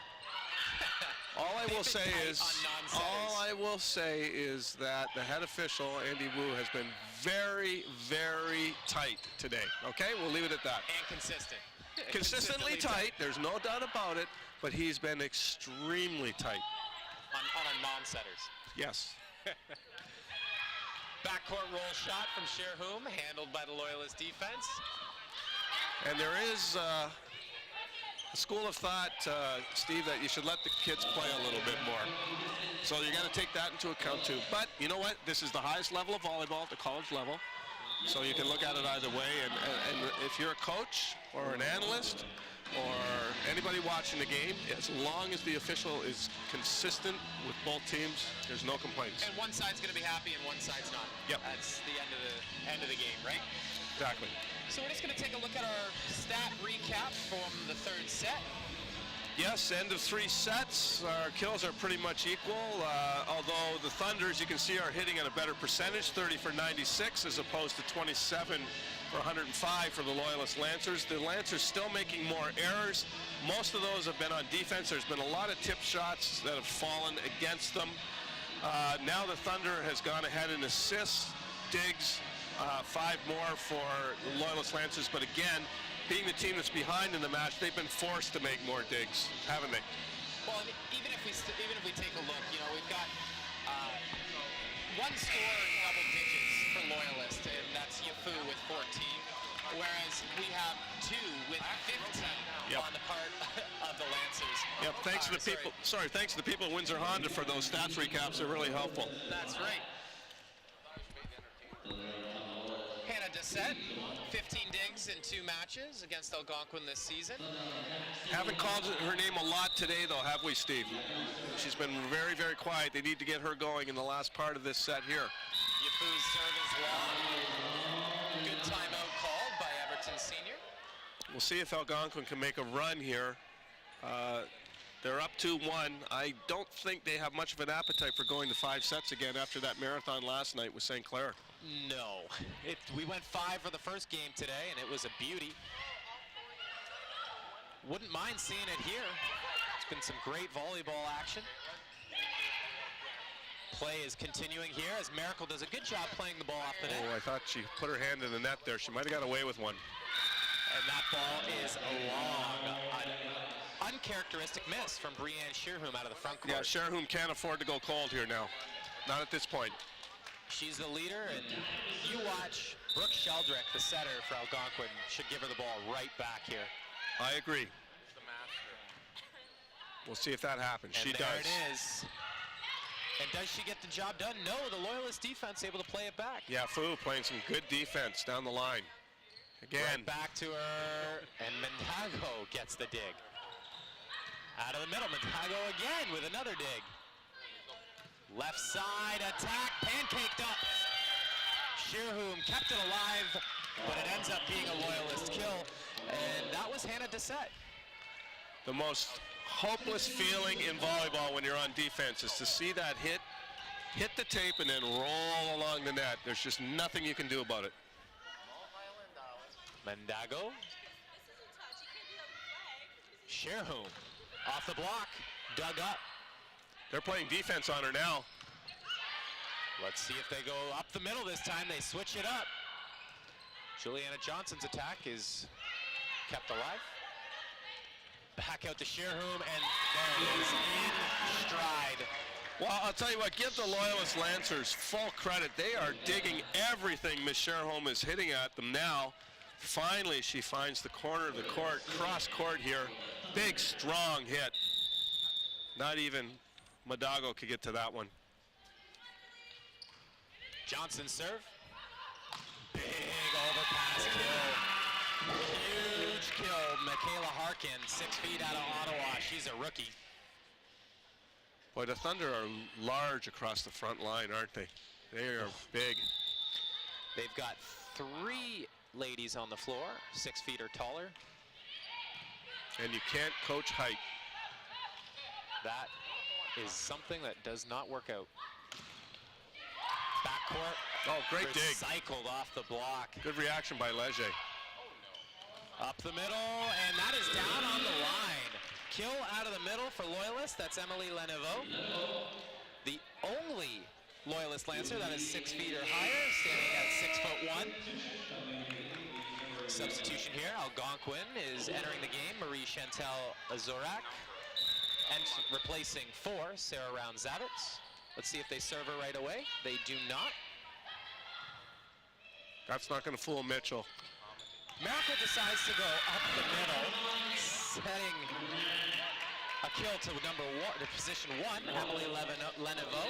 I'm going to hang that point on the Algonquin center, Brooke Sheldrick. She tried the dump to the middle on 2, but you know what? Jody Mitchell is just too good of a libero. She read it all the way. Outside, dug up by Yafu. Miracle getting a chance to swing. Left side kill, and there's the boom, Brianne Shearhoom. She's happy with that one, isn't she? As she should be, just right over top of the block. Big, strong frame. Sheldrick serving. Passing's cooled off just a little bit for Loyalist. And that ball is wide. That's Anna Dossett. This is to do better with that. Yep, this is the danger point of the set right now for both teams. A little lapse in judgment right here could mean the loss of this set. Brooke Sheldrick serving. Yafu with a good pass, and they run a back step around. Poor choice, I think, Steve. Left side attack is handled by Loyalist. And Yafu finds the middle of the net. Just has not gotten in a consistent rhythm. We see signs of brilliance, and then she looks tired to me. Certainly not playing with the energy. Look at Mitchell trying to, you know, get her going. Yeah, 14 points at this point of the match is just not what we're used to seeing from her. This is the 4th, to put that in perspective, Steve, this is the 4th set of this match. She averaged 5 points per set this season. Yeah, she's well below that average. She's well below. She's at about, let's do my math, 4 into 14, a little over 3. So we're just going to take a look at today's schedule. And, you know, we were in our second game, Loyalist Algonquin. We had a great start to the day with Cambrian and Fanshawe playing in the consolation bracket. Fanshawe taking it in 5. We do have a delay to announce. Durham and Niagara will be delayed as this match is running longer, so we will get that to you about 30 minutes after the conclusion of this match. Yeah, that was originally scheduled to start at 6 o'clock, but because of the exciting and closely contested matches we've had so far, Steve, everything's being pushed back, and I'm going to guess that probably that 8 o'clock start will probably be delayed at some point as well. And that's the one that we are all looking forward to, where we should have a phenomenal attendance and atmosphere in the St. Clair Sportsplex for the home St. Clair College Saints to really show off this phenomenal facility and the phenomenal team that they've thrown together this year. Yeah, and we hope as many people as possible can come out tonight, and if you can, of course, watch it on We-TV. As we see Riley Leger, 129 kills this season. She's already got 10 in this tournament, and that was as of yesterday. And Yafu's aced again. Time and time again, they've served her tough, and she has not been up to the challenge passing-wise today, as they now pinch her out of the service rotation. So Yafu is out. Yep, and I said just a few minutes ago, Sean, you're making me look like a prophet. If there was any lack of concentration at this point, it was going to cost the team the set. 4 straight points, poor passing like that, poor serve reception. The lack of concentration has been by the Loyalist Lancers, and they are in danger of heading up the 4-on-1 on their bus quicker than they hoped. Yafu is back into the service receive, and they tried to go right at her, but the libero was able to cut that off. Mitchell? Algonquin looks to have more energy right now. Sheldrick goes to the right side. Oh, and look at that. Look at the celebration. The setter, Brooke Sheldrick, does a roll on the floor. She loved that. Third year out of Edwards. I assume that's in Ontario. Good serve again. They go after Yafu. And Loyalist is just falling apart. Well, it was 18-16 when I talked about this being the critical point of the match. 6 straight points by Algonquin Thunder. They lie on the verge now of winning this match if they can just hang on to that 4-point lead.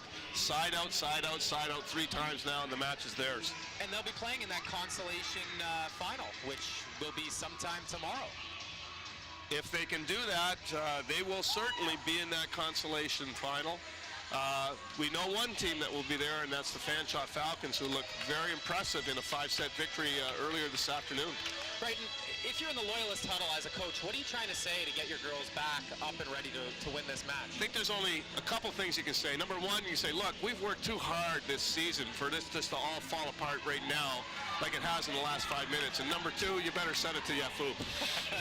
And she needs to step it up. Yafu is their leader, and if she's not going to get the job done... Well, then that's the season, isn't it? Because she's your go-to player. You got to live with that. But she's the only person in double-digit scoring right now for her team. So I think you're going to she's in the back row, unfortunately, but I think you're still going to have to go to her. They're caught in a very tough rotation right here. She has 25 kills this tournament, 248 on the year, and just not given her best performance today. Ball goes out to the left side. It is kept alive by Algonquin. And Sheerhoom is just having a day. And you know, I think Sheldrick, the setter, has figured out there's not much of a block over there. I'm just going to set this tight to the net and let her wail away. She's up to 18 points.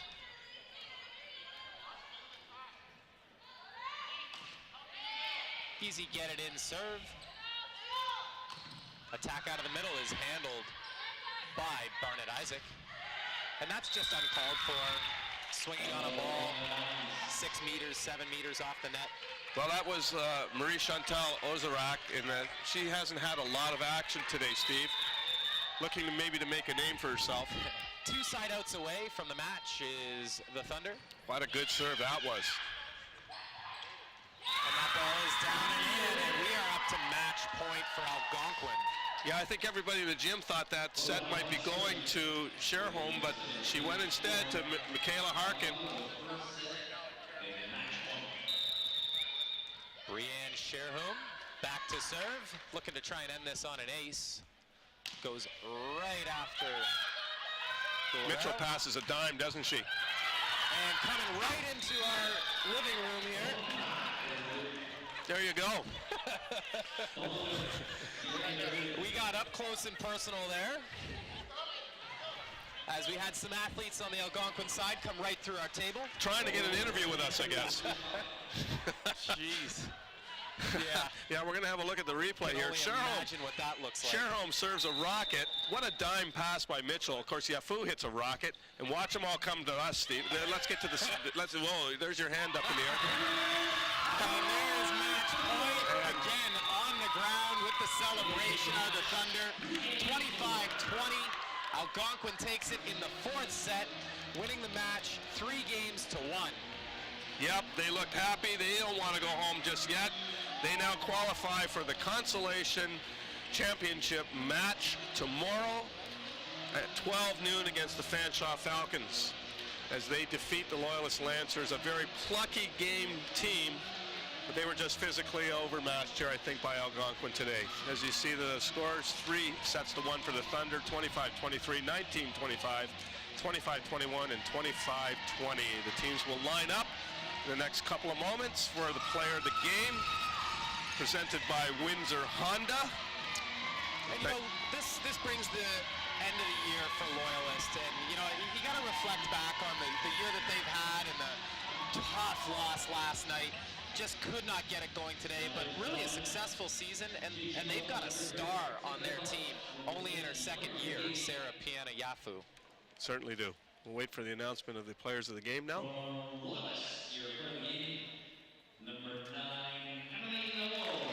I think that's a good pick.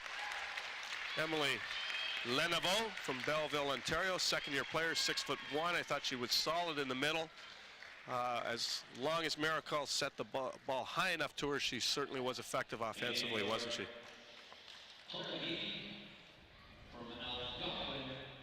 Number 7? I would think so. Yeah, I think so. I think pretty obvious. There she is, yep. She had a great match, Brianne Sherhorn.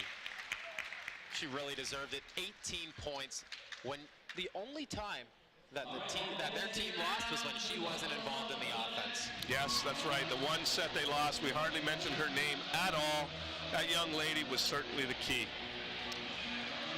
And again, Coach Everton Sr. leads his team to a 3-1 match win. Loyalist losing to Algonquin. Durham-Niagara will be delayed as we have 30-minute delay from now till we start our next game. Yep. And Humber and St. Clair is scheduled for 8 o'clock tonight. And again, all of these can be seen on WeTV, We-TV, and what a phenomenal atmosphere we have at the Windsor St. Clair College Sportsplex. Yeah, it's been great working this match with you, Steve. It's always wonderful seeing you again. Brings back great memories of when I had the opportunity to coach you as an OVA player. What a wonderful kid you were, and you've grown into a wonderful young man. I appreciate it all, and it was a pleasure working with you as well. All right, the Windsor Honda scoreboard. We're going to wrap it up in the next couple of minutes, and we hope people will tune in to we-tv.ca in the next half an hour to see the championship semifinal between Niagara and Durham. We thank you for watching OCAA Provincial Women's Volleyball Championships presented by Bel Air Direct on WeTV.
welcome everybody to Windsor, Ontario, the St. Clair College Athletic Complex on this very gray February day. And I'm Dave Austin, along with my partner Rob Lynch, here to broadcast the first semifinal match in the OCAA Women's Volleyball Championship, presented by Bel Air Direct.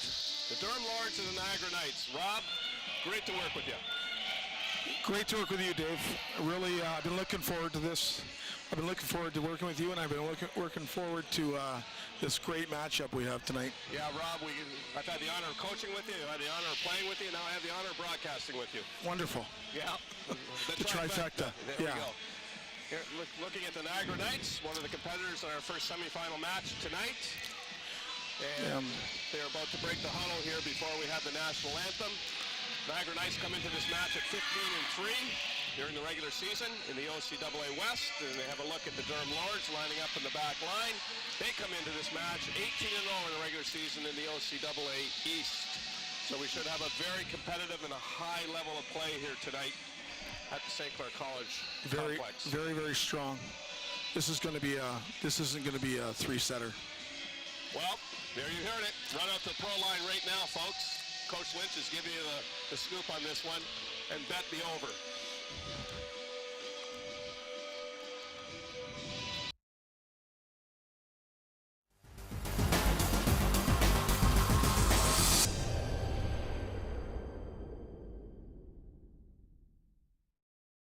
Hello everyone, Joel Quenville here. I'd like to express my appreciation for the special opportunity to serve as a keynote speaker for the Westby Awards. It's an honor to be associated with an event that brings together the entire sports community of Windsor for one night while supporting so many great local causes. Spending time with all the athletes that help make Windsor such a great sports town is something I'm looking forward to. Tickets for the Westby Awards are available at Bob Reham Sports, 4275 Tecumseh Road East, and online at www.thewestbys.ca. Discounted group rates are also available. We'll see everybody in March. Manpower. That's our specialty. We use it to build infrastructure, like the $1 billion Parkway. That's real manpower in action. End to end, over 1,000 strong, forming bridges, carving out tunnels, shaping roadways. Our manpower is in demand. Well trained, highly skilled, tough as nails. We've got what it takes to build your career. A solid career for building a better future. LiUNA. Feel the power.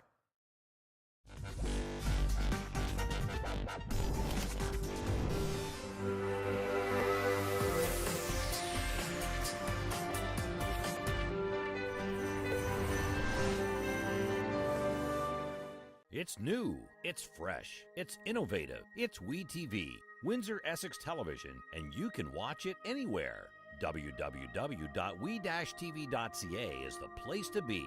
If it's sports, entertainment, or community events, WeTV has what you're looking for. The people, places, and faces of our community are front and center on WeTV. Check out www.we-tv.ca for what's being webcast live. WeTV, we got you covered. Welcome back to St. Clair College. The excitement is growing for our first championship semifinal match. Rob Lynch, we're going to take a look at the Niagara starting lineup. Niagara starting lineup. We have to look first at Bailey Davis. Going to be a key player here, as Rachel Rivers. Linnea Davis was spectacular last night. Went to her time and time again to get the ball done. Samantha Bailey also coming in. As you can see, large, in charge, they're ready to play. Nate Jansen's got them going. There's their first-year coach, Nathan Jansen, on the sideline, and we'll talk a little bit more about number 2 in that starting lineup. And during the game, we'll mention her name a lot, Jordan Kozlowski, won't we? Yes. Here are the Durham Lords, and we'll mention number 1's name quite a bit as well. All-Canadian Allison Marshall, OCAA Player of the Year. She is supported by number 2, Lucia Kalmeyer, Jessica Jensen, Briar Hake, Shannon Dean, who had a great game last night against Fanshawe Falcons. Yeah, she controlled the net last night. Coach Tony Clark in his 11th season with the Durham Lords. No lack of experience there. Tony's done a wonderful job with these girls. And here we go. Back to serve, number 12, Shannon Dean, who played at the University of Windsor for 4 years, using up her 5th year eligibility here with the Durham Lords. And shank off that tough serve, and the Durham Lords out quickly, 1-0. Yeah, they ran the serve inside and low. Wanted to bring the ball just past the attack line. And Rob, I bow to your volleyball knowledge. You correct me wherever you need to on this broadcast. Never. Another good serve, handled this time by the Knights. It was a tough spot for Lenina to come off, pass the ball, and then run the 31. Yeah, it could have been a poor choice on the part of the setter there. Bailey Davis, always difficult to go back to the person who passed the ball, especially on such a quick transition. Trying to establish the middle.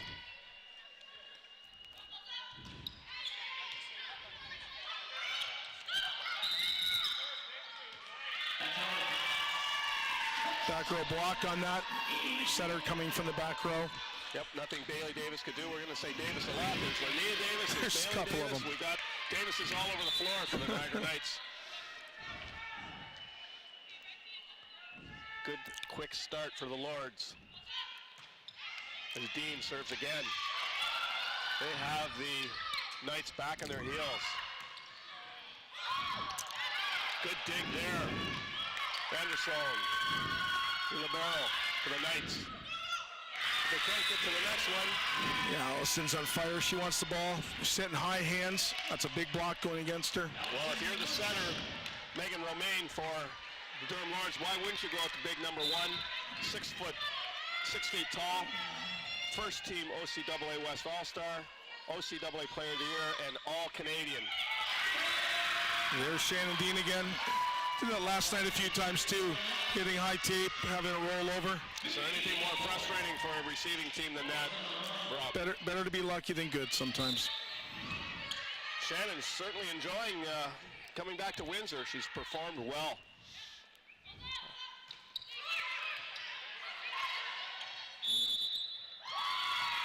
Interference on the set there. Back row setter came in, and the middle blocker from Durham protruded over the net. Yeah. Here's a young woman I was really impressed with last night. She played with such great emotion. Rachel Rivers, number 8 for the Knights. Well, guess who that was again? Allison Marshall. Niagara can't afford to let her get heated up. No, if they don't put a stop to that, it's going to be a short night for the Knights. No pun intended. No. Nice pass by Van Solon. Boy, and first impression here, Rob, I want your thoughts on this. I was so impressed with Durham's defense last night. Yeah. We know they got height and power, but again, they just seem to be a couple steps quicker on defense than the teams they've faced so far. That tip coverage is great. They're giving themselves enough room to get the ball.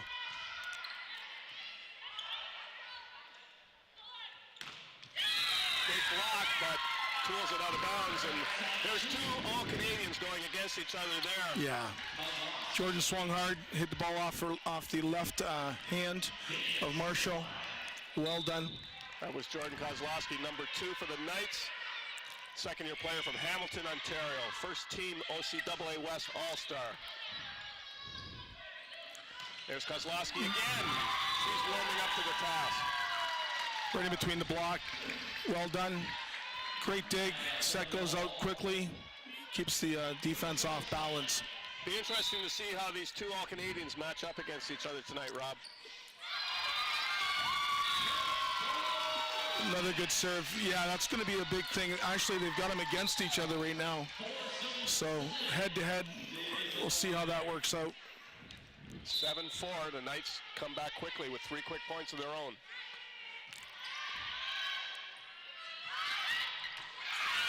Good dig there by Rachel Rivers. She's all over. Marshall goes right back at Kozlowski and hits it off her left hand. Point, counterpoint, or punch, counterpunch, any way you want to look at it. Here we go. Right back to her, Kozlowski up against her. He gets a little bit of help on the block from number 14, Amy Bolche, the Chatham native playing for the Knights. setter forced to play that first contact. They're out of system. Marshall gives up a free ball. Knights trying to take advantage. Fulci. Smart tip. Amy did a great job on putting that ball over to the open court. As she saw, there was a double block, so she pulled the ball back into 5. How did the St. Clair ever let her get away, Rob? I don't know. Up in the Niagara area for her college career. And nice 31. Running the middle now. Now they're established in the outside and the middle. Going to put Niagara a little bit on their heels. Niagara has played great defense, and they can come back from this pretty quick. They're well coached by Nathan. We'll see a Calmar back to serve. Fourth-year player from Oshawa, Ontario. That's handled by the Knights. Kozlowski has to give up a free ball. They're out of system. The Lords. Good swing, though, by Aaron Marshall. That is out. Number 6, Jessica Jensen from Pickering, Ontario. First-year player takes a little bit too much of an angle, Rob. What was nice about that is Niagara did something good. I know Nathan Jensen is a smart coach. They're firing the ball back in so that the setter has to play the first ball, so there's out of systems. And only a smarter coach could see that, like you, Rob. Actually, a setter at one time, remember? Should we say smarter or more experienced, maybe? Experience. I wouldn't say smarter at all. Fast pace. You can really see the difference in pace from the, and no knock on the Constellation competitors this afternoon, but there's just a little bit faster pace to this play, isn't there? There is. Jensen with a roll, smart shot. That young lady showing a lot of maturity, first year out of Pickering, Ontario. Back to serve. You take a look at that roster for the Durham Lords, a lot of homegrown talent on that roster from the east side of the Metro Toronto area, right, Rob? Oh, there is. Tony likes to make sure that he gets everywhere with the club ball. He likes to keep his locals in his pocket. There's Rachel Rivers with her first kill of the night. She hits a real heavy ball, doesn't she? It was nice to see her replenish the ball off the block and come back and hit a big ball out there. It's great. She enjoys the game, too. She was the emotional leader yesterday, in my opinion, on the squad. She sure was. They got into a bit of a rough patch with Cambrian yesterday, and she almost single-handedly pulled them out of that. I'm expecting the ball to get into Lenisa Davis. They need to start putting her into play. Pass by Kozlowski, right back to her. Wow, she steps into that one. The basketball approach. Yeah, nice little 1-foot approach, and puts the ball deep in between 5 and 6. It was a good shot. It's a good front line up there right now for the Knights, isn't it? It's the big line. This is a scoring line that they have to keep going on. Bailey Davis to serve. Marshall. Yeah. That big line doesn't bother her. No, she doesn't see anything. She's just going over top and inside it. As you can see this. Watch this approach, Rob. She's got just a great fundamental swing, doesn't she? Yeah, and she passed the ball too. So she's even the abbreviated approach. She got up nice and high and hit cross court. Real contrast in styles from Sarah Piana Yafu, who we watched for Loyalist in the last match, who just torques her body, her back. It's just amazing when you watch her. But Marshall doesn't hit that back, I'm going to put it that way, as much. She doesn't have to. Her technique allows her to hit the ball at a high level and with lots of pace. Yep. Little timeout. Coach Nathan sees it getting away a little bit. Down 14-8, past that magic 5-point margin. And the Durham Lords out quickly. Here we have the head-to-head statistical matchup. Yeah, as you can see, kills 52. They're always there to 34. I just think Durham gets quality attacks. The assists, of course, goes to Niagara, and what you can see here is the digs and the blocks. Those are game winners. Anybody can play, but you got to learn to dig and block. Defense wins these games. And the kills and assists could be skewed a bit in that Niagara played four games last night to the 3 by the Lords. Yes. And yet look at the Lords have 11 more digs than Niagara, which shows how great their defense is, doesn't it? It does. part of the crowd up behind us here, Rob, in this beautiful facility. A lot of great angles to watch this volleyball action in this gym, isn't there? Well, they're trying to bring them in slowly for the big game after this. The big game, of course, Rob's referring to is the local Windsor St. Clair Saints playing the very powerful Humber Hawks. Expect a big crowd here tonight for that. Great serve by Nathan Jansen. Ices the server. Serve balls out of bounds. Seen that 6 million times in my career. That's why you have very little hair left like I do. Yes, sir. Because most of those 6 million were someone you were coaching or out to Marshall. Rachel Rivers, nice pass out of the back row. That was a tough swing. She's trying to hit the line. She drops her shoulder a little bit, hits a little flat. Avoiding the block. I'd like to see her take that block on. Samantha's good enough to take the block on and use a piece of that. Niagara's got to get things going here, Rob. Durham has a habit of steamrolling teams when they get out in front, don't they? Yeah, they do. They don't lose a lot of sets. They're good front runners, I guess is the best way to put it. There's a double contact there on the center. Really not her fault. That was a tough pass. Real tough pass. Got to keep that pass 3 feet off the net so we can run an offense. I'm sure that's what they're saying right now. Tony's already talked to her about it. That's what a good coach does. Right away, gives her the input. Linnea Davis. Yes. Good serve. Go after Marshall, but doesn't mean anything to her. No. You know, you try to serve her to take her out of her rhythm, and it's obviously a tactic they're using so far. They're going right after her. Hasn't bothered her a bit, has it? Yeah. Last night she struggled a little bit, but I think she got a little smarter. Got a little confidence. She'll be one going after him. Float serve handed by Van Solen. A long tip there by Samantha Bailey doesn't work. Smart play by Jansen. She was tempted to go after that overpass. And then she said, no, that's heading out of bounds. I can hit it and kill it, but let's let it go out of bounds. Very smart play. Showed a lot of maturity there, the first-year player. 17-10. We talked about Marshall all game long so far.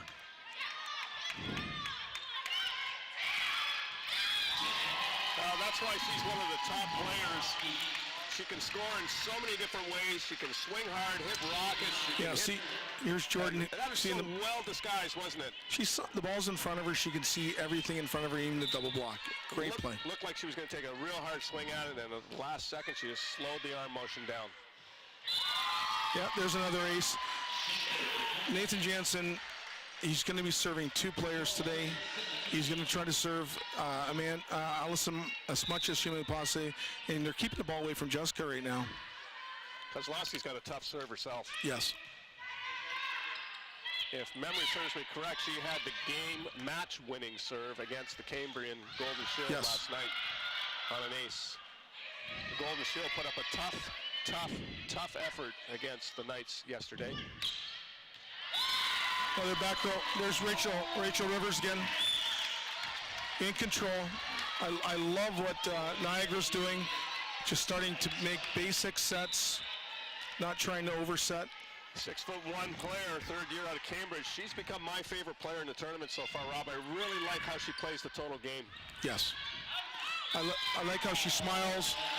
You know, keeps up with the play. I know she's had some injuries this year, and I know Nathan Jansen is really just saw Kevin Crow there in that crowd shot. You see Kevin up there? I've seen Mr. Crow. He's probably he's still one of the best volleyball players in the city.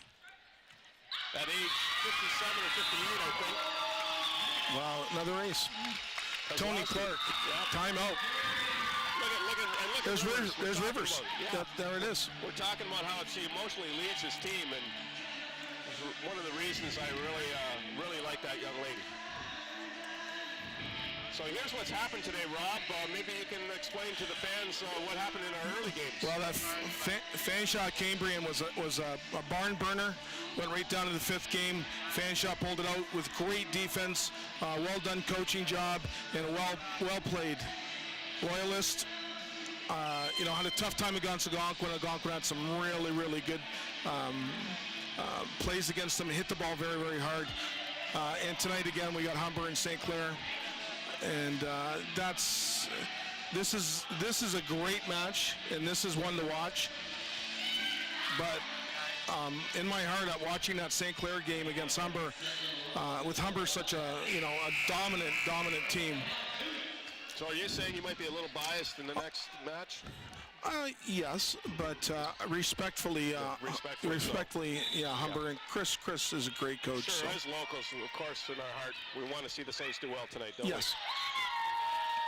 And this is, after all, we-tv.ca, a local broadcasting. Nice little backslide. Amy Bolchuk. We're right back at this. They are. They've pulled back to within 1 point of the Durham Lords, and I wonder how many times this year the Durham Lords been pressed like this, Rob. Well, we'll see if they can stick it up here. They're good pass by Marshall.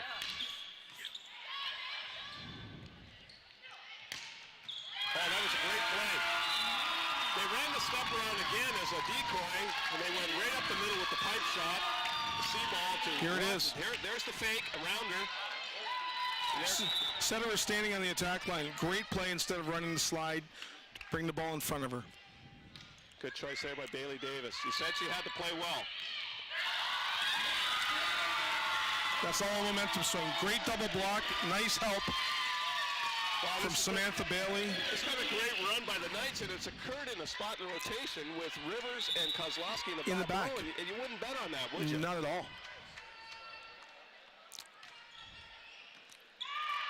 That's why this is just a wonderful game, volleyball.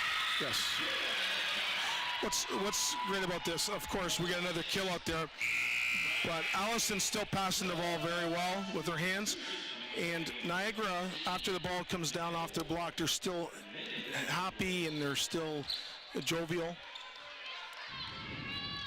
We almost got hit with the ball there. I just got a ball in the headphones there, Rob. Yes. Hopefully the fans at home didn't feel that. Oh, they may have heard it. Davis with a great save. Kozlowski backs her up. Free ball to the Lords. That's wide. Yeah, Davis tried to set that ball into the middle. Saw there was scramble on the other side. It just hit the ball wide. Shannon Dean with a rare mistake. She didn't make many last night. No. In fact, she was player of the game against the Falcons last night. And there you go. There's the Shannon Dean we expect to see. Yeah, Tony Clark's telling her, let's go. Middle's got to start picking it up for us. 19-19, great start to this first semifinal tonight. Davis didn't have much option there. Tough ball off the block. Jansen stepping it up, the young first-year player from Pickering. Yeah. She's bringing it tonight. And this is what you need, Rob, in this type of atmosphere. You need one or two of those players on your team that you don't expect to step it up like that. Yes. And another soft net serve. Aaron Marshall getting the break off the top tape. Kozlowski trying to urge her teammates on. It came all the way back to tie it up. Now they've fallen behind by 2. What a high backslide. Again, Amy swung hard, really smart. Look at her, she's coming off, enjoying what she's done. Even though they're down, they're all very, very up, very positive. After all, it is a game. It is. Sometimes we forget that. Yes. Number 3, serving substitution in, that's Nicole Chiesa. Dean. Shannon Dean. Smart hit. Followed by IQ, there it is. You get a point if it hits the floor. It doesn't matter how hard it hits the floor. That's right. Rob. No bonus points for that. Nope. They never ask how at the end of the game, right? They ask how many. That's right. Jansen, good tough serve. Young ladies come to play tonight. Yeah, and it puts Niagara in a tough position with the libero having to set. Timeout. Nathan's going to call that timeout. Yep. Nathan doesn't like it. I mean, they came all the way back into this match, and now they quickly fall behind by 3 at a very dangerous point. 23-20, the Lords stepping up out in front. And you can see a little bit of different body language in the 2. Yeah, Nathan's having a talk about serve receive and got to put the ball to the front row. Tony Clark's telling his team, let's get some serves and let's come back in. Allison Marshall's coming to the front row. We're going to have a monster front row. The Lords are defending silver medalists. So they're not defending silver medalists. Their last medal was a silver in 2014-15. I'm losing track of time. That's 2 years ago. Wow, we're getting old. Yeah, we are. Could be. And it seems to go faster as we get older, doesn't it? Yes, it does. But again, Tony was there to do that too. He is very, very established. He does a wonderful job with the ladies. He's very, very positive. Crowd is starting to fill up here in anticipation of the 8 o'clock game. It's nice to see the youngsters out there. We got a big contingent of young volleyball players in Essex County. Well, my grandson Jude is already starting to bat one around. Robin is a 3. That's right. Again, and I think the young lady serving right now, she's the unsung hero of this first set. Number 6. Cake. Yeah. No, Jensen. Is it Cake or is it Jansen Cake. serving? It's Cake serving. Okay. My mistake. I thought it was Jansen. Good dig by Van Solen. Kozlowski can't handle that set. Again, Van Solen with the dig. Outside to Marshall. Single block. Nothing Bailey Davis could do there. And the Durham Lords take the first set by a score of 25-20. An impressive effort. They lost track of it a little bit in the middle of the match, but they hung tough, and they were the team that made the strong spurt at the end. And as you saw, they were the stronger team at the front court at the end of the match. Yep, sometimes the rotation works out just well enough, doesn't it? It does. And it was number 6, Jansen serving, Rob. 6. Number 8 is where, 6 is Cake. Oh, 6 is Cake, and there you go. I told you to correct me. Wow. There you go. I've never done that. Good start for the Durham Lords. We now head off to commercial here on we-tv.ca.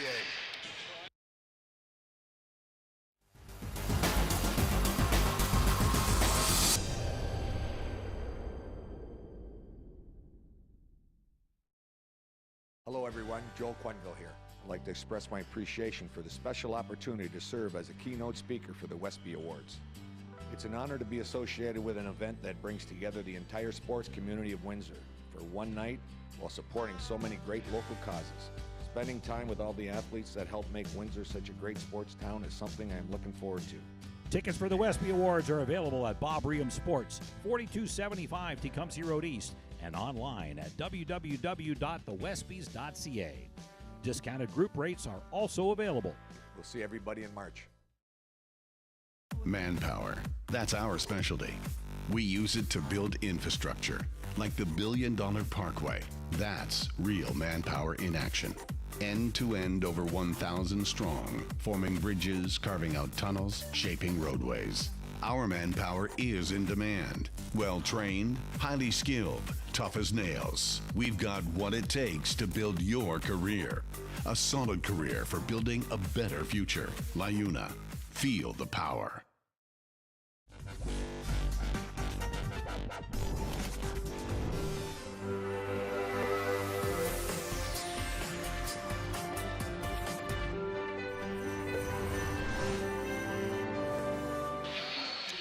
Rob, I want to apologize here, first of all. I should. To the folks back in Durham especially, and any friends in the Oshawa area who might be watching tonight. Number 6 is Jessica Johnson or Jensen. We're trying to get the proper pronunciation. Johnson, yep. Johnson it is, okay? I might not get her name right, but she's a heck of a player. She is, and she was a heck of a player down the stretch for the Durham Lords. We expect Marshall, we expect Shannon Dean to be the stars, but that young lady, number 6, she made the big hits down the stretch, and she made the tough serves down the stretch and led the Lords to a first set victory, didn't she? Yeah, and she serves the seam. Tony has her serving the seam, and Niagara just didn't adjust enough for that. I'd like to see Niagara's lid come in and take some more of those serves. So Jessica Johnson. Johnson, yeah. Johnson. Yeah. Yeah, and we'll do it Swedish or Nordic in derivation, I would think. I'm Irish, so we can do it that way too. All right, Bailey Davis to serve for the Knights. They find themselves down quickly, one set in a very fast-paced first set. Tough. That net's been giving up some good serves today and just wouldn't let Bailey or, have that ace. Very intense. The girls are intense over here at Niagara. They're ready to play. Well, as they should be. I mean, this is the semifinal. This is it's do or die time now. If you want that gold medal. Kozlowski maybe tried to do too much with that set. Yeah. Using that left hand, Jordan knows that she had to put the ball in. It was a little tight. She was facing a big double block. Yes. Dean with the serve. Nice high hit. She's going to go over top of the small setter. And again, there's your libero passing the ball, Yeah, number 15, the setter for the Lords, Megan Romaine. She didn't have a chance on that. No.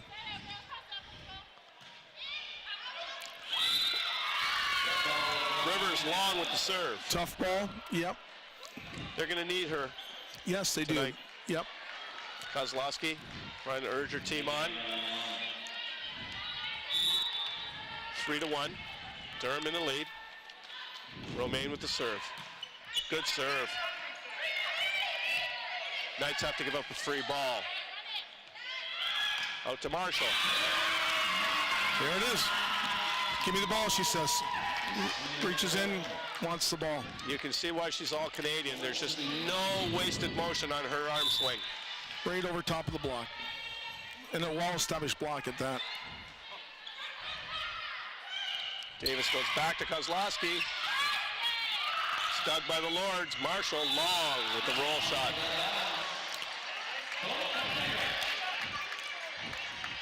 Aaron Marshall covered in behind that. Well done. Nia Davis into the net. And quite frankly, Rob, if the Knights are going to be competitive tonight, they have to avoid those mental errors, don't they? Yeah, they do. They not only have to serve tough, but they got to serve the ball a little higher. Ball's got to go over the net to give it a chance. Marshall with the serve.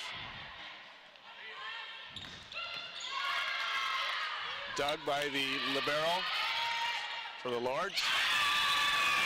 Johnson again showing maturity beyond her years. Yes. They're serving libero for Niagara. She's passing the ball very well, Vince Owen, and they're still not siding out. They have to look for something else. That serve falls. Marshall happy. She can score from the back line as well. Yes, for sure. Timeout from Nathan. Yep, this Nathan Jensen, he realizes this could get away real quick. He'll make some adjustments here. What would you be saying at the moment, Rob? Well, let's before you give us your thoughts, let's look at the Windsor Honda game recap of the first set. Well, kills, we're, almost a third more. Assists, again, 15. Errors were the same. Digs were, it's funny because Niagara had more digs. They just didn't convert them into points, as we saw that. Well, plus I think they were back on defense on their heels much of the first set too, because the Lords had 5 more attacks than they did, so they were forced to play more defense, weren't they? Yes, and Durham had 4 aces out of that time, and most of those aces came at the first point of the game and then towards the end. But as you see, Niagara comes out of the timeout ready to go. Rachel Rivers comes over and high fives every girl. Yep. Like the way she plays the game. Yes. 7-2. The Durham Lords out quickly in the second set, and then they have the first set victory under their belt. Back to Kozlowski. Yeah. That's not unexpected coming out of a timeout, is it? No, you go to your mainstay. She hits the ball over top, cross court, just in between the seam. Great job. There she is, third in the OCAA in kills with 203 kills this season. Rob, that's more than I've had in a career. Yes. Wow, tough ball handling there. It wasn't called. Late block. Big point from Aaron Marshall. Erin Marshall's a quiet type, as you can see. She'll get a couple points for you. She always has a great block. It was nice to see her cover the ball and dig the ball out of 4 when the ball was tipped. Third-year player out of Aurelia, Ontario. Pass by Kozlowski is a good one. That time the step around doesn't work.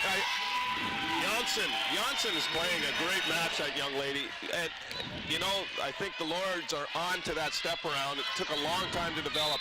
Yeah, it's a little too high. And when you're getting Janssen and a middle blocker, they're going to close on that. Right. Out to Bailey Bailey. swings. Good swing there. Samantha Bailey. We talked about that earlier. She was trying to avoid the block. Said, please take that block on. She has. The good things happen when you take big swings. Yeah, see if you can make some fingers hurt. Yes. Romaine with the set. Roll shot by Janssen. Knights have to give up a free ball. Handled easily by the Lords. Into the middle. Scrappy now, and there's ball handling. Oh, double contact on the Lords. Nice to see it. It's not clean. Call it, please. This is same as last game when we started at 9 points, where Niagara started to find their way back. Well, they're going to have to do it again. They keep sloppy there on the part of the Lords. They're going to have to get back into this quickly, Rob. Their backs are somewhat up against the wall right now. Yes, they are. And I don't think Tony Clark's going to let them run another point. He'll do one more. Anticipating a timeout if the Lords do not score on this exchange. Free ball given up by Dean. Pipe shot out of the middle. Back set to Janssen. That does not go over the net. We might see Tony Clark calling a timeout at this point. He looks to his bench. No, he's confident in his girls. Yep. If you're 18-0 coming into this tournament, you'd probably be confident too, right, Rob?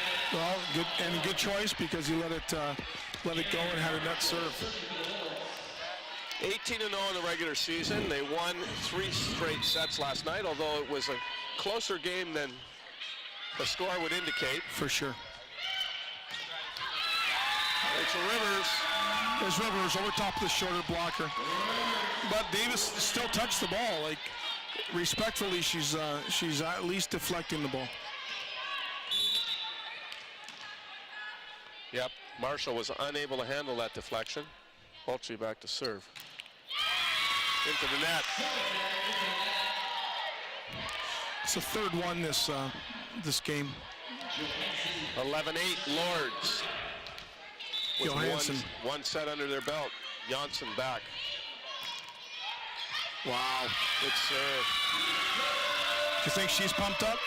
Well, she doesn't come in with some of the press of her teammates, but boy, she certainly stood out, at least to me so far tonight. She's been the quiet assassin tonight. She certainly has. And of course, we jinx her. We jinx her.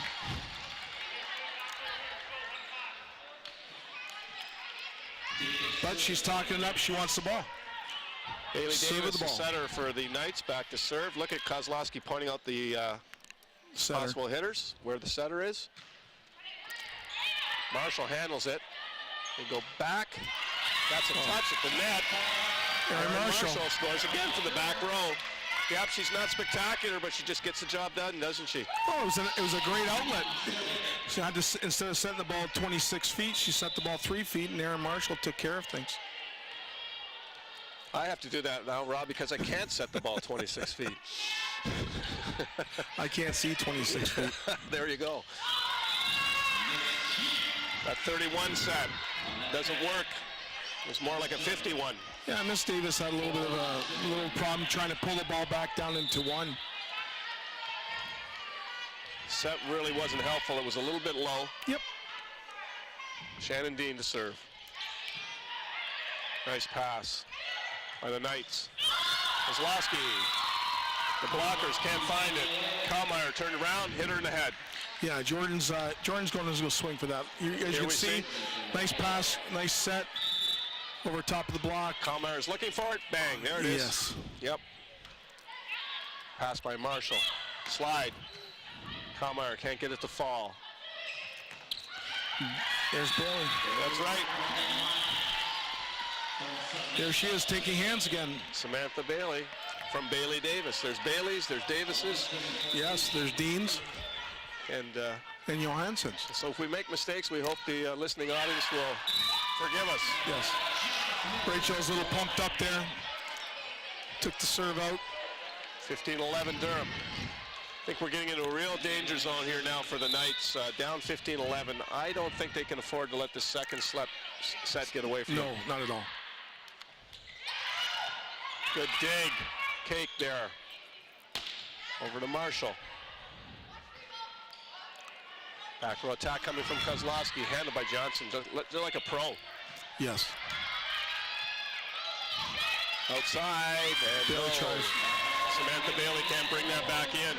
They're just not they're not controlling their side. I know Coach Jansen is upset because their side's being a little bit erratic. If they can control that side, they will get there. Megan Romaine, wow. 5th in the OCAA, 399 assists. She has some weapons to go to. Boy, she got it up in the air. Marshall saves it. Good work by the Lords. Romaine again playing great defense. Oh, if Kalmeyer hadn't reached back, they might have kept it in play, but Kalmeyer with a reaction play turns around, reaches back, and unfortunately for the Lords, it falls. Yeah, Davis had a great dig. Marshall comes in and brings the ball back. There we go. Marshall's just trying to bring the ball into the middle. Watch this. Oh, and she reacted. Probably too little, too late. And, long serve, and there, you have a chance to get momentum on your side, Robin. There's 6 serves, and they're down by 5, and they've served 6 balls out of bounds. You got a trap for a mind there. I would not have been counting missed serves, but as any good coach, you are counting them, aren't you? We missed a lot of serves. And there again, Aaron Marshall. What do you do when you run out of fingers and toes, though? I take my, I ask for my assistance. That's why you got him next to you on the That's bench. right.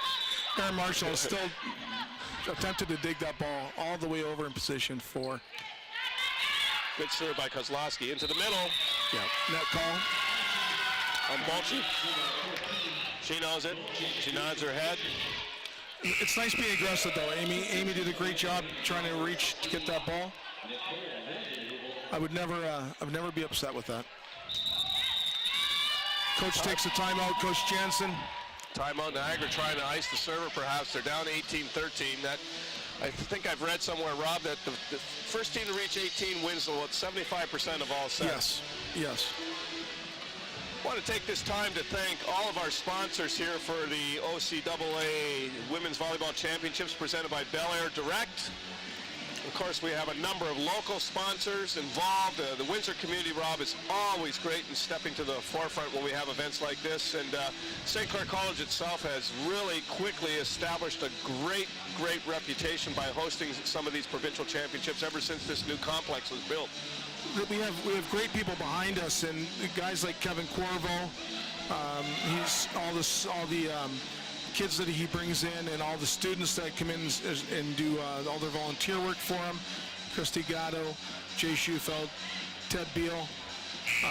These are people that put this on, and that's why everybody says every year that St. Clair should host these tournaments and these finals. Yep. It's a beautiful facility, and the community should be very proud of what's happening here. Yes. New server in for the Lords, number 16, Nicole Vanderhoevel. Well, there's a backslide. They set the ball a little bit higher but faster, and Amy just hits right over top. So Vanderhoevel comes out immediately. Rachel Rivers in the front row. She'll take care of anything on the right side. Samantha Bailey with the serve for the Knights. Into the middle. Yep. Again. Who's that? Shannon Dean. Shannon Dean, former University of Windsor Lancer, playing now for the Durham Lords. Yep. She just tipped the ball into 4, and now she swings and hits the ball into 5. Marshall with the serve. 19-14 Lords. Rachel Rivers. Shannon Dean. Shannon Dean again. 4-1 to 4 again. Here's the ISO here. Good block again by the Lords, getting their hands on it. Shannon sees it all. Megan right there. Romaine makes a good set. Yep. Leads Shannon right into that tip, didn't she? Yes. Well, maybe that's a sign of Kozlowski now getting a little frustration, maybe trying to do a little too much with a set that wasn't the greatest. She had to change direction. She still tries to hit it really hard. I don't know if that was the best choice. Yeah, it might be the best swing on that. She needs to start this team up. They're on a little bit of a downhill. Well, you know things are going bad for the Knights when their libero, Kinesis Van Solen, shanks a serve. She's a good libero. They go after Kozlowski, making her work. Oh, that shows you. That's a great example there of how heavy a ball Rachel Rivers hits. Yeah. She would have knocked me over with that one. Blew the arms right off the ball. It was a pretty amazing hit. Niagara's got to make a push here. They're down 7. They've got a good front lineup, setter and 2 hitters. Chiesi in to serve. Nicole Chiesi. She came in the first set to serve late in the match, or late in the game. Romaine didn't have much choice but to dump that. That was a more controlled hit Good by job, Kozlowski. Jordan. Yeah. Yep. Rivers steps up, takes it. Oh. Dean tries it again, doesn't fool the Knights this time. Linnea Davis. There she is again. Erin Marshall. Rivers buries it in the back corner. There she is. You can see how she's the emotional leader of this team. Yes. Great dig. Marshall brings the ball in. Good pass outside. Second time around, though, Yeah. Rivers makes them pay. What That's a great right. hit. Deep corner. Number That's 7. 7. There you go. Took the words out of my mouth. And that's 7 too many, because you're down 7. Yes. 23-16 Durham with the serve. Janssen. Two big hitters in the front row for Yes, both it's teams. a good rotation for the Lords now, isn't it, at this point in the match? Shannon Dean and Megan Romaine. I don't know who got their hands on. Looks like Dean may have. Great set block. Set point. 24-16. Janssen. She's a little pumped up for that. She was. She served out the first set. I think she was hoping to duplicate that feat. Yeah. Got a little too excited. It's nice to see that she's doing the little things that make this team so much better. See some local volleyball royalty in the crowd, Rob. The Piches. Even Yeah. Jan sitting there.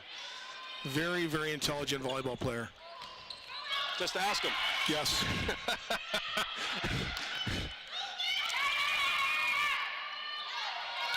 Marshall. Oh my, she does everything. Yeah, and you can't give her too many chances, can you? No, but Erin Marshall, she's a right side hitter. She'll set, she blocks, she covers on digs. Well, She's the unsung hero of that. Here's the ISO on this. yeah, the Lords, to me, have been the most impressive-looking team so far in this tournament, Rob. Yeah. Rachel still has a good hit out of this. Recycled ball here. Notice how quickly she just gets back into position and bang down the line. Well, Great folks, we hope you're enjoying this OCAA volleyball action on we-tv.ca.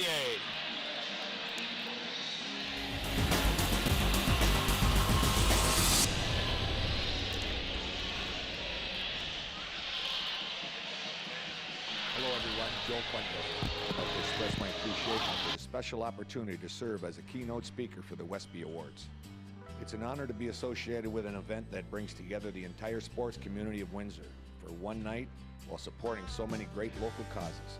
Spending time with all the athletes that help make Windsor such a great sports town is something I am looking forward to. Tickets for the Westby Awards are available at Bob Reham Sports, 4275 Tecumseh Road East, and online at www.thewestbys.ca. Discounted group rates are also available. We'll see everybody in March. Manpower. That's our specialty.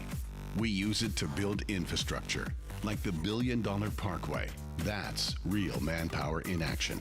End to end over 1,000 strong, forming bridges, carving out tunnels, shaping roadways. Our manpower is in demand. Well trained, highly skilled, tough as nails. We've got what it takes to build your career. A solid career for building a better future. LiUNA. Feel the power.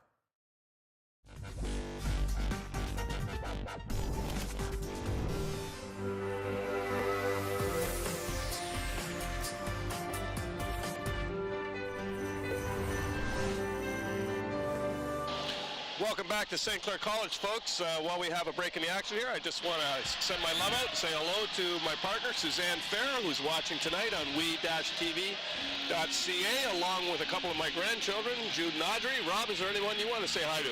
I'd like to say hi to my family and my daughter, who's waiting to have her baby today in hospital, her fourth daughter. So Congratulations to you, Grandpa. Isn't that great? Yeah. Yeah, that's great. I'm waiting for the phone call. Good for you. Good for you. Hopefully it doesn't take place at a critical point in this match. No, I'll have to leave if that happens. Maybe. Okay, that being done, the housekeeping matters being done here, you can see that the Durham Lords have jumped out to a 2-0 set lead, start of set 3. They are the undefeated Durham Lords from the OCAA East, and they're living up to that billing in this tournament so far. And we'll see if Niagara can serve the ball consistently and tough.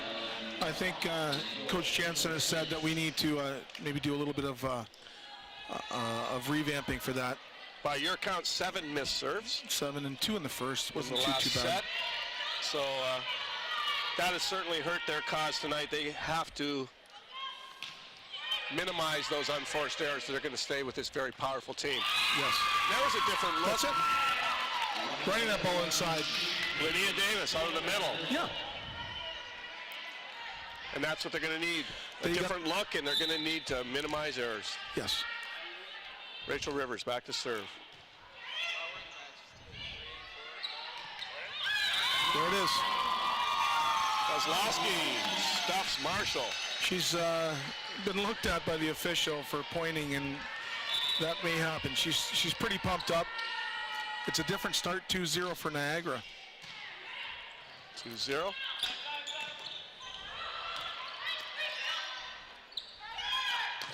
Kozlowski. Back to her again. Touched the antenna on the tip. Yes, it did. Well, I just got a text from Suzanne Robb. She says congratulations on your upcoming... Oh, thank you, Suzanne. Grandpa. So you know she's tuning in here on We-TV, and I hope there are a lot of you tuning in, watching this exciting volleyball action. Another match to come up with great local importance right after this one. Looks like Niagara shooting themselves in the foot again early. They've actually scored 4 points, 2 for them and 2 for the other team. They've got to straighten that out.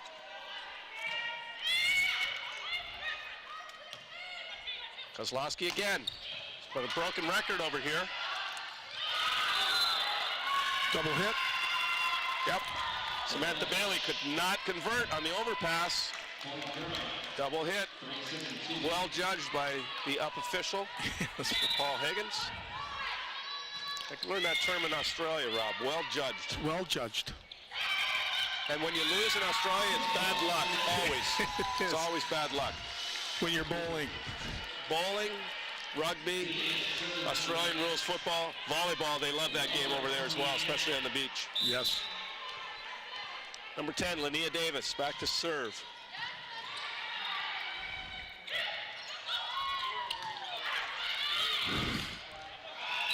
The Knights. There it is. Yep, winning the joust at the net. It was nice getting Amy involved in that. Here comes the replay on this. Little good dig there by Bailey. Yep. Look, she hits the ball deep in the corner. That's exactly where she needs to do it. Janssen makes a good effort to get to it. Yes. Couldn't. Little pinball here. Yep, Janssen giving up the free ball. Davis steps up. There's the Jordan Kozlowski that we know and appreciate. Big smile on her face. All-star versus all-star. Here comes the ISO again. Allison knows the ball's going outside, sets up, gives her too much line. Well, Rob, Number 1? Yeah. And you know what? Hopefully it's just the one. You don't even coach the Knights, and I see you getting frustrated. I just know they're better. They're better than what they're serving right now. Kozlowski. Kalmeyer having nothing of that. It's so hard to jump into that block. As you can see, inside set, straight up. Great set block by Johnson. She set the block. Kalmeyer finished it off. Back again to Kozlowski. No, that time she goes right over Johnson. Well, Coach Tony Clark has asked her to put a block inside to block cross court. She did, and Tony took relief. That was his call. Megan Romaine calling the offense out. Setter for the Lords. Johnson, wow. Big hard swing, Van Solen picks it up. Davis finds the corner of the court. Whoever called her name much. No. I'm sorry, not Davis, that was Samantha Bailey. Yep. And look at, she's going to take it on. Good smart hit. Right in the corner. Out of the reach of the Lords libero. Kozlowski serving tough again. Good serve, Jordan. Yep. They're going at Allison a little bit. Allison's on her heels. She's got to move up a little bit, which she will. She can take the ball with her hands. This is a tough serve to take with your hands, though. Floats a lot. Yeah. Marshall. Yeah, Aaron Marshall. The Lords actually showing more offensive balance than I gave them credit for coming into this match. Yeah, you know, they were a couple last night. Now they're a whole team. You look at the stats coming in, you think Marshall, right? Yes. Marshall with the odd Shannon Dean sprinkled in there. But they've been very well-rounded today. Kozlowski gets the touch on the block. Nice back row run. I think the setter, you know, Bailey Davis is getting a little more confidence in her hitters now, and the passes are coming off the net. Seems to be a sense of urgency among the Knights, too. Yes. Great hit there, Shannon Dean. Yep. Well done. I noticed Niagara's serving the ball a little bit easier right into the middle of the court, too, so we may see that toughen up. Aaron Marshall with the serve. Outside, Rachel Rivers. There is an example again of that heavy ball. Almost took the libero's head off. That pursuit was great. Back to Rivers. Yep, down the line. Over top of Davis. But again, there's Aaron Marshall that goes out and brings that ball back in. Two good digs over there. Sister Allison was involved with that. Shows class. Fulci. Serving. Taken by Marshall. Aaron and Allison are sisters, Excellent. I believe. Allison in her 5th year, Aaron in her 3rd year, both from Aurelia, so I'm going to assume they're sisters. Yes. Okay. I don't know if you have any personal information on that. I don't. Good serve again by Janssen. Puts the Knights back on their heels. Oh, overpass. Big mistake there. Wow. Megan Romaine makes a great block, but it's not enough to save the Lords. Niagara showing some moxie here, Rob. Here's the replay. Bailey Davis takes it on. She's dumping. And she dumps deep. Smart play. Look at the score. We're at 11-8. Niagara's taking control here. Allison Marshall with the pass. Off the block. Bailey Davis at the set outside to Rachel Rivers. Counterpoint here. There it is. You might see a timeout from Tony here. And you can just hear when Rivers hits that ball, she's deflating that thing, isn't she? She is. Just such a heavy sound to it. It is. This is their big front line. They got to make a run on this. See the ball going to Dean if the pass is decent. Bailey Davis with the serve out. Number 2 today. Number 2 in this game. This set. Yeah. 7 in the last set, 2 in the first set, so that's 11 missed serves for the night.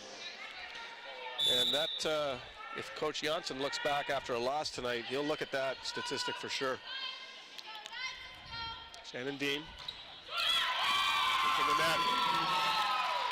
A little frustrated from Shannon. She knows she needs to put that ball in play and make some pressure. There's a lot of tape on that right shoulder, Rob. There is. 5 years of it. Yeah.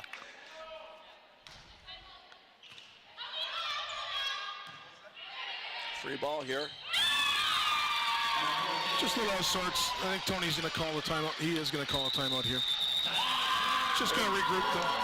Yep. It was nice seeing Niagara when they were down still being chipper and cheer and knew they have this in them. It's nice to see that they came back on this. Here's our statistics, Rob. The Windsor Honda statistics report through 2 sets. What do you see? I see even. 21-21 in kills, 54 and 52 in attacks. You know, assists right there. Diggs. Now Durham's up 27-21. So I have to ask you the question. Why is Niagara down 2-0? Serving. Are service errors not counted in errors, I guess? In the statistics? They're not in this. There you go. So let's add those 9 missed serves through the first 2 sets. And in effect, they had 15 errors, didn't they? Exactly. Okay. And it puts it in there. And just, now your kills is set at 21, but your points are going to be up at 36. Very good. Okay. Thank you to Windsor Honda for that statistic recap. And when we look at Rachel Rivers, I think a very, very key player in this Niagara attack. 94 kills this tournament, 24 in the tournament alone. 94 of the season, 24 in this tournament alone. Wow. She's turned it on. Nice stats from that group. Yeah, I gotta give the crew here at we-tv.ca a real thumbs up. They've done a great job. They're really easy people to work with. Guys and girls, thanks a lot. Nice set from Erin Marshall to her sister Allison. Allison looks calm all the time, doesn't she? She does. And Erin looks chipper and fun. She's enjoying it. Megan Romaine, the setter, with the serve.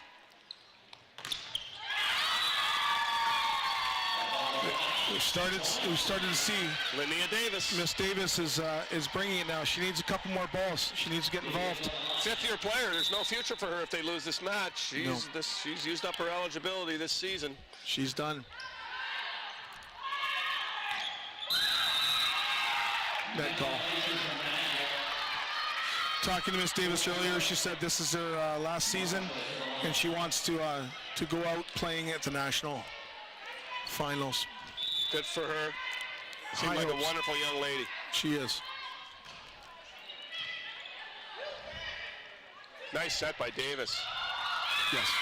Yeah, really nice set. On the move. Made it look easy. That's not an easy set. Went to her star player, Jordan Kozlowski. And Jordan hit the ball high, took a little bit off it, and just brought it over top of the block. 16-11. Knights won't go down without a fight. Down 2-0 though.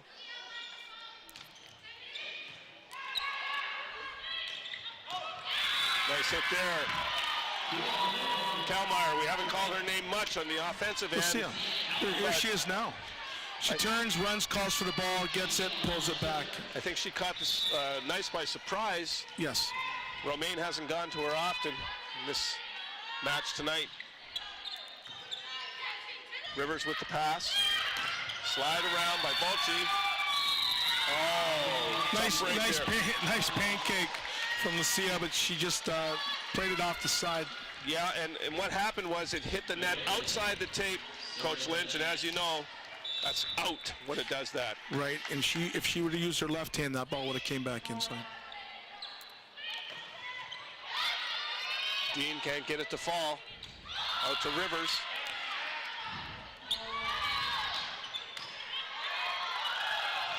A little bit of miscommunication on the part of the Knights. They have to give up a free ball to Dean. Wow, she ripped that one. Put a little extra mustard on that, didn't she? Yeah, Samantha Bailey was there to dig the ball, just couldn't control it.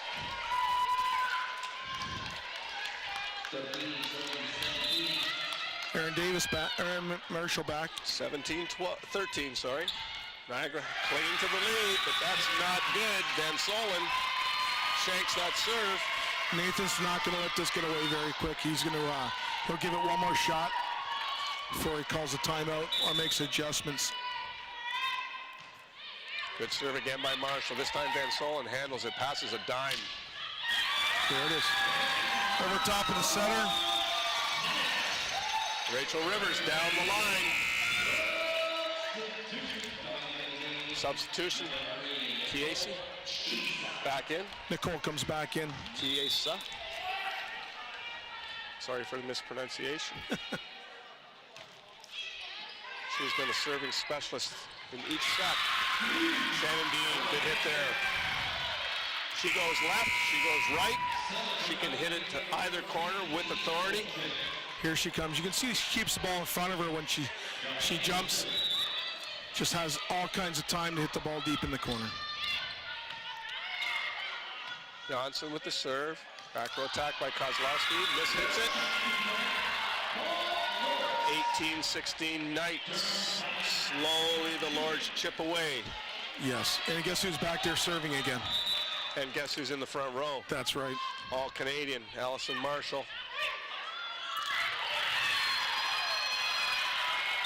Davis almost got it to fall. Oh, that time she had no choice. Free ball being given up by the Lords. Scrappy ball on both sides of the net right now. Rachel Rivers powers it through the block. That's a big mismatch. I think Tony Clark's going to have to work on because Rachel's going over top of the setter. As you can see, well set block, but she's just taking it on. Powerful hitter. Yes. 19-16 Knights.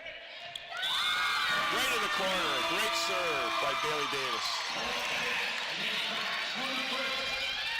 She's a quiet leader out there, setting the ball, serving the ball tough. Third year, Georgetown, Ontario. Another good serve.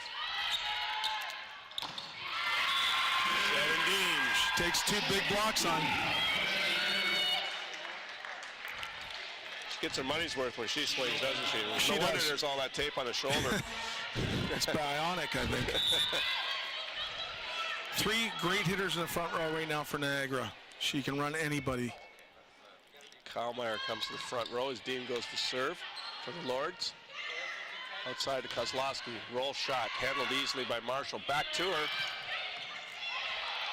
And Solon makes the dig. Outside to Kozlowski again. Another roll shot. Marshall handles it again. To the middle this time. Good defense by the Knights. Romaine over to Marshall. Great cross-court hit there. Here comes a replay on this timeout from Nathan Jensen. Ball gets outside. Rachel set the block a little too much on the line. And Miss She Marshall. take an angle on that hit. Yeah, she does. Yeah. She takes that left foot step and comes right at the ball. Well, we want to thank Liuna 625, one of our sponsors here on we-tv.ca for all their support. Investors Group here in Windsor, another one of our supporters, and of course Windsor Honda is sponsoring our stats reports and our post-game reports. Always great to have these local sponsors step to the forefront during these community events, Rob. And as you know, Windsor is one of the best kept secrets in Canada. Yes. Great place to live, grow up in, play sports in. Great community spirit, great friendly people. Raise a family. Proud to say I'm a Windsorite, lifelong Windsorite, and I know you are as well. As I am. There's Allison Marshall. 15 kills opening game win. She's got 176 for the season. And she just won Yes. OCAA Player of the Year. Deservingly. Presented to her yesterday morning at the tournament breakfast, I believe. Yes. Did you say Marshall? Kozlowski. Yeah. You know what was nice about that? And Coach Jansen will see that. Three big hitters in the front row. They got a good pass. They could run three options. It really threw Durham off. Rachel Rivers to serve. 21-18. Marshall takes it back in rhythm. There she goes again. What a dig by Van Solen, but Marshall's doing it all, isn't she? Oh, yeah. The replay. Watch how she has to work here. Watch the ball come off. So now she the comes head. up again. Now she comes up again. Yes. This time she makes no mistake. Great coverage for Durham. Back to Kozlowski. The dig doesn't fool the Lords. Aaron Marshall. Handled by Van Solen. Linnea Davis. Johnson digs it up. Marshall with a rare hitting error there. Yes. It was nice to see Aaron Marshall set the block up, just keeping everything intact. 22-19, Niagara Knights creep ever closer to a much-needed third set win. Looking for Allison Marshall out here. Oh, that's mishandled by the Lords. Keiki. Second-year libero from Whitby, Ontario. Miss Davis has a great serve. She's happy. Timeout. Tony Clark, the coach for the Durham Lords, 23-19. And I don't know the set record for the Lords this year, but I anticipate at an 18-0 record, they have not lost or dropped many sets. No, not at all. And this might be unfamiliar territory for them. It is. You know, Tony's been through this.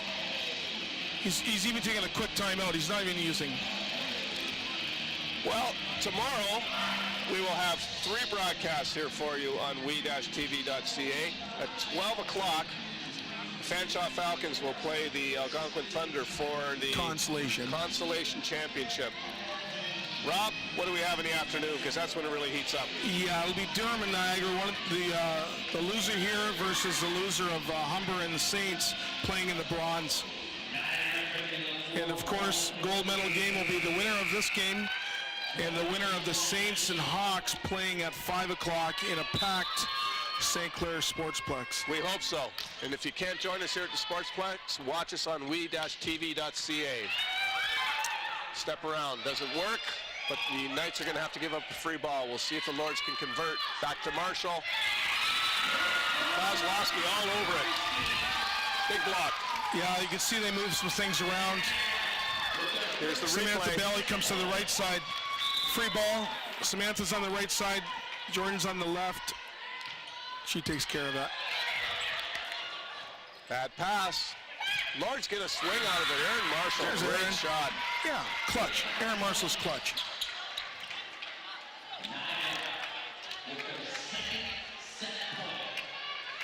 Set point for Niagara. Allison Marshall.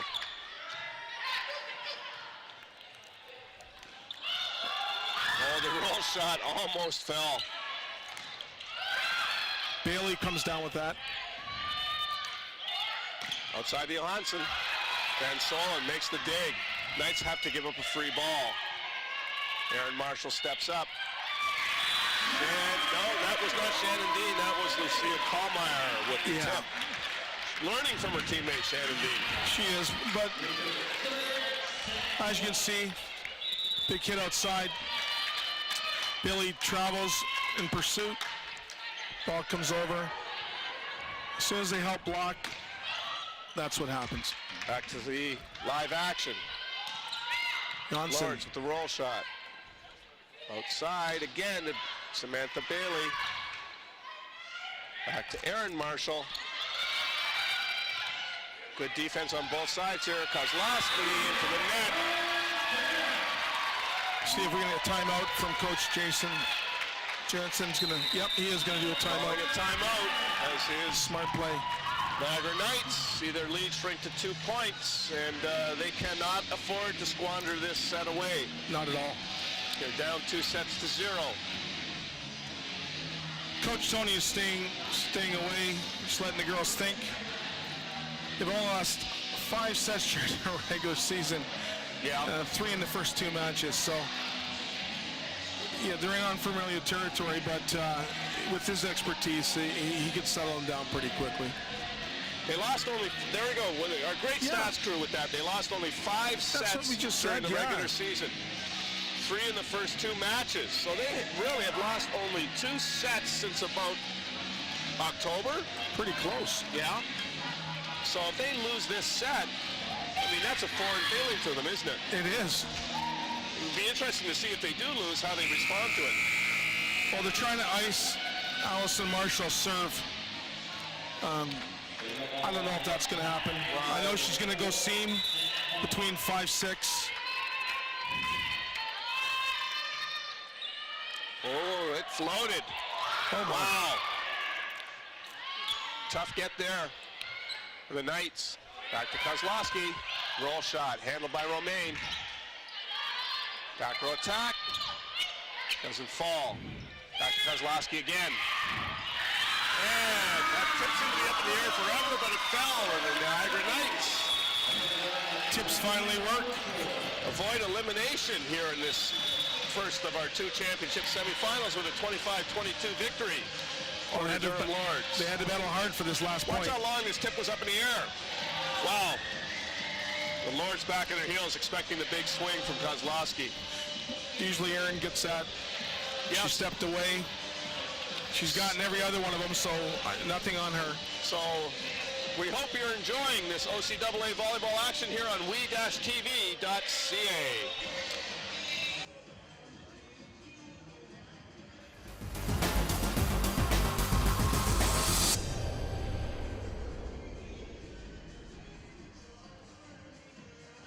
Hello everyone, Joel Quenville here.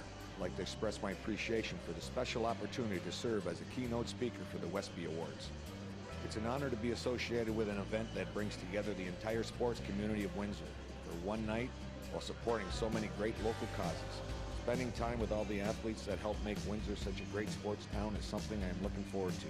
Tickets for the Westby Awards are available at Bob Ream Sports, 4275 Tecumseh Road East, and online at www.thewestbys.ca.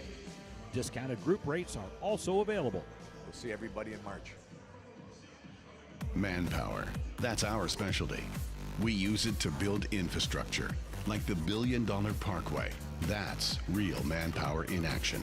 End to end, over 1,000 strong, forming bridges, carving out tunnels, shaping roadways. Our manpower is in demand. Well trained, highly skilled, tough as nails. We've got what it takes to build your career. A solid career for building a better future. LiUNA. Feel the power.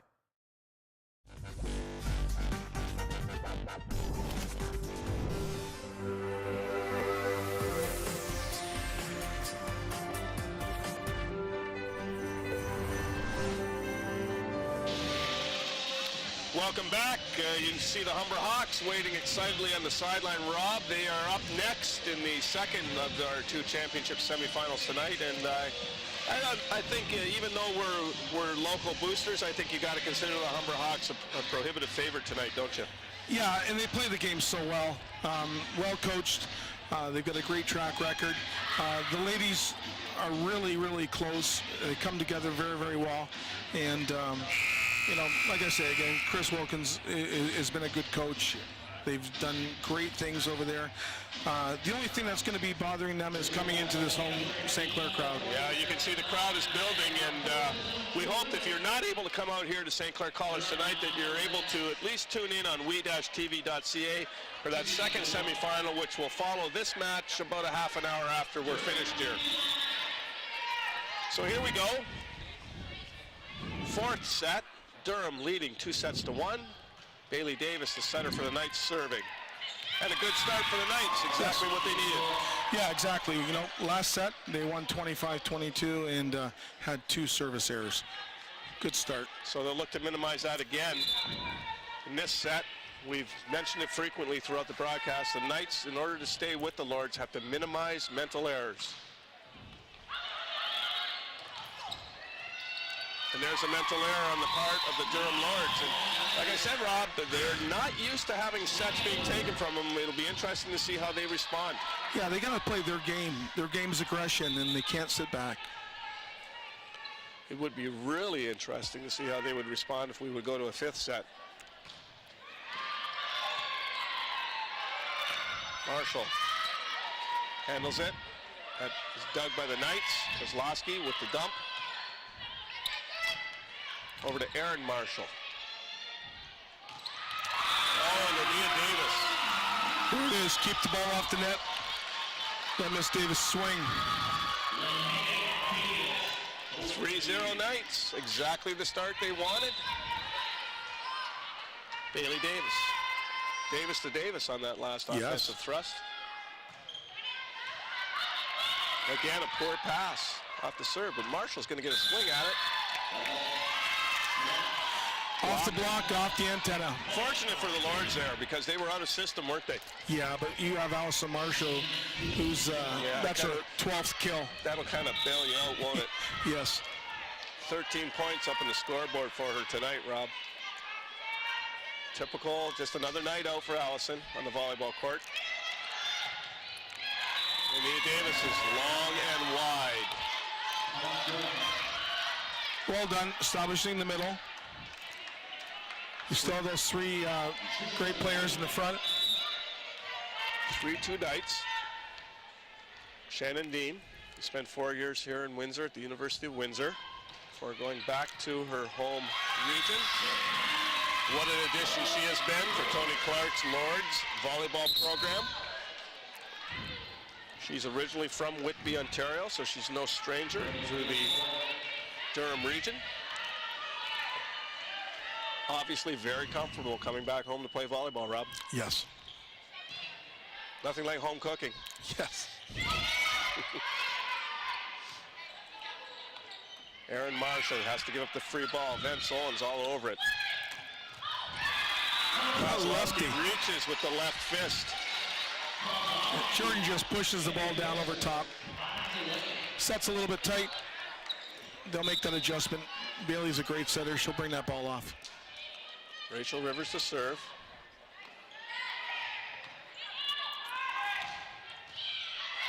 Back to Marshall. Knight scrambling.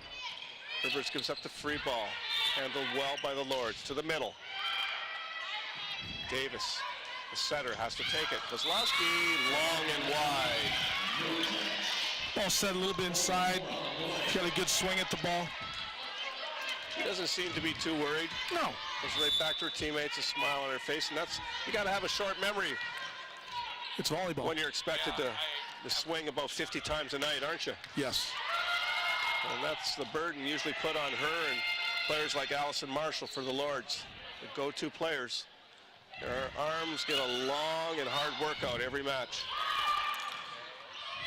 Speaking of that, Allison Marshall with another swing. Up to Bailey here. Samantha Bailey. Oh, the Lords think there was no touch on that block. Oh, there was definitely. Aaron Marshall with a tough cross-court shot. Kozlowski dumps, doesn't work. Out to Allison Marshall. Looks like it's a battle of attrition now, doesn't it? It is. Bailey's still swinging at that block. Good rally here. Kozlowski again. Main over here to Aaron Marshall. It's still alive. Bailey. Wow. Kind of a deflating end for the Lords after such a long rally. Such an innocuous shot falls in. Watch this. She's really just giving up a free ball here. She's pushed it into her armpits. Samantha Bailey, look at, uh-oh. Yes. Yep. And look at the hands on the center. That says it all. Romaine goes, how the heck did that happen? Davis looks around her team. She'll say, I get the second. You have the first. Exactly. Always the setter's first excuse, right? Yes. You and I have used that a lot. I try it as much as possible. And after that, Linnea Davis serves it into the net. It's almost like a timeout. 5-5. She doesn't seem too concerned. She's smiling as she's coming off. Could be nervousness more than anything. Allison Marshall back to serve. Oh, what a good serve. Good save by Bailey Davis. Boy, Samantha Bailey made lemonade out of lemons there, didn't she? She did. Yeah, Rachel Rivers likes that. Thank you for pulling me out. She's always talking, isn't she? She is. Yep. Romaine, good set back here to Aaron Marshall. She makes no mistake. That was a good set. That's not a good sign. If you get Aaron Marshall involved with this, she's pretty pumped up. She wants the ball now. Now you have one more hitter that you have to contend against. Kalmeyer back to serve for the Lords. Up 2-1, but a tight fourth set here now. Slide. Well, the Lords have figured that one out after the first set. They've been all over it every time the Knights have run that slide play. High ball given. You can do that in this facility. Again, Samantha hits shot cross court for the score. Could she be the answer for the Knights here, Coach Lynch? This could be it. Look at, you know, she's got to be fresh. She hasn't had a lot of shots at the ball tonight. No, she's doing a great job with what she's getting. I think Rachel Rivers might be the answer as well. We haven't called her name as much as I anticipated. Well, third jumping in the front row now. With her jumping in the front row, she's going to get some sets. She does have 7 points tonight, according to the scoreboard. And in Dean. Yes. Her 12th point of the night. Nothing much to say. Easy serve, great pass. Miss Davis, she knows where to go. Erin Marshall serving to Rivers. Back out to Rivers. Out. That's inches out. That's tough transition, though. It is. She made a tough pass off a tough serve and had to get back into position to hit.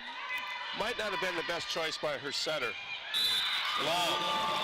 The barrel just made a great choice, letting that ball go out. Yep, Van Solen happy. Look at her. Yep, jumping. Linnea Davis is going to come in and she's going to make some waves right now. She's going to drop her shoulder into one and take care of Miss Dean here. Romaine with the set. Johnson. It's gone quiet in the last couple sets, Rob. Yes. Oh, again, the Lord's campfire defense there. Everyone was warming their hands around the campfire on that one. Marshall. Watch this fall. Look at the hole. No, nobody goes, oh, who's going to get it? Who's going to stoke that fire? Oh, Marshall takes it. That was a rocket. Yep. Double contact. The ball dropped in below her chin.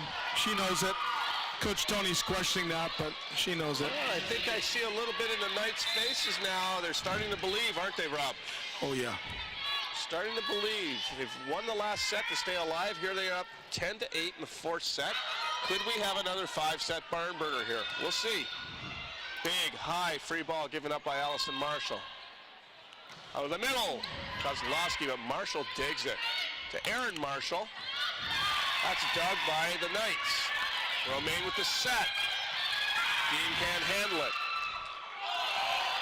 Oh boy, the Durham bench, we're up on that one. They thought there might have been a double contact. No comment, Coach? Not at all. No.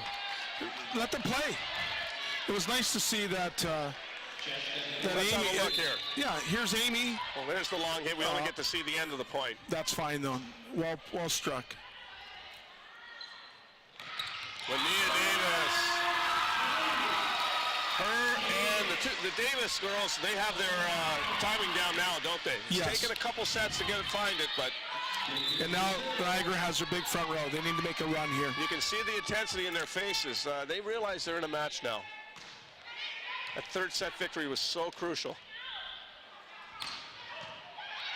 Allison Marshall dug by Van Solen. Out here to Rachel Rivers.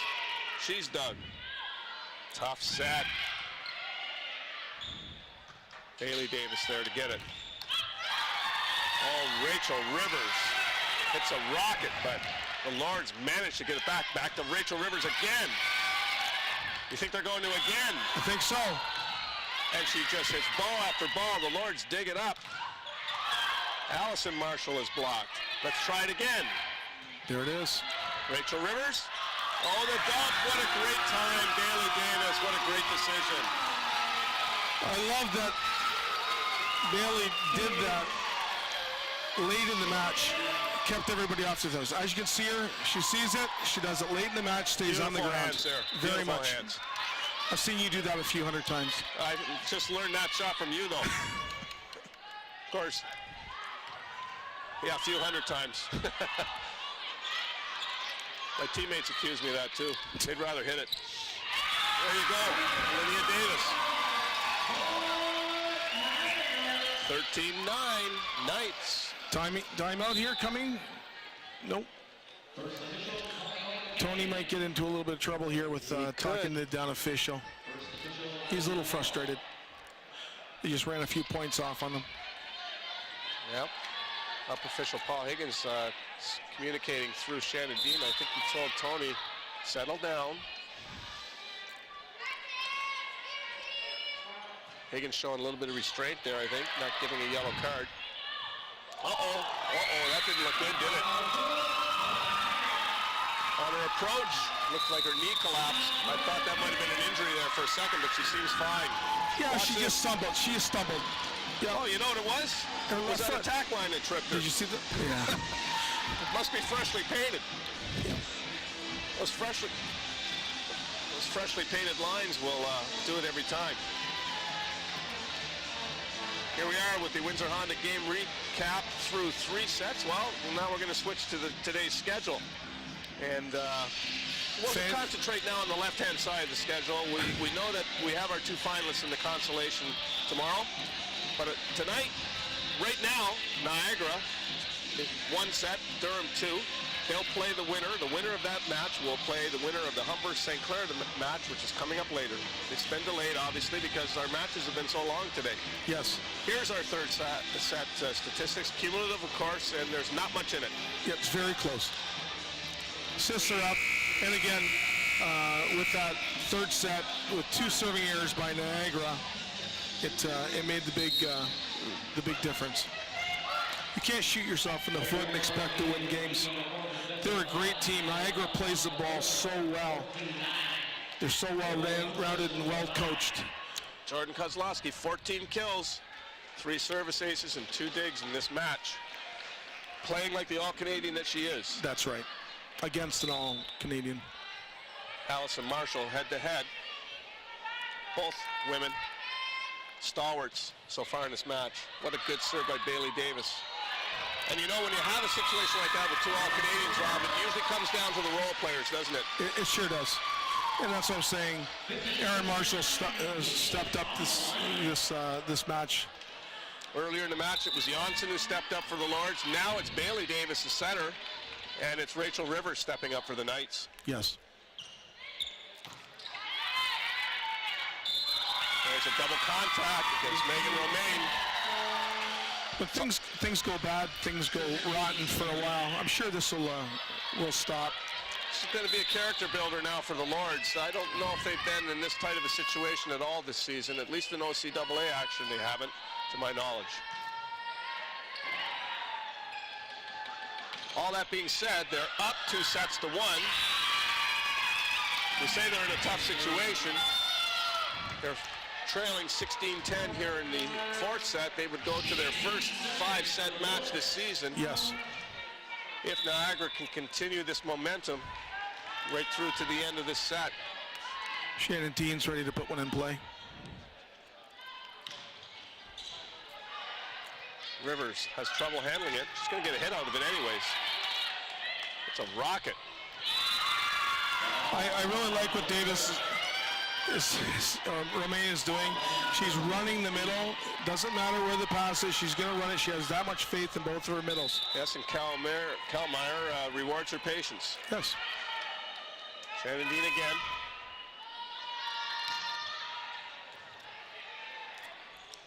Dug by the Knights. Mia Davis forces Romaine to play it. That takes Durham out of their system, out of their comfort zone. Lucia had no problems. She can swing on that ball. It's much better for her to take an attack on that than to try to set the ball. Shannon Dean showing a little bit of frustration as she comes out there. Yes. Competitor. Yep. Megan Romaine really didn't have much choice, but made it count. Again, Romaine waits till the 4th set to make a decent dump, and it was a successful one. Great job as a setter from her.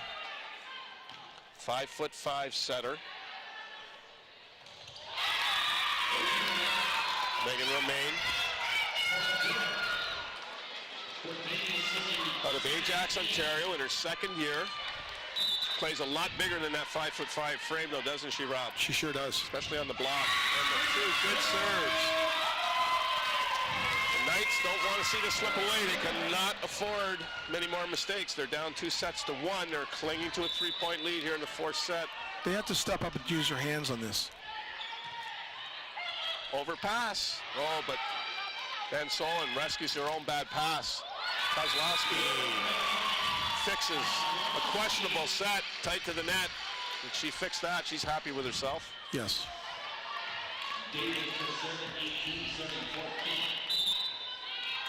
We're nearing that 8 o'clock hour, Rob, and I know some people might be tuning in for the local St. Clair College Saints versus Humber match, but it could be a long night tonight, folks. We've had some tough, long matches, and we're behind schedule. That 8 o'clock game will be delayed until this match is finished, and it will follow about a half an hour after this match is over.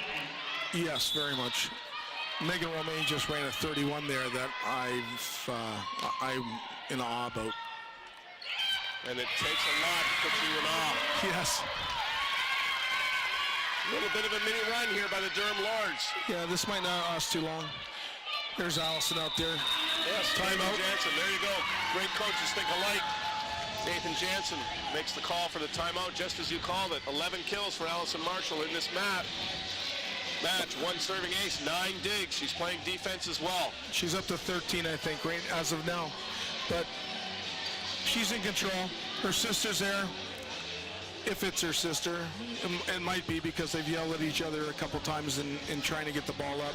Yep. But and you can see that Shannon Dean is pleading with them. Let's go. We need to push. No doubt about it. The Lords, a little bit more excitement in their huddle. Yes. They break away. They've closed the deficit to 2. I'm thinking that Niagara is going to step up. They're going to pass the ball a little bit tighter to the net. They've been passing the ball at the attack line a little bit, a little higher. I'd like to see them use their hands. Allison Marshall's back to serve. You know it's going to be a tough serve, and she's going right to 6. You actually looked like you knew what you were talking about there when you were on camera, Rob. Yes. I try to look smart, but I know I'm not. But well, you're smarter than you look. We'll put it that way, okay? Thank you. All right, Kozlowski back after the missed serve. That's not what Durham wanted coming out of that timeout, but it's exactly what Coach Jansen wanted on the night side. Erin Marshall coaxes that through the block. There's Erin Marshall. She's the one that gets the key kills or the key block or the key dig at certain times. I really like what she's doing. She also seems to be the most relaxed player on the north side of the net. She doesn't seem to take anything way too seriously. And very skilled. Good bloodlines, volleyball bloodlines in that family. Shannon Dean.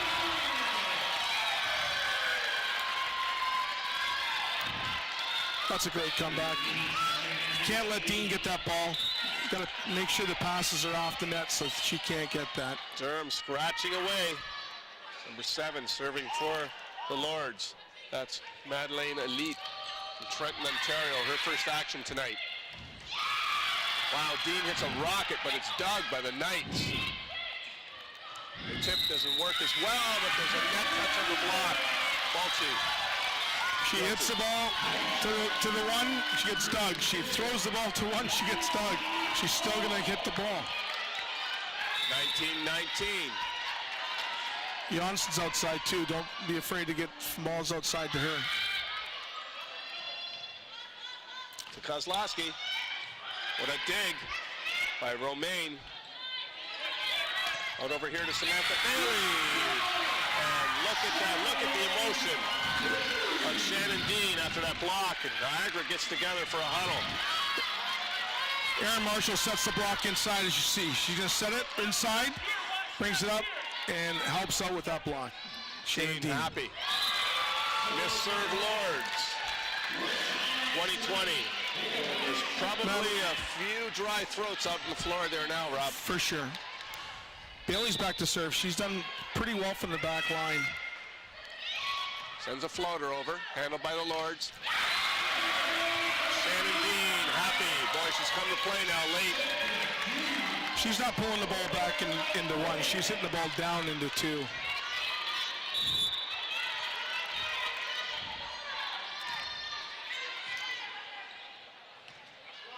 Knights, Rachel Rivers, Doug. Miscommunication on the part of the Knights. Allison Marshall scores from the back row. As you see, the difference is she'll attack anything. She has no problems in that. That should have been handled, though. That was miscommunication. Knights, they know it. Here they come out of the middle. Kozlowski. She is dug. Keikki's made a couple of great digs. There's Johnson. Mentioned it earlier. She was going to do something in here, and she did. All of a sudden, the libero for the Lord steps up and plays some defense. She's been great all night long. She's just, she's been very quiet. Yeah, it's Briar Keikki, and if I'm mispronouncing her name, I apologize to her and her family. We're not mispronouncing her great play, though. No, and we're recognizing the great play. She has, just in the last 2 or 3 sequences, made real critical digs for the Durham Lords, and she has keyed this rally 23-20, Rob, and it was nip and tuck a few moments ago. You know, well, we had Niagara up and somewhat in control. Yep. Durham's come back with just putting some pressure on, letting Niagara, misplace some of their ball. I think what's happening now is we've got the stronger part of both teams in the back row. I think we need, Janssen to step up. Shannon Dean will be serving in 2 rotations. But I think what's going to have to happen is they're going to make some adjustments for the serve receive just to get the pass high enough for Niagara. Well, we were wondering how the Lords would respond to a third set loss, because it's not something that happens to them too often. No. We found out, haven't we? They just don't like to lose. They don't. And that's great. No one does. Yep. Rachel Rivers, it's a rocket right out of the timeout. Yeah. And I got a feeling we're going to see the ball go to Miss Rivers frequently in the next 5 minutes. If this pass is anywhere close to the net, it's going to Dean. Chiesa with the serve. Shannon Dean. She made that look easy. That was not an easy angle to hit that ball. No, it's not. As you can see, she's pulling the ball across her body. What a turn. She made a great turn on that. Great positioning, just couldn't handle it. Match point. Janssen. Great serve.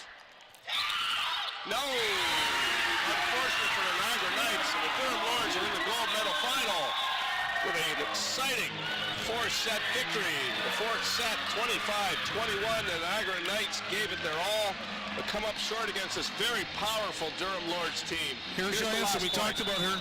Janssen, she needs to serve that ball tough. She did. Little surprised by that choice of sets. I thought they might go outside to Rachel Rivers. Look at the excitement among the Durham Lords. I think everyone thought that they were going outside. I got to give it to Niagara. Well-coached team. They had a great game plan. Like I say, just had some tough luck there. Nate Janssen, what a wonderful job he's done with these ladies. Yep, first-year coach. Yeah, should be a well-respected man. And he's in the bronze medal match tomorrow night, and there's nothing wrong with that. There we see Coach Janssen and talking to Coach Clark, and seems like a genuinely nice person. But the Knights fall short to the Durham Lords, and Durham Lords, I think, are exactly where they expected to be coming into this tournament. They're playing for gold tomorrow night. I think Durham played a much better team game today, and I think they used a lot of outlets and some key players like Aaron Marshall and Jessica Johnson. Well, we'll see now who are chosen for the players of the games on each respective team. I couldn't choose. I'm going to take a guess for Niagara, and it's going to be Kozlowski, I think.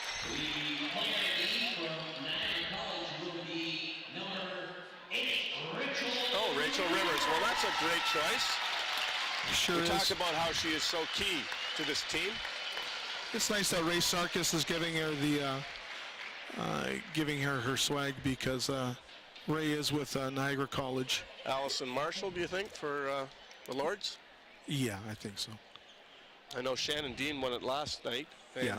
Well, you know what? Aaron Marshall did a great job, too. Didn't have the stats, though. Yeah, Aaron Marshall would be a dark horse, certainly, for the award. There she is. Shannon Dean again. Can't argue with that choice either. Down the stretch, she hit some rockets, didn't she? 4 kills down the stretch. Windsor Honda, player of the game, Shannon Dean. We'll be interviewing her in a couple of moments. There she is receiving her award and graciously goes to congratulate all the Niagara Knights and officials. Rob, it's been great working with you. Yes. And I look forward to doing the next semifinal with you in a few moments. It's always fun to talk volleyball with you. And love doing the broadcast because it's just like sitting up in the stands with you with a beer in our hand and analyzing the game. A light beer. A light beer, A light of course. A light beer, of course. So. Yes. So Rob's going to leave us now for the moment, and we're going to bring Shannon Dean in. But first, commercial break at we-tv.ca.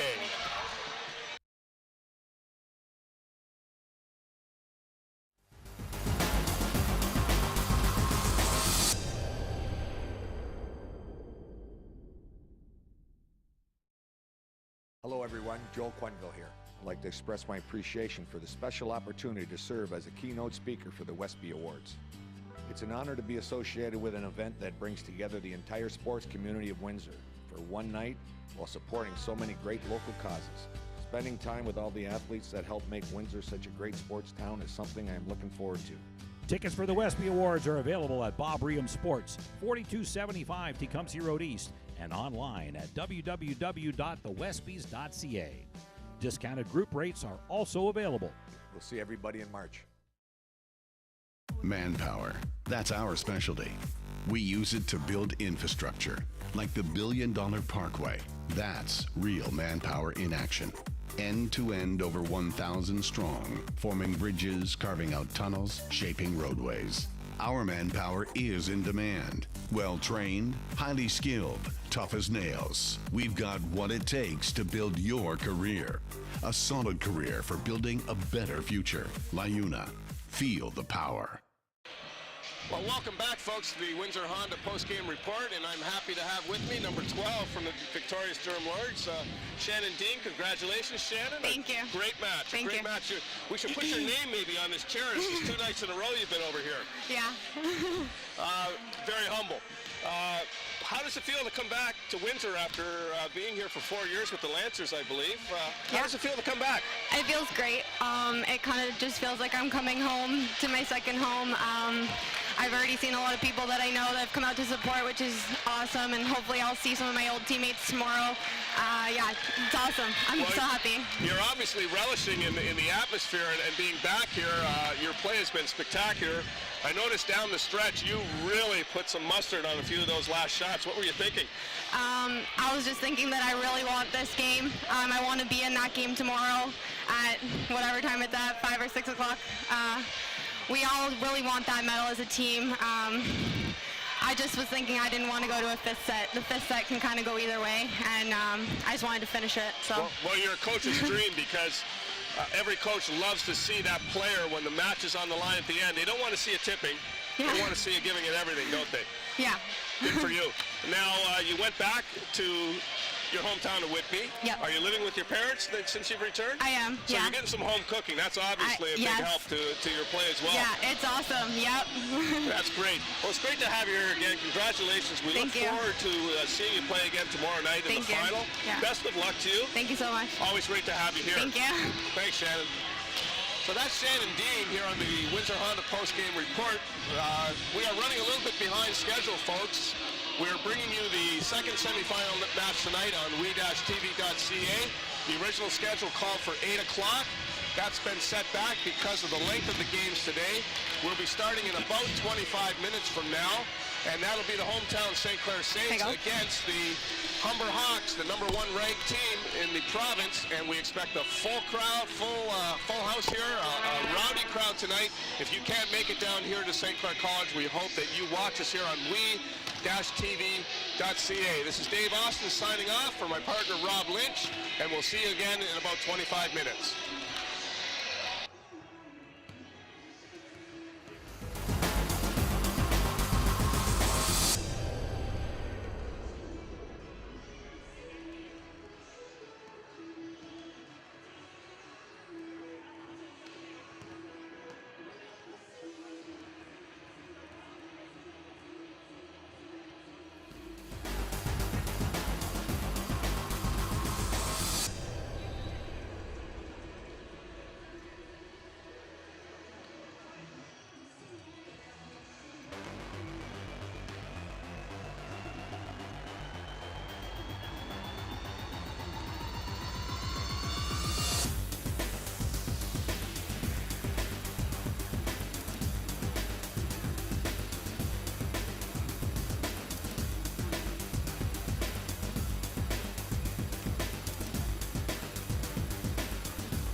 Welcome back, folks, to the beautiful St. Clair College Sportsplex in Windsor, Ontario.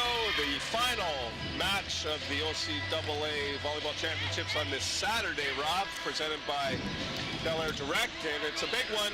The local team, the St. Clair Saints, against the very powerful Humber Hawks. I'm Dave Austin here with Rob Lynch, and we're happy you can join us. Rob, a little bit of bad blood between these two teams. We'll talk about that later, and I expect a lot of intensity tonight. Humber's a great team. You know, they've led, I don't know how many times they've allowed one or two games to slip through their hands. Chris Wilkins is a good coach. He's got these girls prepared. On the other hand, Jimmy Alturk is waiting for them.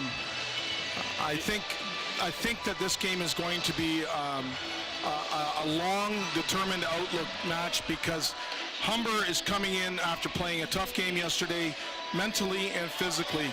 St. Clair has nothing to lose. It's a no-win situation. He's going to put his team out. They're going to go for the gusto. This is a win at all cost. They're going to leave it all on the floor, and this is what's going to see. Head-to-head, you see, you got to favor the Hawks. 18-0 in the regular season. They defeated St. Clair twice, 3-0, 3-1. In fact, Humber's lost only 5 sets all season, and that includes yesterday when they lost a set to a surprisingly strong Loyalist Lancers team.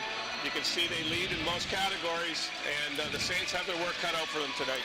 At the OCAA championships, anything can happen. One player has a great game. That's what happens.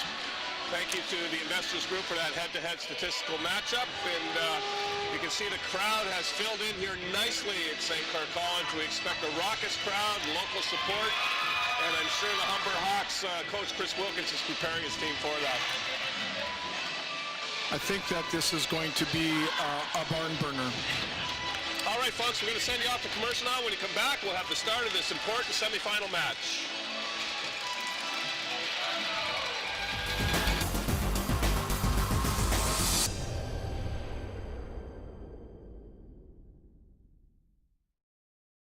Hello everyone, Joel Quenville here. I'd like to express my appreciation for the special opportunity to serve as a keynote speaker for the Westby Awards. It's an honor to be associated with an event that brings together the entire sports community of Windsor for one night while supporting so many great local causes. Spending time with all the athletes that help make Windsor such a great sports town is something I am looking forward to. Tickets for the Westby Awards are available at Bob Riem Sports, 4275 Tecumseh Road East, and online at www.thewestbys.ca. Discounted group rates are also available. We'll see everybody in March. Manpower. That's our specialty. We use it to build infrastructure, like the $1 billion Parkway. That's real manpower in action. End-to-end over 1,000 strong, forming bridges, carving out tunnels, shaping roadways. Our manpower is in demand. Well-trained, highly skilled, tough as nails. We've got what it takes to build your career. A solid career for building a better future. LiUNA. Feel the power.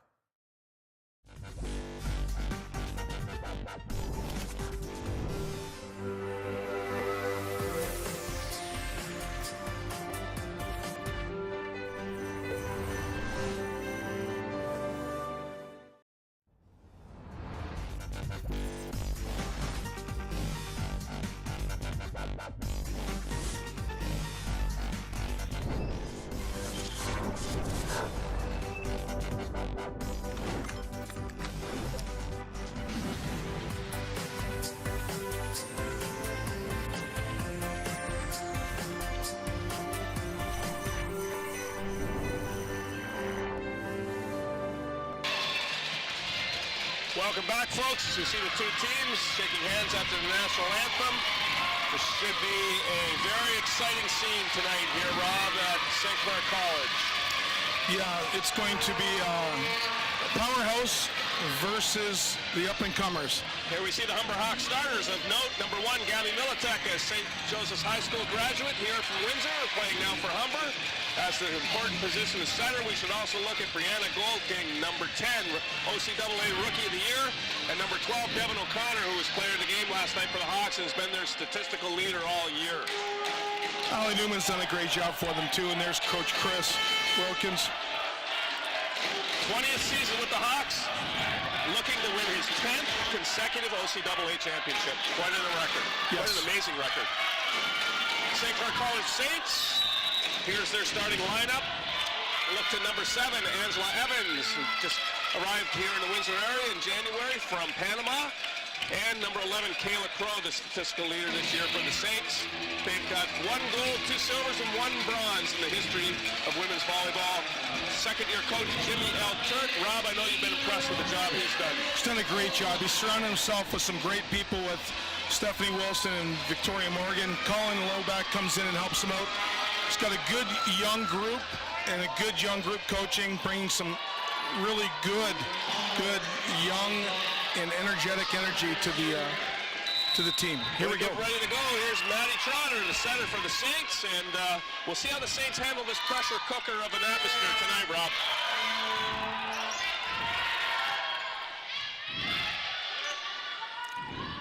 Dig by the Saints. Kayla Crow gets the first important point off the block, and she'll have to play well tonight if the Saints stand any chance. Yeah, it's good to start her off, give her a ball outside, let her hit. She's done a good job all season long for us. Trotter to serve again. 1-0 Saints. Down the middle. Dug by the Saints, playing some defense. Julianne Milling able to get it over, but the Saints can't recover. Yeah, Militech's going to dump all day long on these girls if they don't put their hands up. She's a crafty center. A wonderful, wonderful player. And I'm sure she's relishing playing in her hometown, Rob. Yes. Boy, it's loud in here. If it seems like we're yelling, we are. We have to today, Dave. We have to hear each other over the noise of this crowd that you can hear in the background. Long serve. It's a great atmosphere. It reminds me of the men's championships that you were so involved in 2 years ago when your men won a silver medal. Yeah, it's really the same with playing Humber the second night. Yeah, and isn't that history repeating itself, because you defeated the Hawks in the semifinal in what some people considered that a mild upset at the time. Very much. Tough set there by Trotter. That leads to a held ball. Yep. A little bit of nerves coming out. Taylor Fitzgerald, she'll settle her team down. She's the captain. I expect the Saints may have to deal with a few butterflies, playing in front of so many people, friends, family. Big atmosphere, big-time atmosphere, and a big-time venue here. Militech makes the save, free ball given up by the Hawks. They go back to Evan. She makes no mistake. No mistake at all. She was player of the game last night for the Saints in a thrilling 5-set victory. And it starts with a great pass. Ashley Trotter is a good setter. She puts the ball up high enough for Angela to go over top. And that's a key, isn't it? As long as she puts the ball high enough for that young lady, there's very few blockers in this league that can stop her. Yes, sir. Goldfin answers. There's your OCAA Rookie of the Year. I was so impressed with her last night. She plays like a veteran. You never can tell if they're winning or losing. Same expression on her face all the time. Yes. Devin O'Connor, the player of the game last night for the Hawks. Trotter goes back to Evans. Wow, check the floor for some damage there, Rob. That's something new. Left side player was just watching the ball. As you can see, she's not there. Oh, wow. Nobody there. No. They both missed the block. Great set. Coach L. Turks rearranged his format a little bit. Saints are pumped. We mentioned in the introduction, Rob, there might be a little bit of bad blood. There was an unfortunate ending to the regular season match last played here, wasn't there? Yeah, there was a little camaraderie done, but you know what? That's water under the bridge. This is a whole new game. Yeah, I'm wondering if Coach L. Turk used that for a little bit of motivation with the girls tonight. I think they felt a little slighted at the end of that match. Yeah, but you know what? They played hard. They took a set from them, and they know that they can beat them at least one set. Not many people have this year. The Hawks have lost 5 sets all year. Yes. There's a shank off the serve of Elizabeth Deacon Boots. It's going to go back and forth. It's 5-5 right now. On first look, the Saints look relaxed, seem to be enjoying the moment. You can see the crowd is really getting into it. That's serve is long.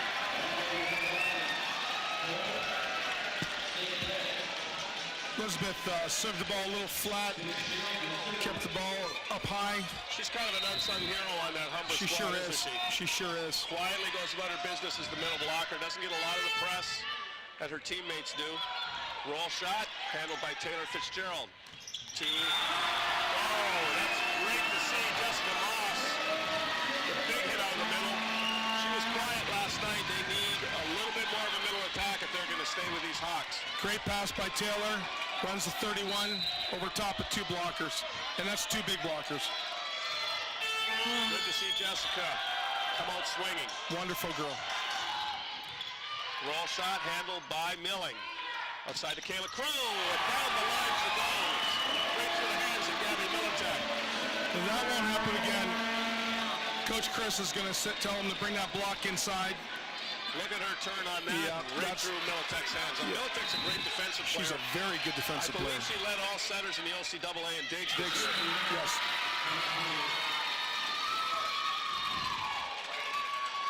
Coach Wilkin wanting his team to pick up the pace a bit. They trail 8-6. Gold King back to serve. Gonna get a free ball here. Rolls it into the net. Keller just didn't have any place to put that ball. The ball was set off the net and inside. Yeah, she knows it. She smiles ruefully at the bench. She'll be fine. Into the net. Crowd is letting the Humber Hawks players know it when they're back on the serving line, aren't they? Yeah, they are. They're doing it respectfully, though. They know Humber's a great team. Jessica Moss to serve. 9-7 Saints. Big hit there.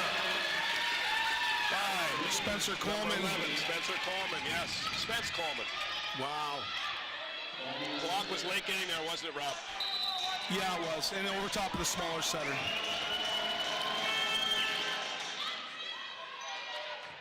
Milling, tough handle. Saints have to give up a free ball. Not a good thing when you're playing the Hawks. Not a good thing when you're getting high balls outside. Yeah, that went to Devin O'Connor, and you know what, Rob? I'm sorry, that's a bad mismatch there for the Saints. We're going to have to point it out.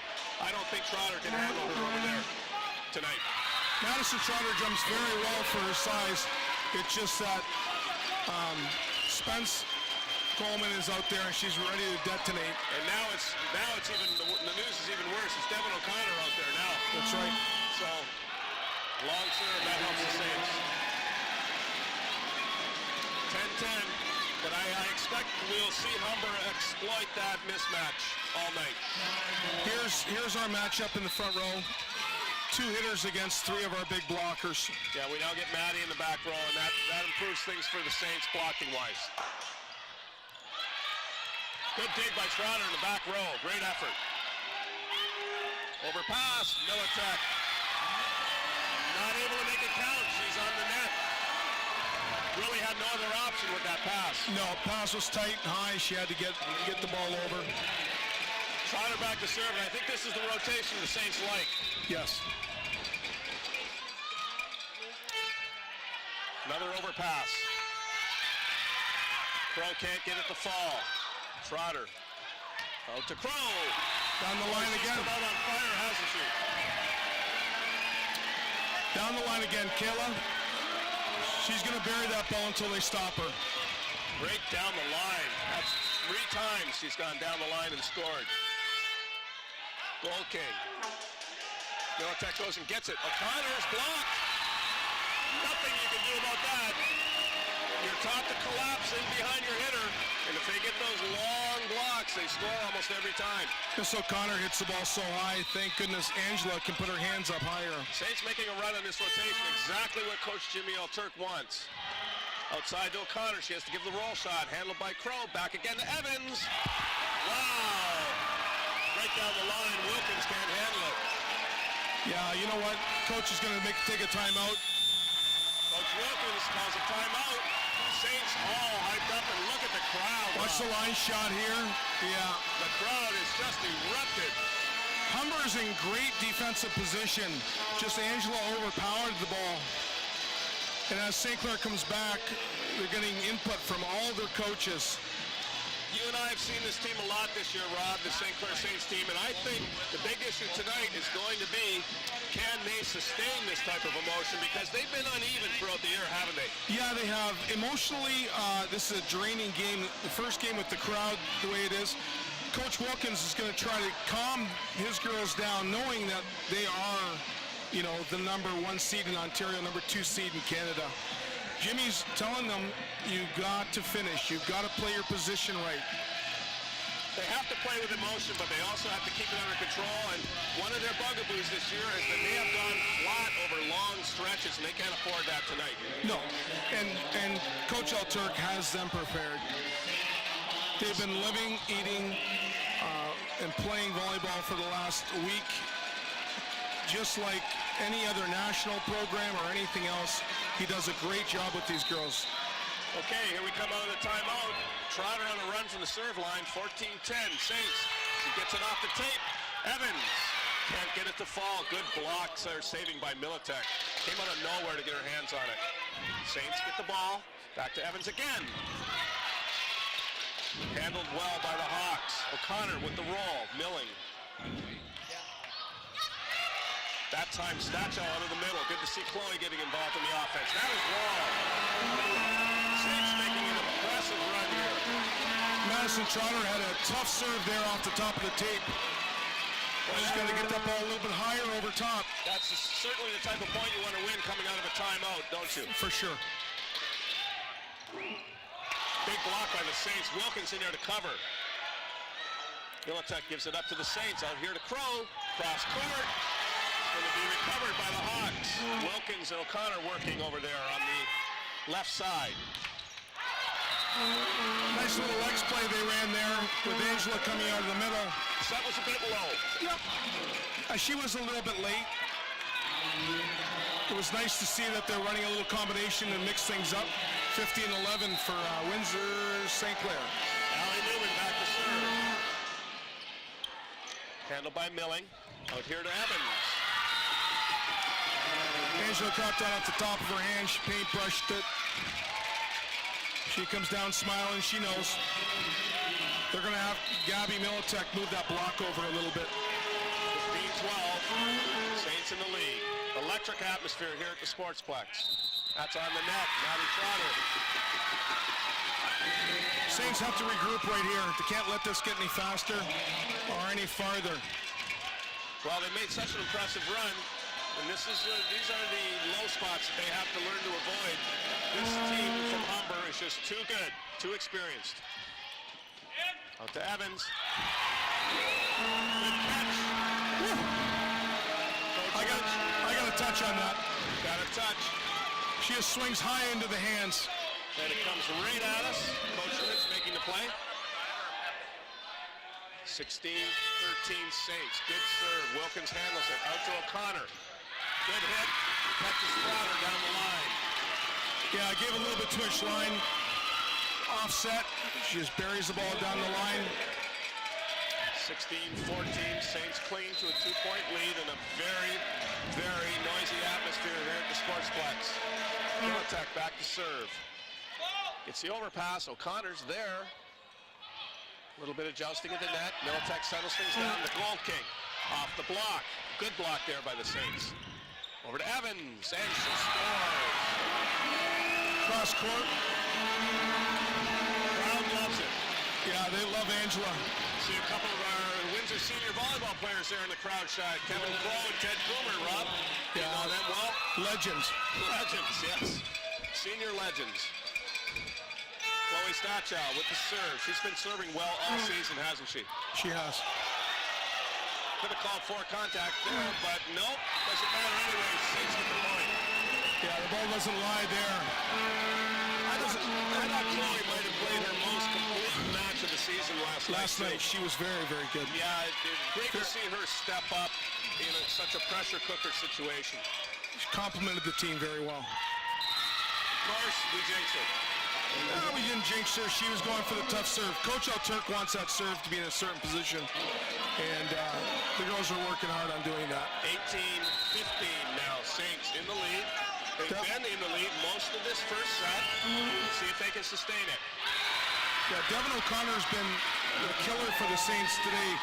She just ran 4 or 5 points in the front row and just served an ace.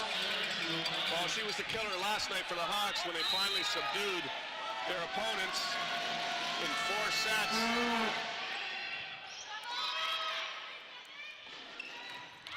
Oh, Evans misses. Looking for the touch, but there's not anyway. Timeout, Saints. I think that's a good one by Coach Turk. Yeah, smart. It's early, but he'll take that. Saints come to the bench a little bit down. We need to get them up. Here's what's happened already today, Rob. Of course, we're in the middle of this 4th and final match of the day. Earlier in the consolation bracket, Fanshawe defeated Cambridge in a 5-set thriller. Algonquin defeated Loyalist in 4 sets. And then we had a very good semifinal match prior to this one, didn't we? Yeah, Durham took the game 3 games to 1, the set. But you know what? It could have gone either way. It was a real tough 4th set. I'm a little disappointed. I thought Niagara could have pulled up another upset and maybe went to a 5th game. But Durham is Durham, and 18-0, they know how to win. So they await the winner of this match. They are into the gold medal final tomorrow. Yes. We will carry all the action here on we-tv.ca. We hope you tune in. Even better, if you can't tune in or you're in the Windsor area, come out and support these college volleyball players. It's a great atmosphere, and you'll be really entertained for the amount of money you have to spend to get in the building, won't you? Yes, you will. Free ball given up by the Saints to Deacon's boot. That's 4 contact. The ball did not cross the net. Even though the block might have been touched, the ball still wasn't above the plane of the net. Disagrees. You better be careful. He's getting a stare down now from the head official. Yeah, he's putting a little intense. They're bringing Caitlin Sauvé in. She's done so well last night. She served the ball very, very well and played good defense. She's serving for Angela Evans. Gives Evans a rest. She might play across the back row as well. We'll see. Good serve right at goal, King. Outside. Wow, big hit. The Saints. Wow, look at that. There it was, Caitlin Sauvé, where she was supposed to be. Dug the ball out of 1 to the center. Yeah. She dug up a rocket there. That was Spence Coleman. Yeah. Who hit it hard down the line. Sauvé was sitting right there. Wow. Long serve, but an aggressive one. That's good, though. I have no problems with that serve. No, but I don't think any coach would. No. Humber, for a moment, had an idea to take it, but they wisely laid off and it floated long. Elizabeth started us here. Deacon's boot. That's wide and long. Not happening at a good time for the Humber Hawks. 21-18. St. Clair. This looks a lot like the last regular season meeting between these two teams. The Saints won the first set in that match. Gave the Hawks a bit of a wake-up call. There is the Brianna Gold King that we expect. Gabby Militek knows where to go when she needs the ball to be put away. She's a smart setter. She was trained very well. I wouldn't want to say that, but she was trained very well at St. Joe's.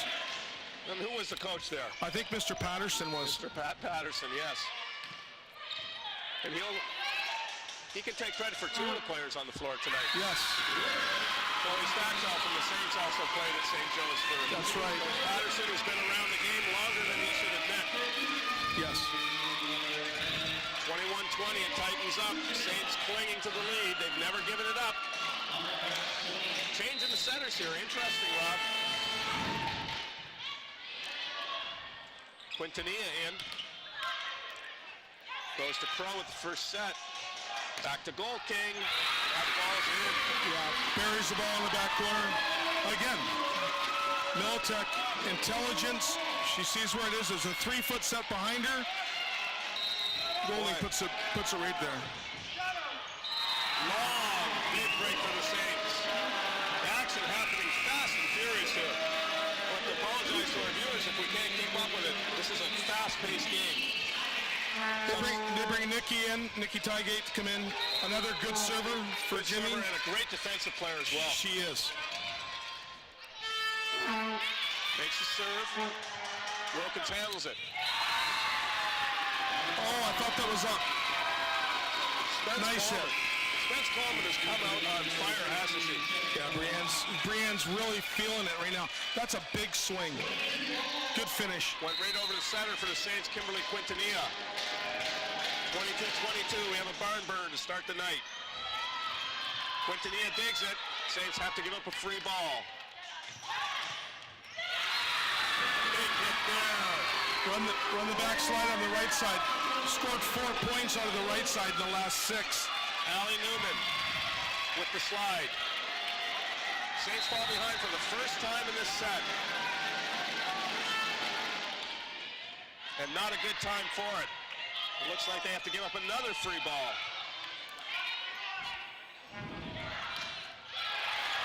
Quintanilla gets good touch. By O'Connor, yes. The dump doesn't work. They got the Upper Hawk scrambling. No, Gold King gives up the free ball. Kayla See if Crow. the Saints can convert. Out to Crow. That was Stachow. Yes.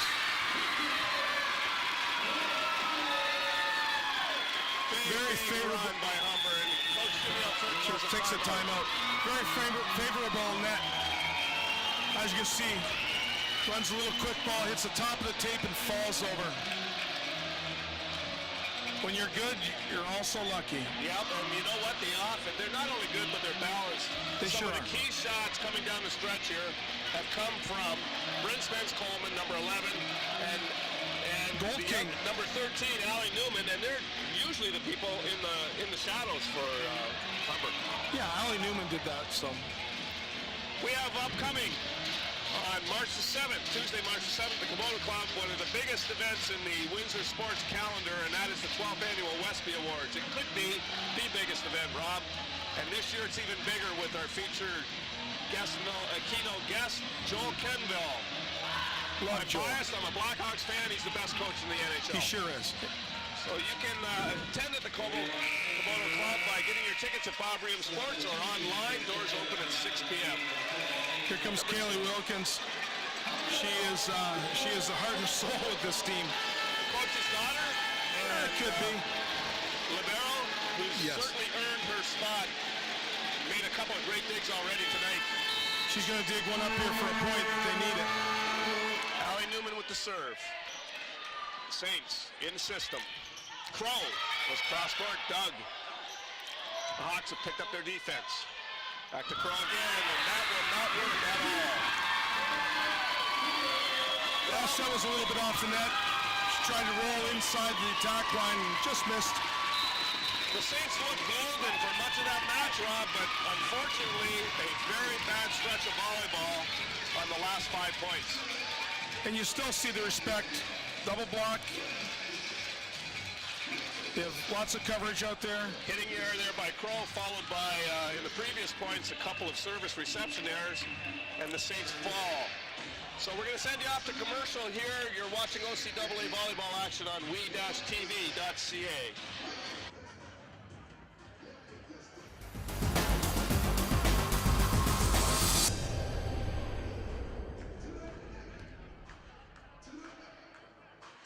Hello everyone, Joel Quenville here. I'd like to express my appreciation for the special opportunity to serve as a keynote speaker for the Westby Awards. It's an honor to be associated with an event that brings together the entire sports community of Windsor for one night while supporting so many great local causes. Spending time with all the athletes that help make Windsor such a great sports town is something I'm looking forward to. Tickets for the Westby Awards are available at Bob Ream Sports, 4275 Tecumseh Road East, and online at www.thewestbys.ca. Discounted group rates are also available. We'll see everybody in March. Manpower. That's our specialty. We use it to build infrastructure, like the $1 billion Parkway. That's real manpower in action. End to end, over 1,000 strong, forming bridges, carving out tunnels, shaping roadways. Our manpower is in demand. Well-trained, highly skilled, tough as nails. We've got what it takes to build your career. A solid career for building a better future. LiUNA. Feel the power.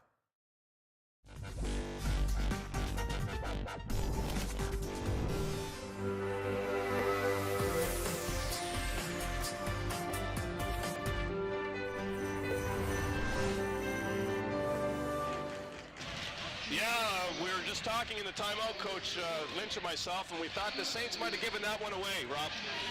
Yeah, I think they overthought it, and the girls stopped swinging. They have to be aggressive. This is a number 2 team in the country. To beat this team, you have to be aggressive and you have to swing. 25-22, the Saints lose. They were up 22-20. In fact, they had led the whole set. And at times they had a 5-point lead and they just let it get away. 25-22, so we'll see if they can rebound. They're in an exciting atmosphere here in front of their largest crowd of the season. Lots to prove against a very, very strong Humber Hawks team. Yeah, I think looking at some of the stats that we see, Devin Coleman was 2 for 9, and as soon as she started to go into a little bit of a hitting rut, they went away, and Newman started to pick it up, as did Golding and Brienne Spice Coleman. I was really happy to see that the ball got moved around quite a bit, but as you look at that, Golding has just got the last few sets. Yeah, speaking of Spice Coleman, here she is serving. She was great down the stretch for the Hawks. Milling with the bump set over to Evans. That is out. Evans, when she left for that back row substitution, never got a chance to come back in the game, Rob. No, not at all. She was the offensive star for the Saints. Yeah, she had 50%, 500, 5 for 10. 5 kills.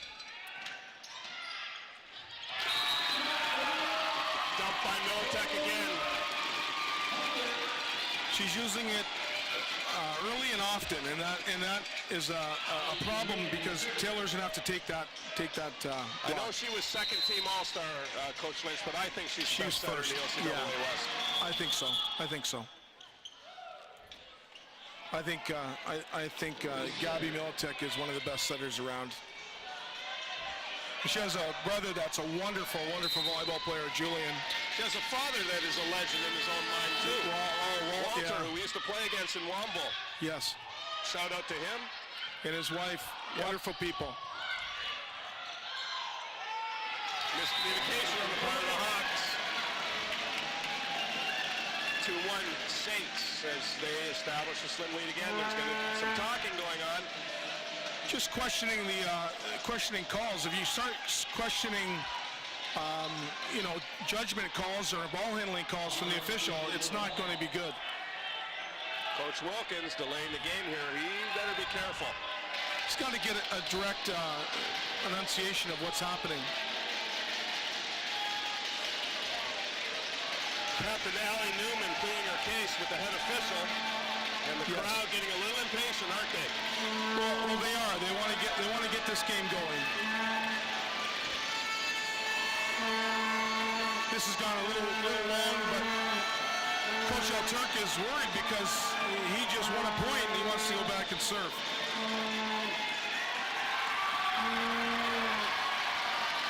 It puts a little something in the air for the next call, right? I don't have a clue what that was all about. Coach Alturk looking calm through it all. Oh, big break for the Saints. Stachow coaxes it over. Maybe we can see that play again. Watch this, Rob. No, I can't. Well, we go back to live action. Chloe Stachow again. Wasn't good. 3-1 Saints. Stachow with the pass to Trotter, to Evans. Out of bounds, off the block. Yeah, she dragged that ball off the forearm of Devin O'Connor and pulled the ball out of bounds. Carbon copy of set 1, Rob. It is. Quick start by the Saints. That's it. 5-1 Saints. Great job, Chloe, on that serve. This time, though, they have to sustain it, don't they? They couldn't carry it through to the end in the first set. They lost 25-22. No. Long serve. She was pumped up. To say the least. She's laughing it off. You're a master of understatement, Coach Lynch. Gabby Militek's back, so now there's no front row dump down for Humber. So Windsor St. Clair needs to take care of that. I saw her go from that middle dump from 2 a lot last night. And she can also serve. She sure can. So she can do damage from any part of the court. She has a lot of experience. She's played on a lot of great teams and with a lot of great coaches, a lot of good people. And she was with the Lancers for a couple of years. She was. Now up at Humber. I know Coach Wilkins, I interviewed him after the match last night, and he is thrilled to have her. Yes. See her and Gold King talking? Yes. For the replay here. I think the eyes were all over the net. There it is right there.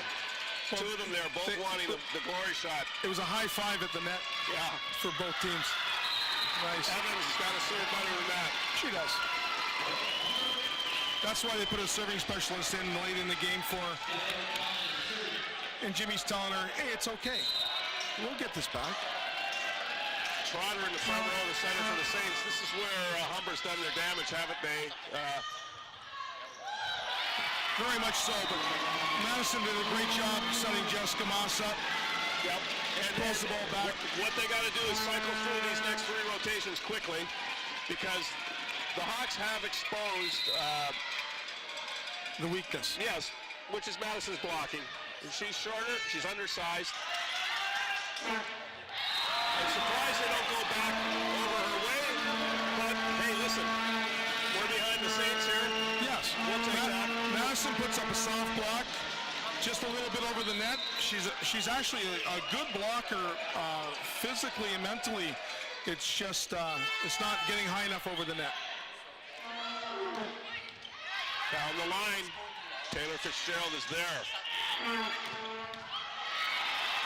Saints playing defense. Trotter makes a great play on the ball. Victor Manny, great to see. There she comes, great dig. She goes up and pushes off the hands of the blocker, unable to keep the ball in play. A little bit of panic there on the part of the Humber squad, I think. And, a little bit. You don't usually see that too much from them. No.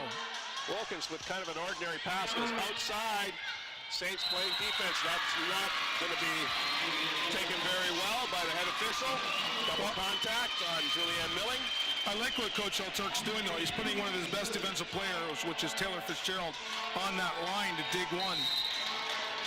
Yep, he's quickly realized that the line shot is what hurt them in the first set. Trotter with the set, out to Crow. She dumps, not good enough, but it's going to get a net touch violation. It's obvious when the net's jumping up and down that there's a net call. I don't know why people would question that. Well, if you're a player, right, you never touch the net, right? I never touched the net. I haven't touched it in my career either. That's amazing. It's an amazing stat. Might see a timeout from Chris Wilkins. Well, he's not calling it just yet. 11-5 Saints. Again, looks very similar to the first set. Saints jumping out in front quickly. They need to sustain it this set, though. Yes. Outside here. Yep. Right over the block. Yeah, Brienne's just too strong out there. Yeah, Bryn Spence Coleman is just having a feast out there, isn't she? She's salivating when she gets sets like that. Yeah. Brianna Gold King back to serve. Good tough serve. Got to step up on that. And Humber's got Gabby Militek back in the front row. It's tough when you have a setter that can actually play well above the net and cause a dump. It likes you're having 3 hitters. Another tough serve. Handcuffs Fitzgerald. 2 in a row. Quickly. The Hawks score. Good 9 timeout by Coach Wilkins. shows he has a lot of confidence in the squad. He Who sure can blame does. him? And Brianna's a good server. Fitzgerald handles that well. Back here to Crow. Off the net. That was nice to see. Kayla, in the end of the set, at the end of the set, she tried to tip the ball. This one, she rips the ball. That's a Kayla Crow I know and love. Got some help from the net, but we'll take it. 12-8 Saints. Trotter back to serve. Saints have made some good runs with her on the serve line. And hopefully there's the start of another one. Yeah. Wilking, I think, was trying to get over there that one and just couldn't She do was it. trying. It's rare that you have Brianna serve receive on the left side, but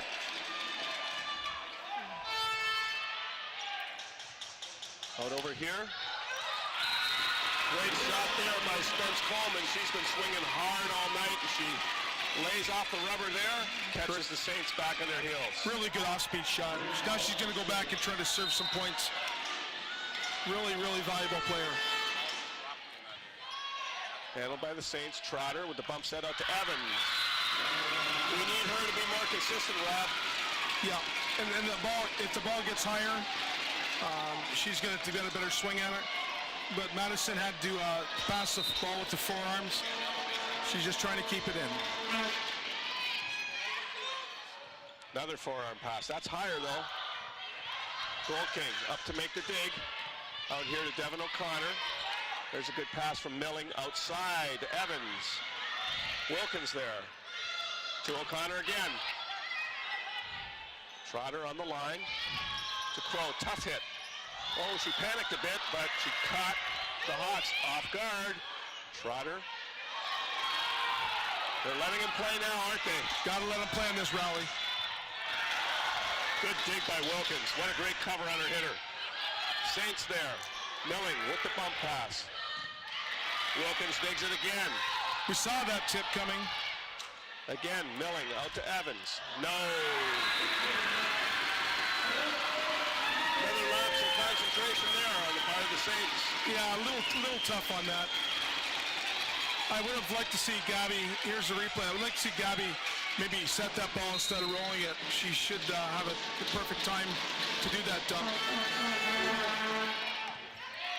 Tough dig by Kayla Crow. Out to Evans. She's looking a little tentative now, Rob. Big dig by the Saints.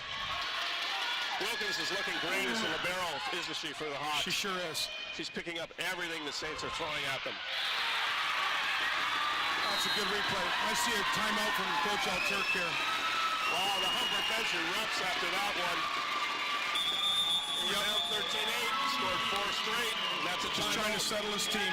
Yeah, you call it, Coach Lynch. An important timeout being called right there by Coach Jimmy Alturk.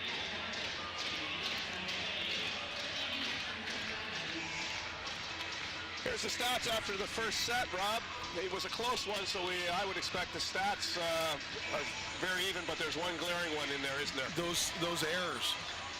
Those errors were large and in charge. And not only it's the amount of errors, but they all seem to take place, or most of them, in the last 5 points of the match, didn't they? Yeah, there is. And I think there's a typo with the assist. I think there was a few more assists than that. I'm thinking there's probably closer to 11 assists for Humber. You're probably right. Yeah. But you know what? In that, you can't play Humber any better than you did right there. Just have to finish the last 5 points. Great teams finish from 20 to 25. Yep, thanks to the folks at Windsor Honda for sponsoring our game recap statistics. 13-12 Saints, kind of an unnerving pattern similar to the first set. Yes. Saints establishing early dominance and then just letting it slip away. Here we go. Brian Spence Coleman with the serve. Long set over to Evans, and this time she makes no mistake. No. That was the way she had to go. The set was inside. Madison had to set the ball 32 feet. There it is. Tail of the tape with Coach Lynch. 32 feet. He said that with confidence, too. Yes. Saints scrambling on defense. Well, I'll tell you that number 2 is Wilkins. Wilkins is has played a fabulous match so far. She is in charge of the back row, and she's doing everything. If I was choosing player of the game to this point, she'd be my choice. And I know it's odd for Pico Romero, Rob, but they're always the most underappreciated players on the floor, aren't they? Yeah, you know what? And she's passing the ball so well, too. Here comes Angela. Just give her a nice big meter ball in the middle, let her turn and swing on the ball. Boy, she leaned into that one. She did. And the ball was in front of her nicely. Stachel back to serve.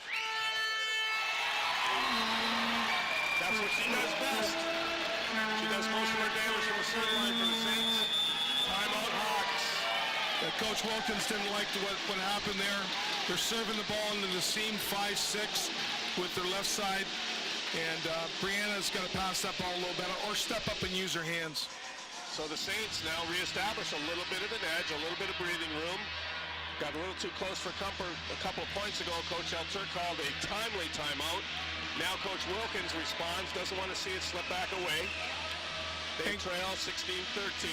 And Coach is getting some pointers from some of the assistant coaches that are so, assistant coaches are so amazing because they point things out to you that you don't see, or they bring things to your attention that need to be taken care of. And, you know, of course, I've got 2 really great assistants with Steve Rogers and your son, Jeff. They're a calming effect for me, believe it or not. I really appreciate the assistant coaches. Well, you're very gracious, but you know, I think if you're honest, I'll tell you that my son and Steve Rogers are learning a heck of a lot about volleyball from you too. So it's a 2-way street. I hope so. I'd like to throw out a little hello to a family out in Lethbridge, Alberta, the West family. I was lucky enough to have Connor West here for a few years, and they're watching in Lethbridge. And I was lucky enough to have him as a player. His father coached him, and he tuned in last night and was just thrilled that he could be watching Humber play St. Clair tonight. That's good to hear. Connor was a great kid. A wonderful addition to the same squad that won the silver medal 2 years ago. Yes, he captained us there, so. Long serve. Saints trade points with the Hawks. They'd be happy to do that for the rest of this match, wouldn't they? Yeah, Gold Kings now in the front row. Noel Tech's in the back. Gabby knows she's got 3 big hitters in the front. Evans with an important serve. Big block by the Saints. Oh my. Jessica Moss really stepped up her game today. Jessica Moss, you watch what she does. Madison Trotter does a great job setting the block up. Jessica Moss comes over and reaches over top of her. Reaches over top of her for the block. Serving substitution for the Saints. There's Chloe. Caitlin Sauvé in. They go after Gold King. Back set to Devin O'Connor. She's been relatively quiet tonight. Taylor Fitzgerald picked up by Wilkins. Devin O'Connor again. Wilkins again. Boy, Wilkins is everywhere. We're calling her name out a lot. Yes. Long. Jessica Moss had that block. Bring the ball back in. Wilkins is just covering underneath. She's doing everything she needs to do. She's bringing her team back into this. Just need to side out. Yes, best play I've seen from the libero in this tournament so far. Caitlin Sauvé. A little bit of a lollipop serve. Golding. Long and wide. Saints 20. Hawks 14. That's bringing in Julia Watson. That's a big thing. We don't normally get substitution there, Rob. I don't know if you noticed. Julia Watson coming in for Gold King. Surprise? Yes. Wilkins judges that well. If you notice what Wilkins did, she took a lot more of the back row for the serve receive. Sauvé, a little upset with herself after that missed serve. Devin O'Connor now back. Saints have held her in check tonight. Big deal. What a great time for that from Madison Trotter. Yes. Big dump.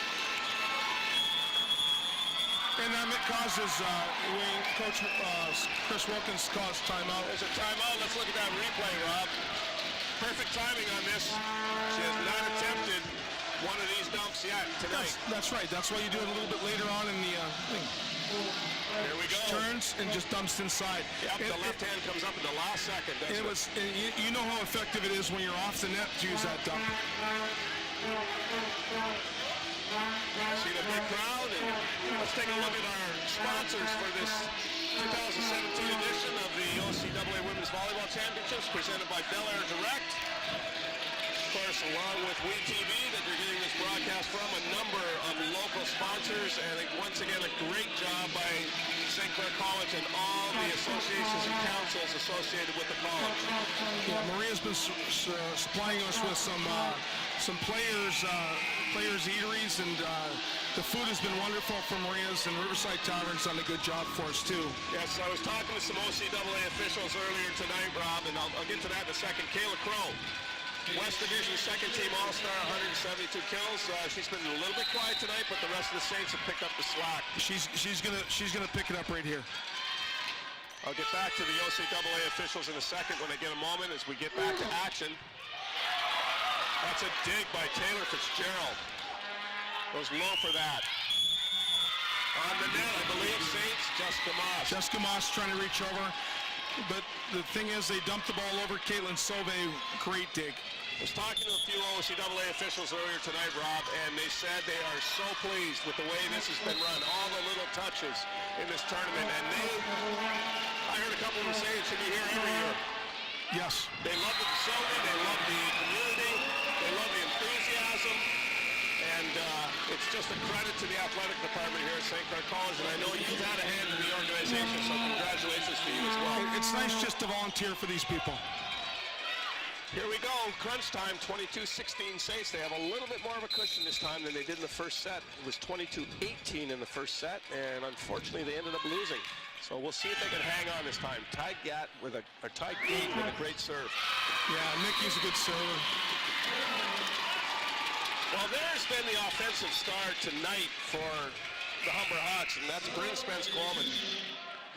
And yeah, Jimmy's got some scatterbrains right now with the girls. He's trying to mix and match to take some things out.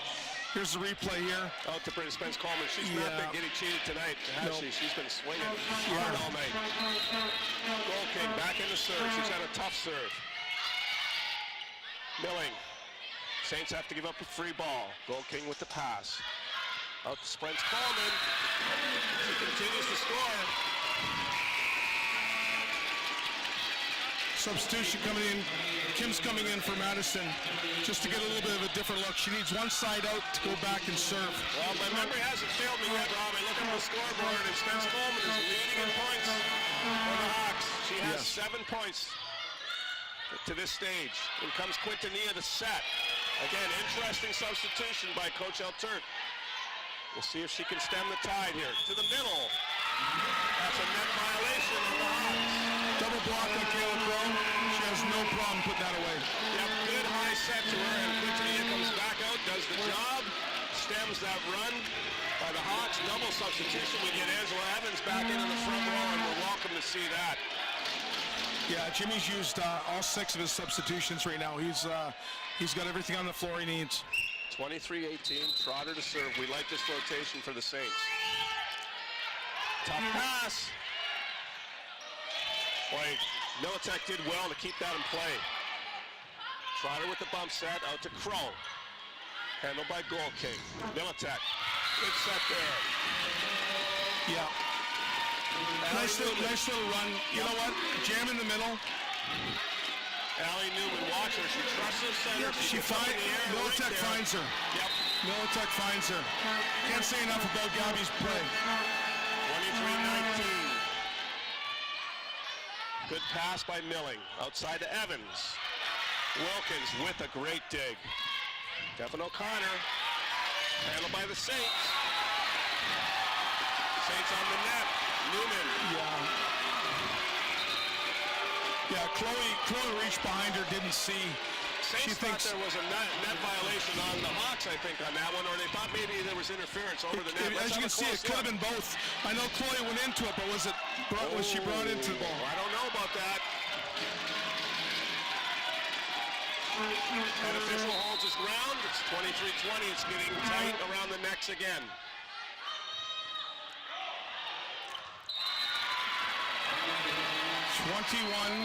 I smell a timeout.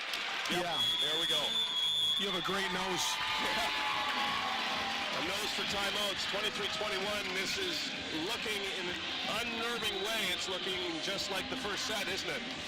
Yeah, this Sportsplex was rocking probably 4 or 5 points ago, and now we're sitting on our hands just wondering if we can get through this, and we need to do this. Well, just to rewind the tape, the Saints were up 22-18 in the first set, then gave up 7 points in a row to lose 25-22. They were up 22-16 in this set, Rob, and it's now 23-21, and the noose is kind of tightening just a little bit with every serve, isn't it?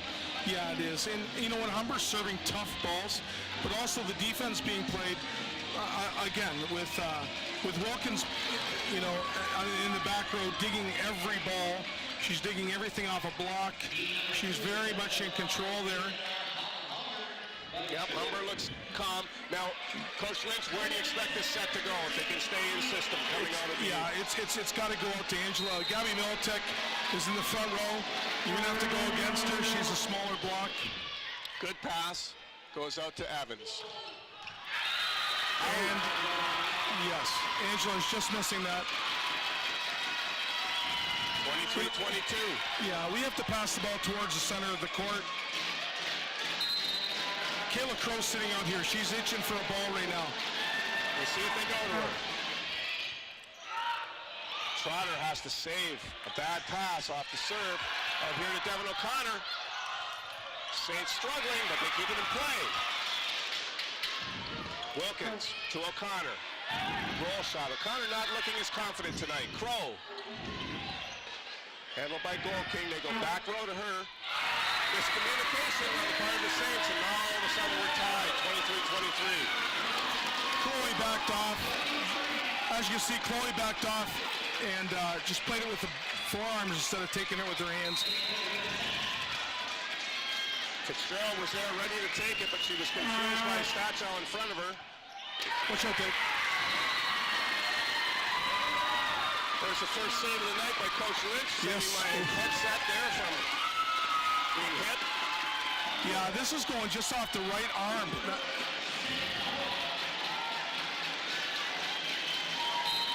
We're going to a two-person serve receive, sorry. Give this young lady on the serve line credit. She's served tough again down the stretch to Crow. Big answer there by the Saints. 24. Here it comes. Spence Coleman. Great serve, great run. Great run for her on the serve line, but 3 feet back. boy, There goes Kayla. The Hawks knew where that was going. They couldn't do anything about it. No. Too easy a point there, though, Rob. Yeah, there's no block up. 25-24, the advantage to the Humber Hawks. Must win by 2. St. Clair girls have played so well, so well. We just need to side out here, get right back on the train. Allie Newman with the serve. To Evans in the middle. Needed to be aggressive, I think. O'Connor, she rolls right back. Fitzgerald says no way. Back to Evans. Gold King makes a great dig there. Saints tied back up again. Yep, she's going to swing for the win. I have no problems with that ball. Let's see if they can get the ad. Here comes the replay on this. She digs the ball up. Well, back to live action. We got to keep Gabby from dumping this ball. Got to keep Gabby from dumping. Deacon's boot stayed with that one. O'Connor. Well done. Coach Alturk is moving his blockers around to get a good key matchup. Advantage again, Hawks. Tough server, Gabby Militek back. Back to serve. Lefty. Saints, not a good pass. And again, the Saints fall in the second set for the Humber Hawks. And it's kind of an empty feeling here in the Sportsplex because they had both of those games in hand. In normal circumstances, as you see the replay, with Taylor not being able to hit the ball. In normal circumstances, it's a moral victory to score, 25, 23 points against Humber. Not tonight, though. No, they need to press on it. All right, we're going to send you now to commercial. Enjoying OCAA volleyball action on we-tv.ca.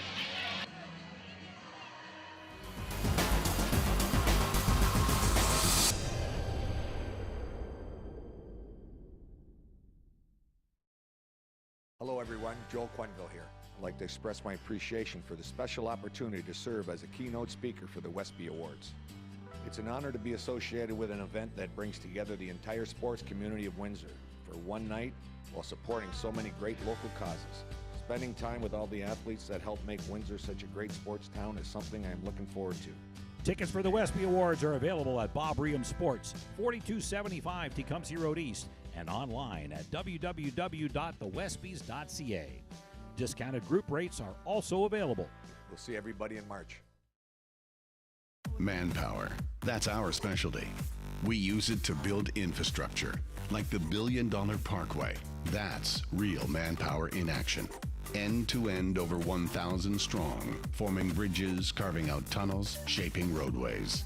Our manpower is in demand. Well-trained, highly skilled, tough as nails. We've got what it takes to build your career. A solid career for building a better future. LiUNA. Feel the power.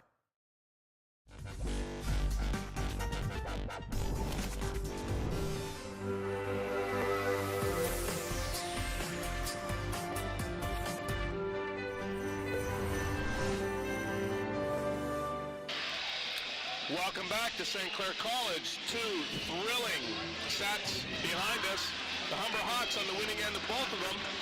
25-22, 27-25, and unfortunately for the local team, the St. Clair College Saints, with lack of a better word, they blew both of these first two sets, didn't they? Well, you know what? Humber is not number 2 in Canada or number 1 in Ontario because they can't come back. They've done that before.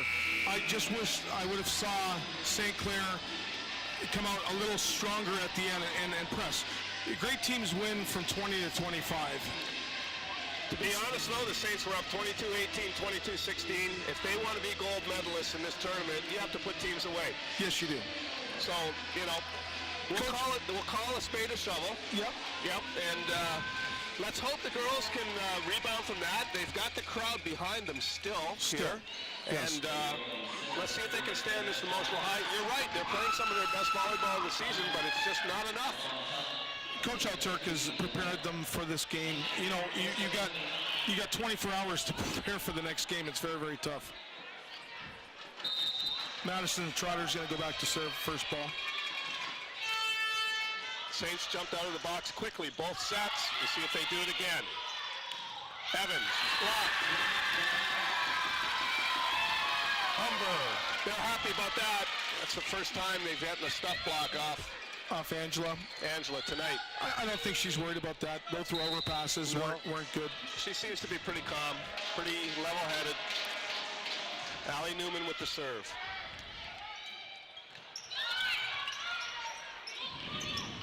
Free ball coming from Militech, handled by Crow. Stachel gives up a roll shot. Militech again outside. Devin O'Connor, handled by Milling. Out to Evans. Newman makes the play. Back to Crow. That roll shot deep to the number 1 spot. Towards Goal King. 1-1. Great adjustment. Watch the adjustment. Pushed right out to the pin. She still brings the ball back into a good spot. Just sort of a little pop jump off the 1 foot there. Yes. Like Kayla. Milling.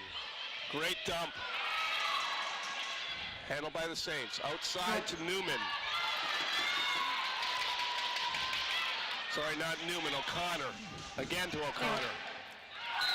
Just out. I think Militech's trying to get her number 1 hitter to get her going. She's been really relatively quiet tonight, hasn't she? Yeah. Gabby's going to work it around. She'll get her into it. She's a veteran setter. I think we agree that the offensive star for the Hawks tonight has been Bryn Spence-Coleman. Yes. No doubt in our minds. No, and defensively, for sure, Miss Wilkins from Humber, the libero, has just been outstanding. She's, even though she's not getting the ball, she's controlling the backcourt. She is. She's played just great. Another good pass outside to O'Connor. Saints have handled her well tonight, and she doesn't seem to be hitting the ball with the same authority she did last night. No. This is a tough tournament. You know, you had an emotional first match. Coming back in, you just have to sustain your level of play. Well, I think she's looking at a much bigger block tonight with Angela Evans in her face most of the night. Good point. Militak, good serve. One of the best servers in the OCAA. And she served that short ball a couple times in the other sets. She'll serve one deep and then bring it back inside. 3-3. Militak to serve, the Windsor native. Long throw gets out of the way. On the advice of her teammates. Yes. She wisely follows that advice. 4-3 Saints. Down 2-0. There's no tomorrow. If they lose the set, they would be relegated to the bronze medal match. We will carry all the action tomorrow on we-tv.ca. We hope you tune in if you're not able to be here in person. Free ball. Crow handles it. Trotter goes back to Evans. Timing is off there. She has to give up a roll shot. Outside to O'Connor again. Well, she made a great shot out of a bad set. Over here to Goal King. Saints can't get to the carom off the block. Saints are playing on their heels on defense. They're digging great shots. They just need to put the ball up into the middle of the court and get a good swing at the ball. They're trying to do too much to it. Crow is substituted out for the libero. Julianne Milling in the back row. O'Connor to serve.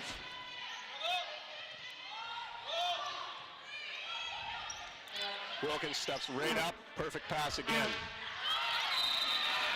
Touch on the block. That's Spence Touch on Coleman the again. Yes. She's been fearless all night.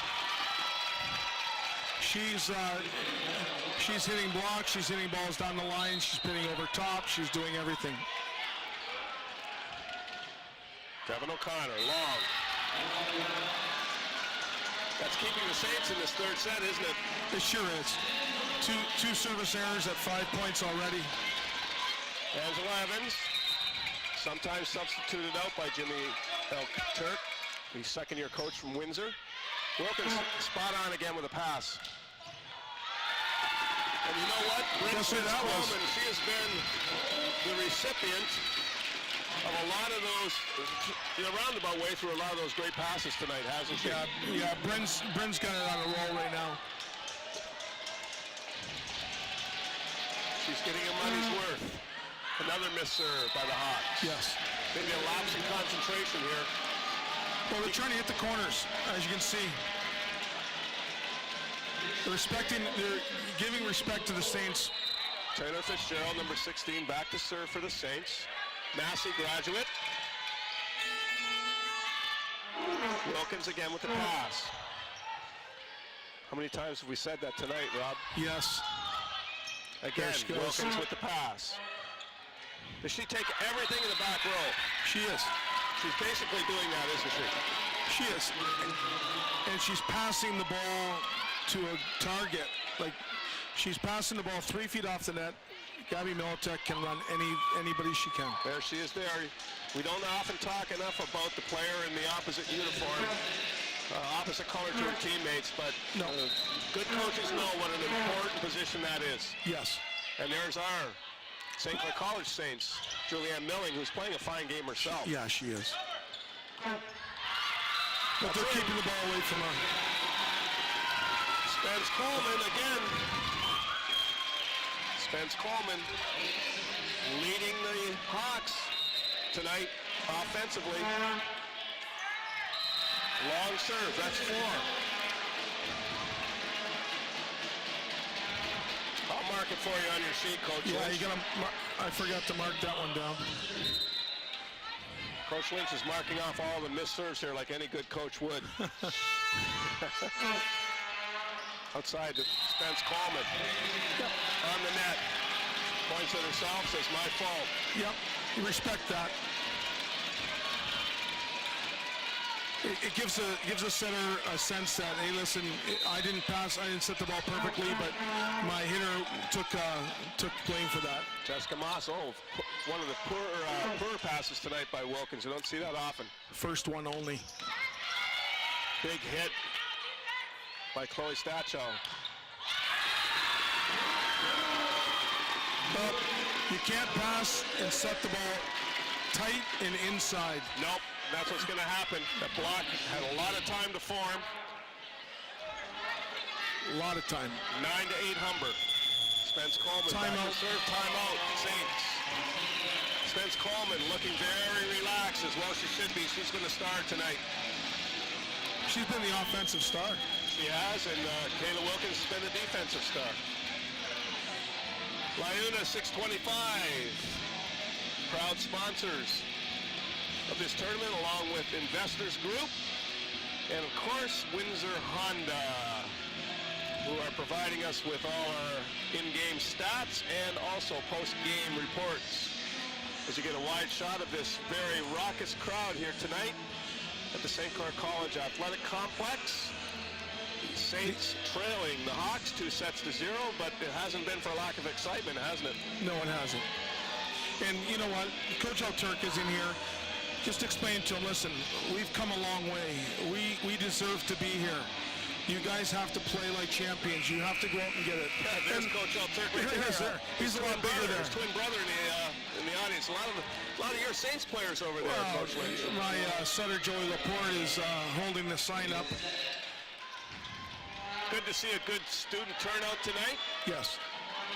And this crowd of Saints supporters has certainly gotten behind this team and created a lot of noise tonight. Yes. 9-8 Humber brings Spence Coleman back to serve. Again, out of system for the Saints. They have to give up a free ball. Gold King handles it easily. Backslide. Off the block. Yep, there it goes. You got to set that ball. As soon as you got to start giving free balls over in the middle of the court, you can expect the ball to be coming at a fast pace. Allie Newman quietly been very effective, the fifth-year starter from Kitchener, Ontario. It's actually been the lesser stars on this. There she is again. It's been the lesser stars on this powerful Hawks team that have stepped up tonight, haven't they? Yes, they have. Got a little bit of controversy here. The pass was tight to the net, but the ball had not breached the plane of the net. As you can see, if you can watch it here. Here we go.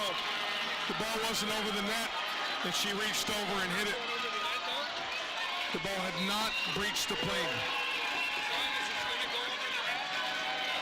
So take that point away from the Hawks and give it to the Saints on the violation.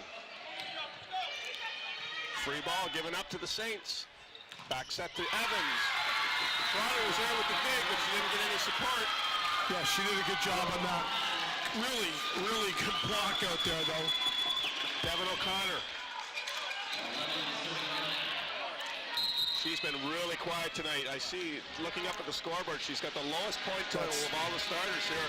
And how many times this year would you have said that? No, you're exactly right, but she's playing a great role.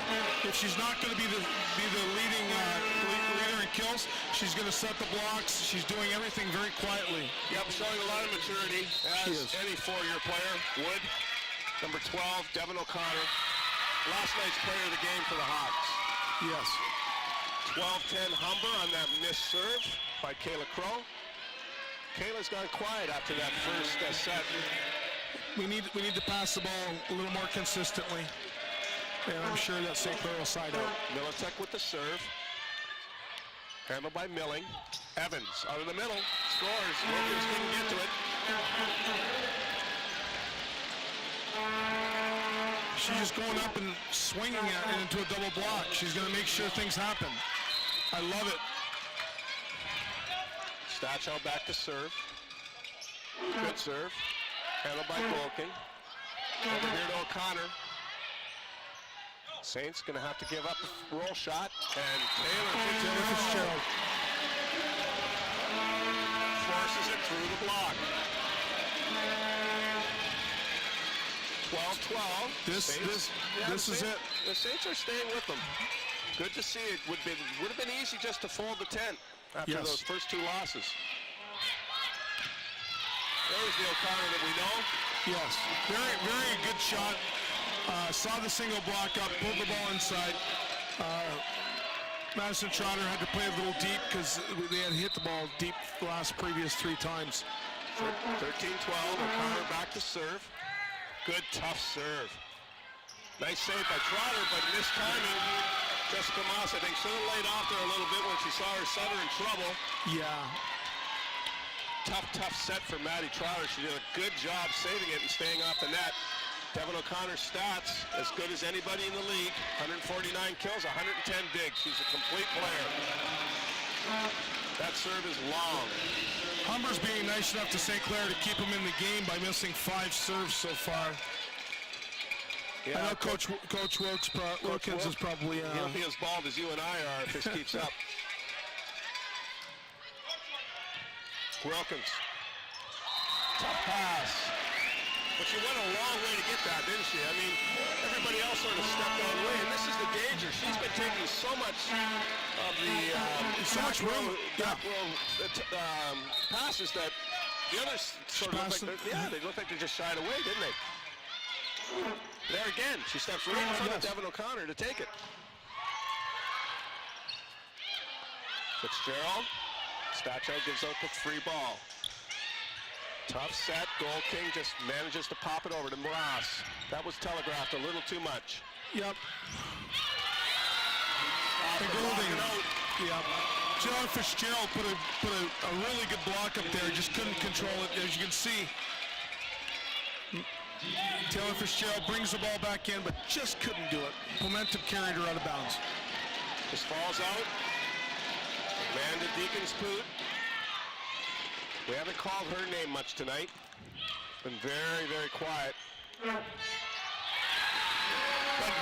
every time Elizabeth goes back to serve, they seem to run 4 points. Yep. So her tough serve's putting him in a tough spot. As you can see, she digs the ball. Nice little run middle. Allie Newman's been solid too, hasn't she? Yes, she has. Leading as a captain should in a pressure cooker situation here. Elizabeth Deacon-Poot. Third year out of Georgetown, misses that serve. Yep. 16-15, Saints quietly staying with the Hawks. Maybe following a different strategy this set, Rob. Yes, I think we need to pass the ball a little tighter. We got 3 big girls in the middle. Not that tight. Not that tight. Kim came in to set. Gold King makes no mistake on this overpass. Couple reachers.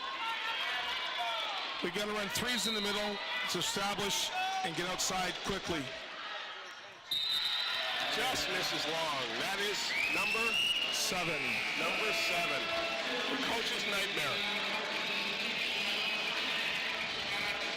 Nikki Tygate's coming back in.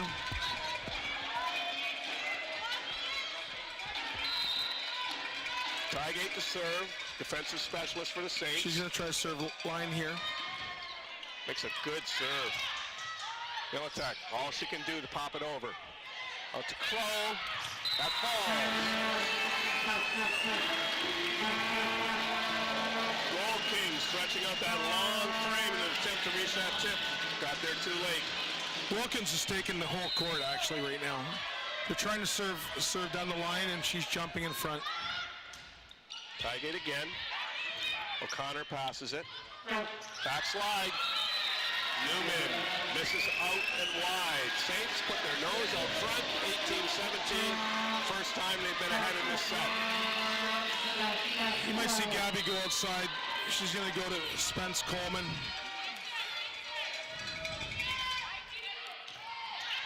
Wilkins with a great pass. Of course, that's becoming commonplace now, tonight at least. Yes. Evans a little undisciplined there. That was lucky to stay in the gym. Yeah, she's staying aggressive. I know that's what she's always been told. Stay aggressive. Watch how wide the shot is. Yeah. Not even close. No, almost hit the official. 18-18. Spence Coleman in with the serve. Crow off the block. Wilkins is going to have to do the bump pass. Gold King handled by Evans. Fitzgerald with the swing. Quintanilla goes back. Nobody home. Kim set herself on that. She's the one playing the right side. No, big mental error there by I think her and Kayla thought that ball was going to go out to her. Kimberly Quintanilla. Spence Coleman, she's been serving so well tonight. Again, Wilkins, what a pass. When you have someone passing like that, you can run the offense. Gabby Militek probably has as many kills as anybody else. As you see this coming up, top spin, perfect pass, absolutely perfect. Gabby can do anything she wants with that one, can't she? Set anyone or do it herself. 2018, Humber put their nose out front, and this looks like an old script, Rob. Seems when they get to that 18, 19, 20 point, they just put their foot on the gas, don't they? Yeah, they put you in tough positions, and they do it with serving and also with attacks. I like seeing Jimmy telling the girls, you can talk. You're very, very knowledgeable. You guys can do this. He's being pro. Look at 1 point at a time. That's what he's telling them. We'll get right back into this. Look at the girls nodding in agreement. I think there's a little more psychological coaching going on there than tactical. What do you think? Yes, I think so. Yep. He's going to put them in the right frame of mind, and he's a good coach. He will do that. Well, there's really not much more you can do in tactics at this point in the season and this point in the match, is there? I mean, hopefully you've coached the girls to the point where they understand what they have to do. Taylor Fitzgerald, again, been a defensive stalwart tonight for the Saints. 141 digs in the season. Great call, great timeout by Jimmy Alturk, causing that serve to go into the net. 8 misses. Back comes Madison Trotter. She's serving. No, is she? No. She is. Yes, she is. Kayla Crow wanted it. She wants to serve, but she's going to wait and get a couple points first. Good to see the girls still relaxed, at least. They're laughing about it. 2019 Saints trail. Militek, good set right there. Antenna ball. Outside. O'Connor couldn't bring it back inside. 2020. Maybe the Saints can be the one to come from behind here late. Yes. For a change. It would be great to see. Trotter. Handled by Spence Coleman. Good pass by Fitzgerald. Trotter outside to Crow. Off the net, but Gold King is there. To O'Connor. Off the block and out. Angelo was looking at the setter, or at the hitter, instead of looking across to the far side of the court. As you can see this, Angelo's looking squared off towards her instead of the far side. Good pass by Crow. And violation on Chloe Stachel. But it was a great run and a great hit, so, you know, those things happen. Mental, a little bit of mental. 22-20 Humber. Another close set here. It's been a hard-fought match. Unfortunately for the Saints, they've been on the losing end of the first 2 sets. They need this one. Kayla Crow. She's going to get a wish now going back to serve. Yeah, she is. She just steps outside. Tough push.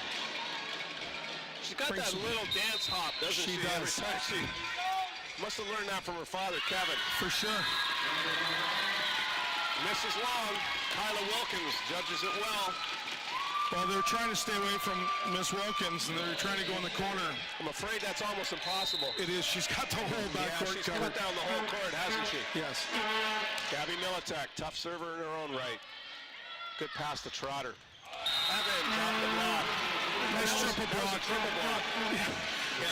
Coach Wilkins smiles because he threw all his girls in the middle knowing the ball was going to go there. I think he might see the ball go there a few more times. Well, she's only in the front, I think, for one more rotation. Yes. Yep. And I would expect the ball may go to her if the Saints get the chance. Stachel back to serve. Oh. Long. That was critical. Set and match point. Devin O'Connor back to serve for Humber. Well, the fans have gotten their money's worth no matter how this goes out, Rob. They sure have. Unfortunate, bad pass. The Saints got to give up a free ball. Look who passes Wilkins. Yeah, Wilkins passes it. Milling returns it back to Evans. And that falls. Good time for that. Now, yes, here we see the serving substitution right here. You know what? Caitlin Solveig comes in. Tough spot for her to come in, though. It's very tough, but there's a replay. Madison Trotter. Angela, great eye-hand coordination, just dumps the ball over. Coach Chris Wilkins calls timeout to kind of ice the server. Now, I want to ask you a rule thing here, Coach Lynch, because you know better than I do. Would Coach El Turk be able to make a substitution again after this timeout to bring that server out? There hasn't been a play, so I'm assuming that wouldn't happen. Yeah, we were wondering about that last night. There has to be that substitute has to play a point. A point, yes. Okay. I believe so. Yep, and I believe so too, but I'm not sure. Yes. Well, we have the man beside us, Trevor. We could have asked him earlier, but we will save it for tomorrow's broadcast. Exactly. We'll bring the answer to our viewers tomorrow. Because we were discussing it last night, that Algonquin tried the same thing to ice the Saint server, and it worked. And we were wondering if they could have, with the timeout being made after the substitution, if they could have gone back to their original server to avoid that situation, to avoid having someone having to stand there thinking about it for such a long time. Here we go. It's all moot now. Caitlin Solveig is going to make the serve one way or the other, no matter what the rule is. She's making it. And she's going to try to keep it away from Wilkins. 24-23, tough spot for the young lady. First-year player, Windsor, Ontario. Oh my, great serve. She made a great serve right to the deep corner. Goal King. It's handled by the Saints. Trotter outside to Taylor Fitzgerald. Militek in system. Back to Goal King. It's up. That's it. It doesn't make the net. 25-23. Humber wins in straight sets. 25-22, 27-25, 25-23. A valiant effort by the Lady Saints. See the coaching staff, they're hugging each other. They know they put up their best effort tonight, but this Humber squad was just too good and too deep in the end, weren't they? Yeah, Caitlin Sullivan serves a perfect ball deep one. That was a real tough ball to get. Recycled into the right side. And here's where it fell apart. They could not get this ball to fall right there. Yeah. Give Goal King another chance, and she's not going to make a mistake, is she? She's bringing it between them. But it was a great up. Just couldn't get it out there. Chloe just couldn't do it at the end. No. I just want to say that the St. Clair Saints put up a valiant fight, and respectfully, our fans see that Humber is a fantastic team, and they're congratulating them too with cheering. Yeah, but now you got to look forward even to the bronze medal match tomorrow, because I think the Saints have a real good chance of capturing that bronze. And you know what? Tomorrow, you don't know if anybody's going to be even close to Humber tomorrow. Well, it's Humber and Durham tomorrow for the gold. It's Niagara and the Saints. St. Clair College Saints for the bronze tomorrow, leading up to that match. So here we're going to have the player of the game. It'd be interesting to hear who they pick. Who are you guessing? Coach? Saints, first of all. Trotter?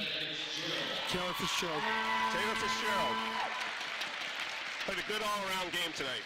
Our pick, mine for Humber is your libero. I agree. And if not her, then it's got to be Spence Coleman, in my opinion. Yeah, but Gabby Militek's been putting the ball exactly where the ball needs to go. It could go anywhere. Could go to any of those three. Yes. But surprisingly, it's not going to go to one of the two big stars, I don't think, on. And this is what is so impressive about this Humber win tonight. Their two big stars were very quiet.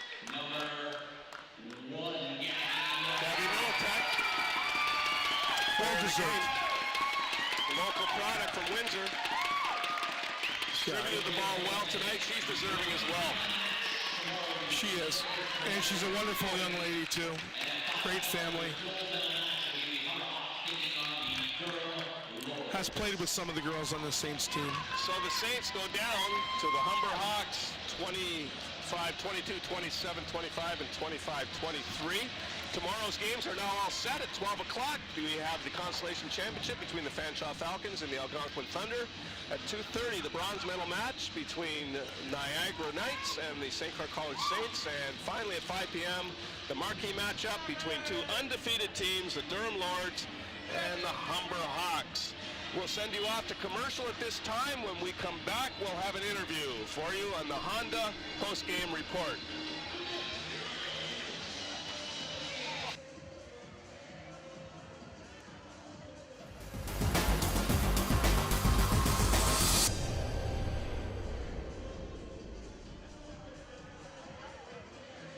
Hello everyone, Joel Quenneville here. I'd like to express my appreciation for the special opportunity to serve as a keynote speaker for the Westby Awards. It's an honor to be associated with an event that brings together the entire sports community of Windsor for one night while supporting so many great local causes. Spending time with all the athletes that help make Windsor such a great sports town is something I'm looking forward to. Tickets for the Westby Awards are available at Bob Reham Sports, 4275 Tecumseh Road East, and online at www.thewestbys.ca. Discounted group rates are also available. We'll see everybody in March. Manpower. That's our specialty. We use it to build infrastructure, like the $1 billion Parkway. That's real manpower in action. End to end, over 1,000 strong, forming bridges, carving out tunnels, shaping roadways. Our manpower is in demand. Well-trained, highly skilled, tough as nails. We've got what it takes to build your career. A solid career for building a better future. LiUNA. Feel the power. Well, welcome back, folks, to the Honda post-game report, and I have with me a very happy setter for the Humber Hawks, Gabby Militek. Gabby, congratulations, a great, great game. Thank you, thank you. Yep, and it's great to see you actually here. You're a Windsor product. We hate to see you playing at Humber after a short career with the University of Windsor Lancers, but the home cooking must be doing you good. Oh my God, it's awesome. I lucked out amazing. One of the girls on my team brought me in. Her family takes amazing care of me. Great. Yeah. That's good to hear. Listen, you had a wonderful match. We thought you distributed the ball around really well tonight. Your two big hitters were relatively quiet tonight, but your other hitters, Allie Newman, Bryn Spence-Coleman, they really stepped up, and part of the credit for that has to go to you. I thought you did a great job finding the people who were doing the job. Yeah, and my hitters are amazing. They're always talking to me. They're always telling me their matchups and everything, and Bryn had an amazing matchup this game. So we decided to just go for it, and she produced exactly what she is capable of. Yeah, not to underestimate your efforts. I think your libero, Kyla Wilkins, really made your job a little easier tonight. Oh my gosh, she always makes my job easier. Yeah, she passed dimes all night long. We were so impressed with her play as well. Now you got the big matchup tomorrow night against the Durham Lords, both teams undefeated. You looking forward to that? Oh my God, I've been looking forward to it all season. We are too. So congratulations again. We look forward to broadcasting the match tomorrow night. And good luck. Thank you very much. Good to see you playing so well, Gabby. Thank you. All right. Thank you very much. Well, folks, that's going to be it this evening from Windsor, Ontario. We hope you've enjoyed the volleyball action here on we-tv.ca. Tomorrow, we'll be back here again. 3 great big matches. We're going to have the Constellation Championship, followed by the bronze medal game, followed by the gold medal game, and you can watch all the action here on we-tv.ca. This is Dave Austin, along with my partner, Rob Lynch, saying goodbye from St. Clair College.